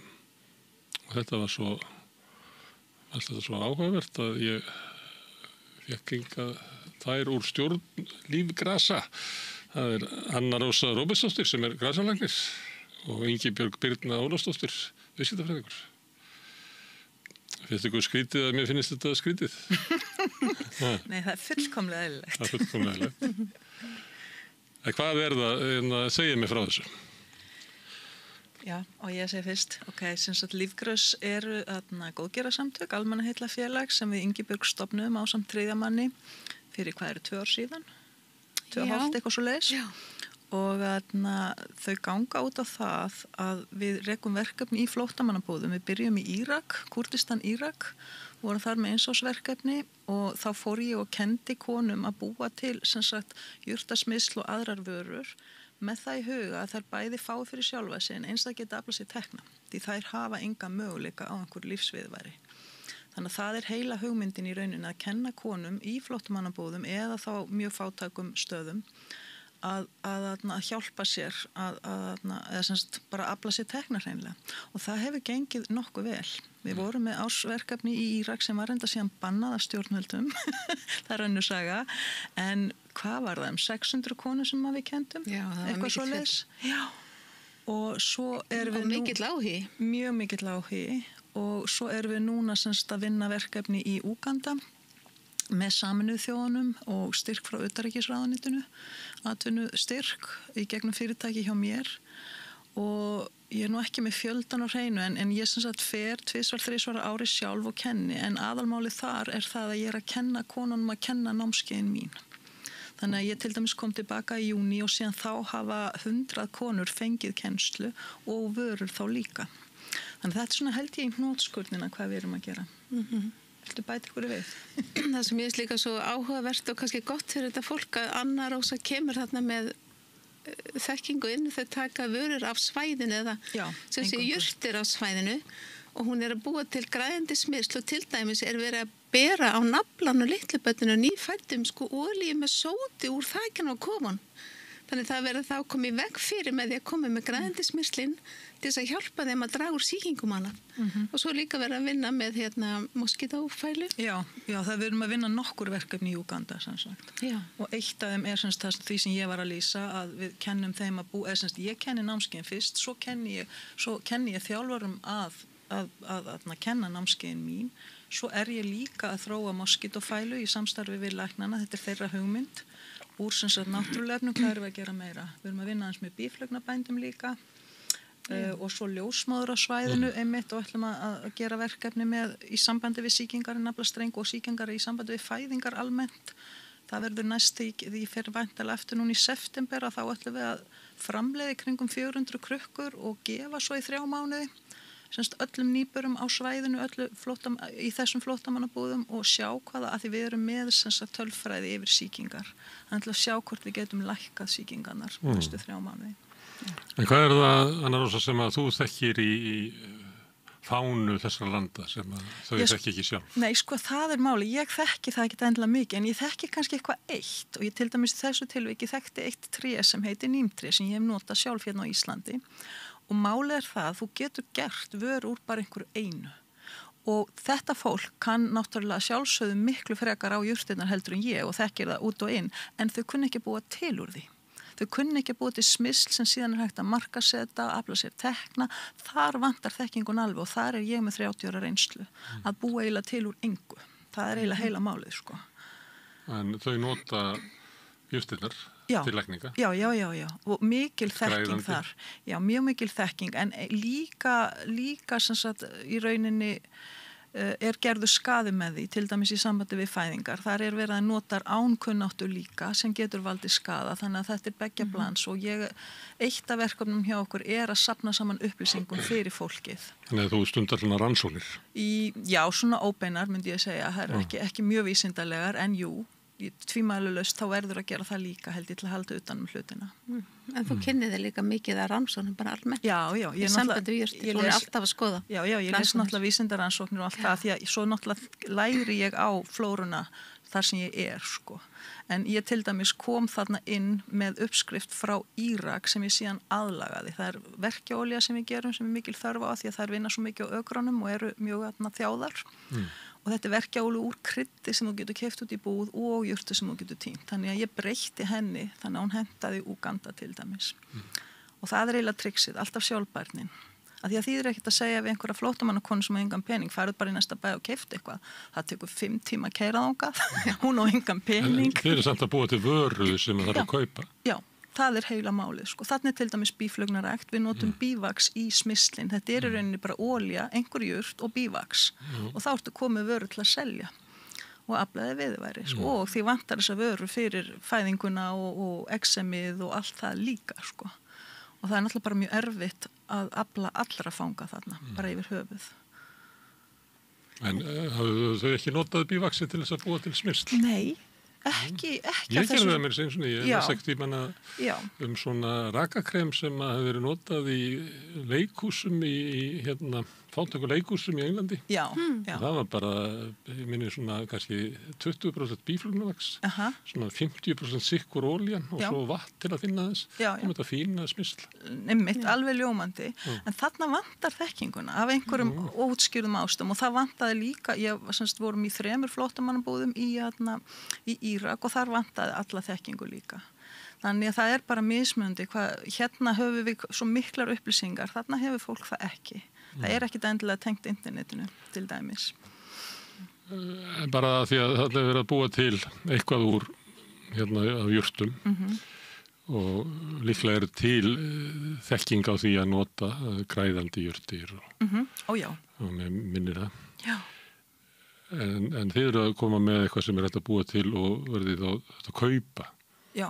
Og það kannski fólk að hefur ekki efna á því að kaupa krukkuna í staðin fyrir að tína jurtirnar.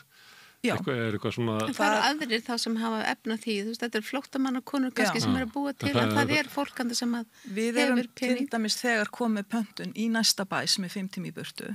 Það sem fólk sem hefur betri efni. Já, sem einmitt. Og svo það líka, þær eru farnar að selja innbyrðis á mjög lágan pening. Þetta mjög ódýr framleiðsla, það annað, sko. Við erum að nota bara venjulega eldunarolíu sem kosta þær eiga hana hvort þið en svo líka ég búin að... Það endurnýta olíuna sem notað til eldur? Nei, mátt ekki endurnýta, nei. Það gengur ekki. Þú getur kannski gert sápur henni? Já, það enda sápuframleiðsla. Ratið þið þá bara eftir? Það sápuframleiðsla sem ég mun koma að líka, en það sem ég gerði var það að þær sem að þjálfa, þær eru með öll tæki og tól. Ég sem sagt kaupi það í upphafi og svo búa þær til hópa af konum, þannig að þær þurfa ekki að koma sér upp pottum eða þessu, þannig að við látum þau fá allt sem þarf til að byrja fyrirtækið. Og það það sem að gerast núna. Við erum búin að fá óvænt pöntun sem við áttum ekkert vona og vorum ekkert að reyna alveg strax. Þannig að nú verið að setja saman hóp af konum sem vilja vinna saman, láta þær framleiða það, svo förum við með þetta, þær fá peningin og geta þá haldið áfram. Það framlega. Og sögum að fara svo að kenna öðrum.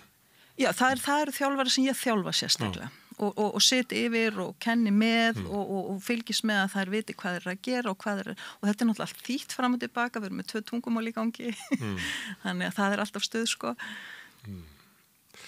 Herðin, hvar í Úganda eru þið? Við erum í norður Úganda, þetta nálagt landamærum Súdan, þetta heitir Palabek-svæði, þetta frekar lítið svæði 90.000 manns.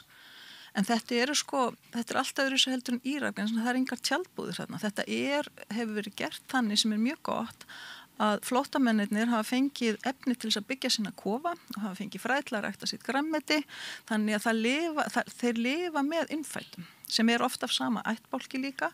Þannig að ég til dæmis fer þarna svæð og ég veit ekkert hvort ég að tala við innfættan eða flóttamenn einhver segir mér það. Það engin munur. Og það allt annað heldur en að vinna með einhverjum í tjöldum þar sem þú kemst ekkert í burtu. Þannig að þetta allavega miklu auðveldar að vinna þar heldur en í Írak myndi ég segja. Já, þetta fólk sem er flóttafólk. Já. En það ekki beint flóttamannabúðir, þetta fólk Jú, það heitir flóttamannabúð, það heitir resettlement en ekki sko búðir, ekki svona kamp, en þetta eru allt flóttamenn sem hafa bara sest að með innfældum. Já, þetta er flótta fólk. Þetta er allt flótta fólk, já. En það er ekki kannski, maður myndi ekki segja þetta væri búðir. Nei. Því að fólk blandast bara, já, og eins og oft er að þessi landamæri voru dregin náttúrulega af einhverju sturluðu fólki, þannig það sker í sundur Maður hugsar ekki þetta sem búðar þegar þú sér engin tjöld, þú hugsar tjaldbúðir held ég þegar þú hugsar flóttamenn, ég ætla að gera það og þannig er það í öllum 23 búðunum til dæmis í Kúrdistan í Írak. En á hverju lifir þetta fólk? Það er náttúrulega, það fær hjálp frá hjálparsamtökunum og það er náttúrulega heilamáli, getur við hjálpað að setja upp fyrirtæki þannig að þau þurfi ekki á þeirri hjálp að halda og svo hjálp er náttúrulega mjög skortnum skammti núorðið miðað við breytingar á stjórnarfari í heiminum.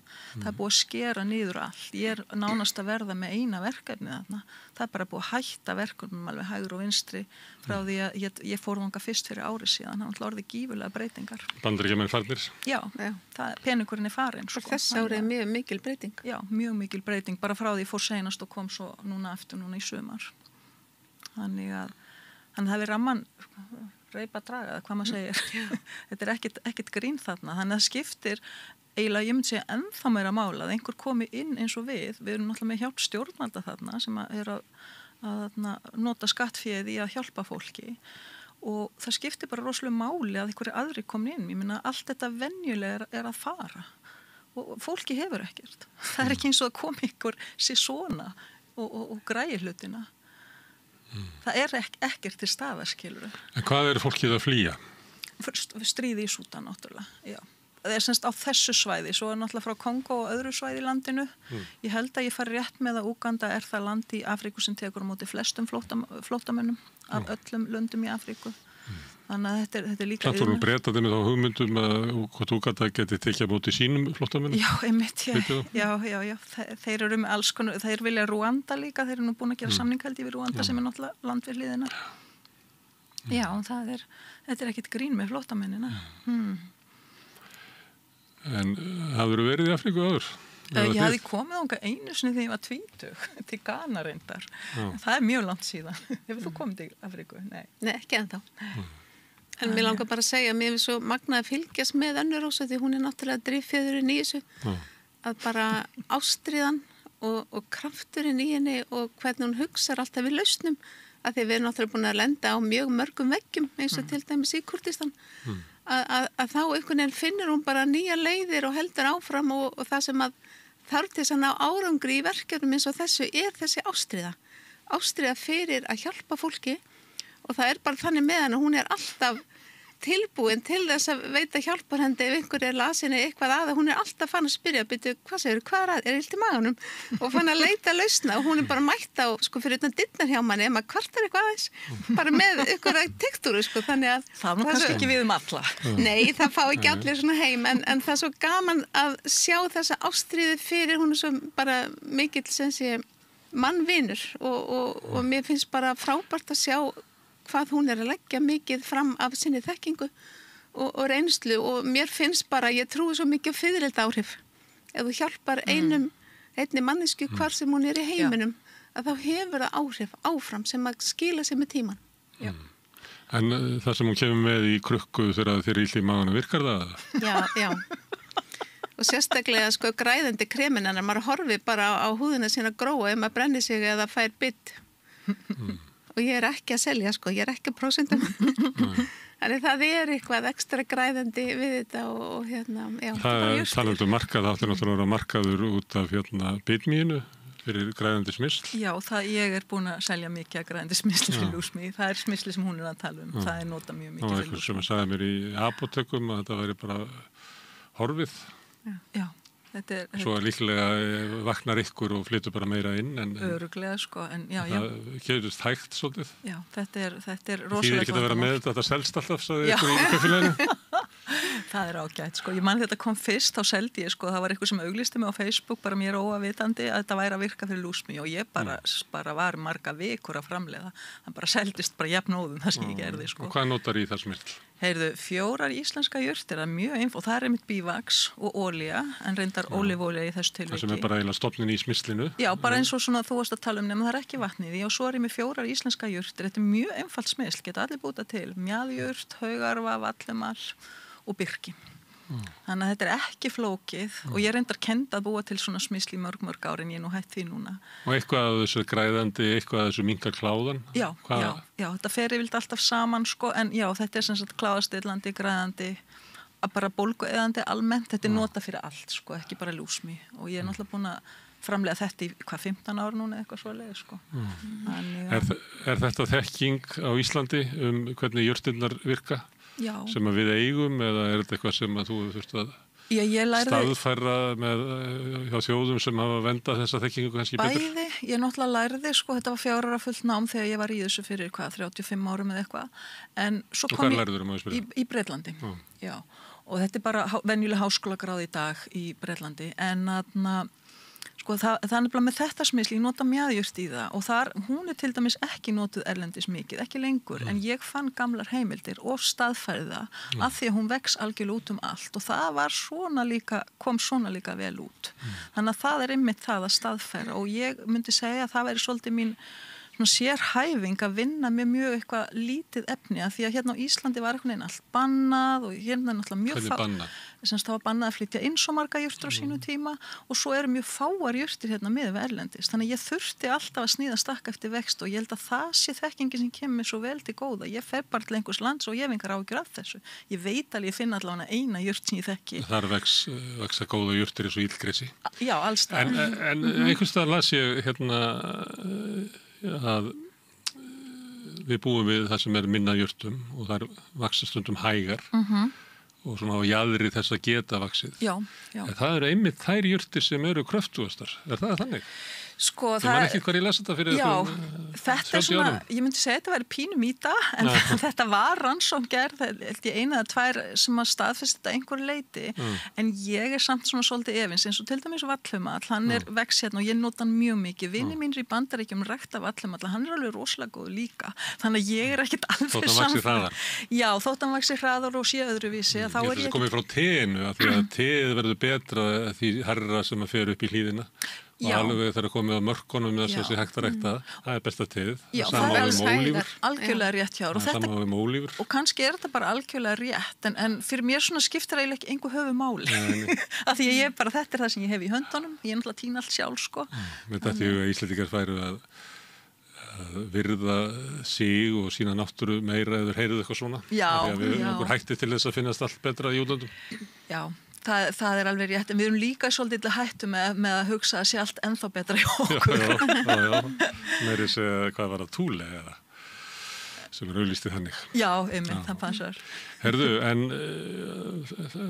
stunda hjálparstarfa þá tengist maður fólki og tengist hérna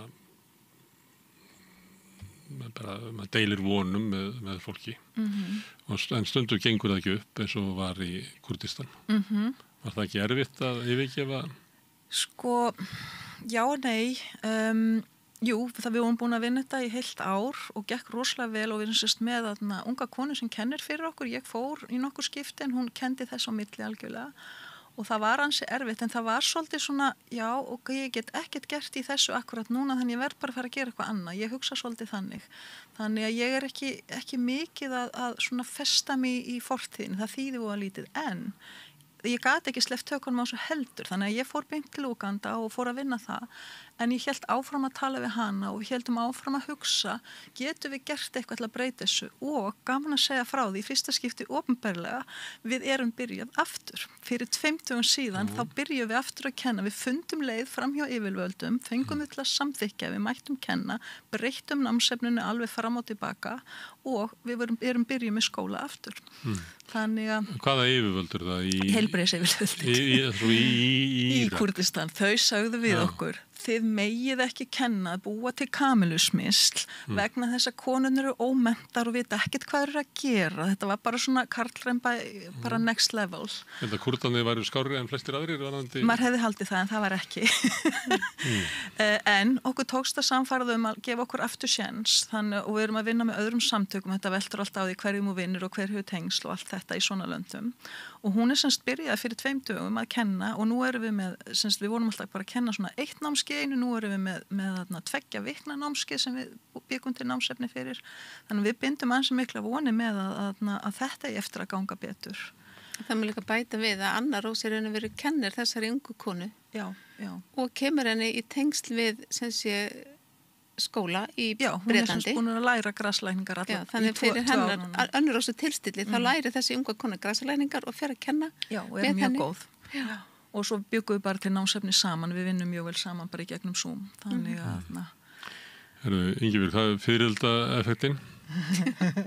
Að við getur, ég segi ekki bjarga heiminum með því að hjálpa einum, en það getur margt sprottið að því og kannski getum við ekki gert það í stærri skömmtum, að best fyrir okkur hafa áhrif á einn og þannig virkar mannfélagið. Já, ég trú því bara að hvert og eitt okkar með bara góðvilja dagstaglega, þá getum við bætt líf fólksins bara í kringum okkur og víðar. Þannig ef að við öll mannana börn myndum taka okkur saman, þá væri þessi heimur mikið betri. En annað er augljóst að þið farið í flóttamannabúðir og reyna að styrkja sjálfstæði kvenna og það er líklega hugmynd líka besta leiðin til þess að rétta við veik samfélög eru að styrkja konundur. Það er bara nánast eina leiðin. Ég til dæmis banna köllum að koma, þeir eru ekki mjög hressir. Þetta er rosalegt kallasamfélag. Það er bara okkar samtök kenna eingöngu konum. Og þeir vilja koma. Þeir vilja koma því þeir vilja þekkinguna og fara svo að selja og náttúrulega konuna framlega en þeir fá peningin. Það er náttúrulega gífurlegt ójafnvægi milli kvenna og karla. Bæði í Kúrdistan og Úganda. Já. Í búðunum í Kúrdistan reyndar það eru svo fáir kallar eftir þeir dó allir í stríðinu þannig að það er svolítið ójafnvægi þar en ég sé þetta mjög glöggt í Úganda og ég er mjög hörð með þetta og þeir eru ógeðslega fúlir og pólitíkusnir er ekkert ofslega sem er með heldur að því ég segi bara nei, við megum það ekki sem er alveg rétt en þetta er eina leiðin að því að þú ert meðal kvenna og þær þurfa líka að tala sín vandamál, þær myndu aldrei gera það ef kallarnir væri nálægt, aldrei bara kvennasjúkdóma og svo framvegis það kemur upp alls konar svona samstæð og spurningar og þær eru kannski að spyrja eitthvað sem þær hafa aldrei spurt áður. En ef að kallarnir telja sig geta ráðu öllu af hverju hlýðar þér að koma ekki? Já, ég er þarna með völdin, ég er með peningin, ég held bara ekkert námskeiðið. Ég nýti mér það. Þá trompar það með að vera hvít og með pening. Já, algjörlega. Peningar geta haft ótrúlega áhrif í svona samfélum. Já, en líka ég bara held ekkert námskeið, ég má það ekki. Þeir verða sætt sig við þá, þeir gera það náttúrulega. Það er gaman hvað konur eru konur, sama hvar í heiminu þær eru. Þær hafa verið svo áhuga samar að Anna Rósa hjálpa þeim búið til hárolíu. Já, og það hefur snúist bara mikið það þannig það er svona hliðar í Kúrdistan framleiðsla í Kúrdistan að fá hárolíu og skipt svo miklu máli hárið þar öðruvísi heldur en í Úganda það er ekki beðið árólíuna þar skiptir rosalega máli í Kúrdistan Akkur ekki í Úganda? Allavega það er ekki komið á það stig hjá mér, ég held að sé bara við erum í verkjaolíunum, við erum ekki komin í hárolíuna en bara vonandi að það er alltaf öðru sér hár, þannig ég bara þekki það ekki þannig ég þarf að spyrja þér út í það en það er til dæmis ein kona, ung kona sem hefur verið að framleiða síðastlegin 2 ár hárolíu í búðunum eftir að ég kennt henni og hún er að fá einn pening með því í Kúrdistan. Já, og ég er alltaf að fylgjast með henni á Instagram, við tölum stundum saman og ég gef henni eitthvað ráðalvi bara gerðu þetta svona og eitthvað þannig að ég er alltaf á línunni fyrir þær sem eru á netinu líka, í framhaldinu. Ég var aðeins í Vestur-Afríku, þar var draumur þeirra sem að vildu svona efla atvinnustarfsemi, einmitt að opna hárgreiðslustofu vegna þess að það var bæði eftirsón eftir því og svo er náttúrulega hárgreiðslustofur eins og fólk kannski þekkir og veit, bara það kemur fram líka í svona menningu afrikanska Amerikana að hárgreiðslustofun er félagsmyndstöð. Já, einmitt. Það kom mér á óvart þegar að vera að kaupa tæki í þetta. Það voru kannski bara 2 stólar fyrir hárgreiðslu kúnnan, en svo voru sko 8 á biðstofunni. Biðstofan málið. En það náttúrulega líka verk fyrir þig að vinna að þú skoðar sko efnið sem Afrikanar að nota í hárið á sér. Já. Það allt svakalegt sko. Já. Það mjög svakalegt, en það til dæmis... Ég myndi vera með grímu ef ég ætla að nota þetta. Sko. Já, ef þú fer út í það, en þeir nota líka olíu, þeir nota seabötter, seasmjör, sem er á svæðinu, sem trén fram, og ég til dæmis nota það í mína vöru líka. Já, frábær olíu, eða ekki? Já, Hún frábær. Hún alveg frábær. Galdra fyrirbrigði. En hún mjög dýr, þannig að ég hef ekki vilja vinna með hana ennþá, því það gefur þeim ekki möguleika á að vinna sér svona, þannig að það svona framhaldsverkefni, hvernig get ég komið því inn í líka þannig að þær hafi efna á því í þessu formi, sko. Svo hún kaldpressuð eða ekki, þetta svolítið flókið, sko. En það klárlega á dagskráni, sko. Því ég nefndi í Vestur-Afríku og þú hafði komið til Ghana. Þar það þannig að konurnar stjórna mörkuðunum. Já. Og frægt að þær ráku viðskipti frá Vestur-Afríku líklega upp til Úganda og ég held að náði alveg til Egyptalands og þannig að þar var sko svona peningavelta og fleira tengt konum á markanum og konur mjög sterkar og þar, en líklega þetta svo öðruvísið þú kemur í Mið-Afríku og Austur-Afríku Já, það allavega ekki mín ímynd, sko, það litla sem ég þekki, ég náttúrulega þekki kúltúrun ekki vel. Þetta getur skipt máli, sko, hvort konundar á markanum, ég ferðaðist eftir svona svæðum í Marokko og þá einu þorpinu þá voru konur á markanum og næsta voru þeir á markanum en huldu sig og svo þriðja staðnum að þá voru kallanir á markanum og konan sáist ekki og þetta var bara kannski 20 kilometrar á milli hvers þorp sko. Já, ég veit ekki. Þannig það svona staða hvernig getur verið mjög mismunandi. Og sko þær náttúrulega á mörkunum þarna, ég bara veit ekki hvort það ráða. Það allt annað mál sko. Á endanum? Já, þannig að það kannski það sem maður meiri áhyggjur af sko. Þó að líti út fyrir það, þá það ekki sjálfgefið sko. Þið fáið styrk frá ráðuneytinu en þið líka að safna peningum, eða ekki? Jú, af því að sko félagið hjá mér fæ sem sagt 50% en ég þarf að leggja fram 50% og lífgröst sem inn í því. Þannig að við fáum ekki styrk nema að leggja alltaf 50% fram. Þannig að nú erum við að hlaupa og labba Reykjavík-maraþonið. Við erum ægilega ánægð með okkur. Við höfum aldrei gert þetta áður. Við ætlum 4 að fara og ganga hlaupa 10 kilometra og erum bara markvisst að senda á vini og vandamenn og bara alla sem fylgjast með okkur að styrkja því að þar koma fyrirldaáhrifin. Það munar einhvern einasta 1000 krónur sem að við fáum og umfram það að þetta týnist saman og þess vegna, ég var að segja vönnur á svo hérna frammi það svo mikil stemming núna þessa vikun út af maraþoninu að ég að týna mína 1000 kalla til hinna og langar að styrkja svo marga en þetta gefur svo mikið og þetta eitt af því sem að skapa veliðan fólks þegar það lætur gott að sér leiða. Og annarkot gefur til góðgerðamála eða með einhverjum hætti setur vinni framlega í góðgerðamála. Þetta eitt af því sem skapar veliðan fólks. Þetta við þessi sælla að gefa en að þykja. Sannarlega. Ó já. Herðu, Anna Rósa og Ingibjörg Birna, takk fyrir að koma hingað og fræða mig lífgröss og Úganda og Túrkistan. Takk fyrir að hafa okkur. Gangi vel. Takk. Já, þetta eru lokin á Rauðaborðinu í kvöld. Ég þakka öllum gestunum sem hafa hingað komið og Maríu Lilju fyrir að taka viðtöl og Pétri Fjellstuð og Laufi Líndal fyrir að taka upp og senda út og ykkur þakka ég náttúrulega mest sem hafið verið að hlusta og horfa. Þið breytið þessu samtali okkar í fjölmiðlum. En það sem meira að þið hafið byggt upp dreifikerfið og ég hvet ykkur til að gera það áfram. Þið gerir það einfallega með því að benda vinum og vandamönnum á efni á samstöðunni sem ykkur líkar. Þið þurfum ekkert að benda á annað og þá finnur fólk efnið okkar og þannig stækkar hægt og bítandi dreifikerfið. Þið getið bent á að það má finna efnið okkar á Facebook undir nafni samstöðurinnar og á YouTube undir nafni samstöðurinnar.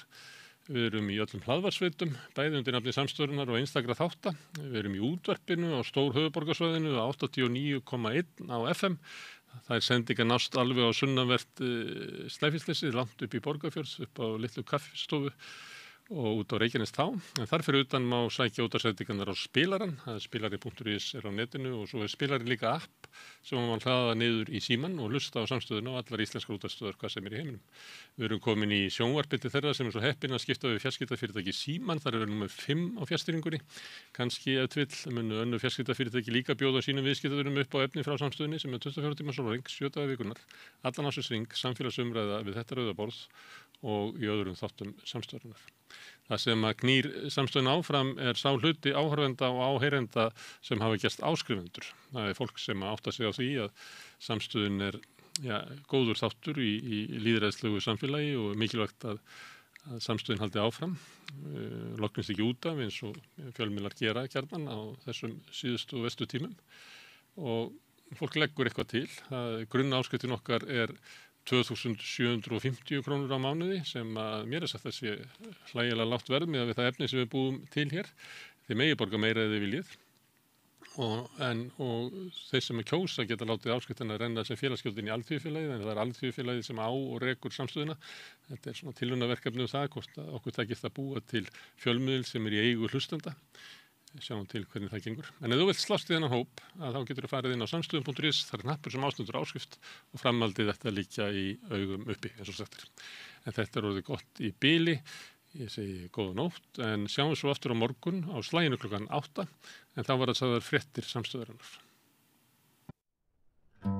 Segðu það á samstöðinni. Samstöðin er í eigu hlustenda, áhorfenda og lesenda. Sláist í hópinn og gerist áskrifendur.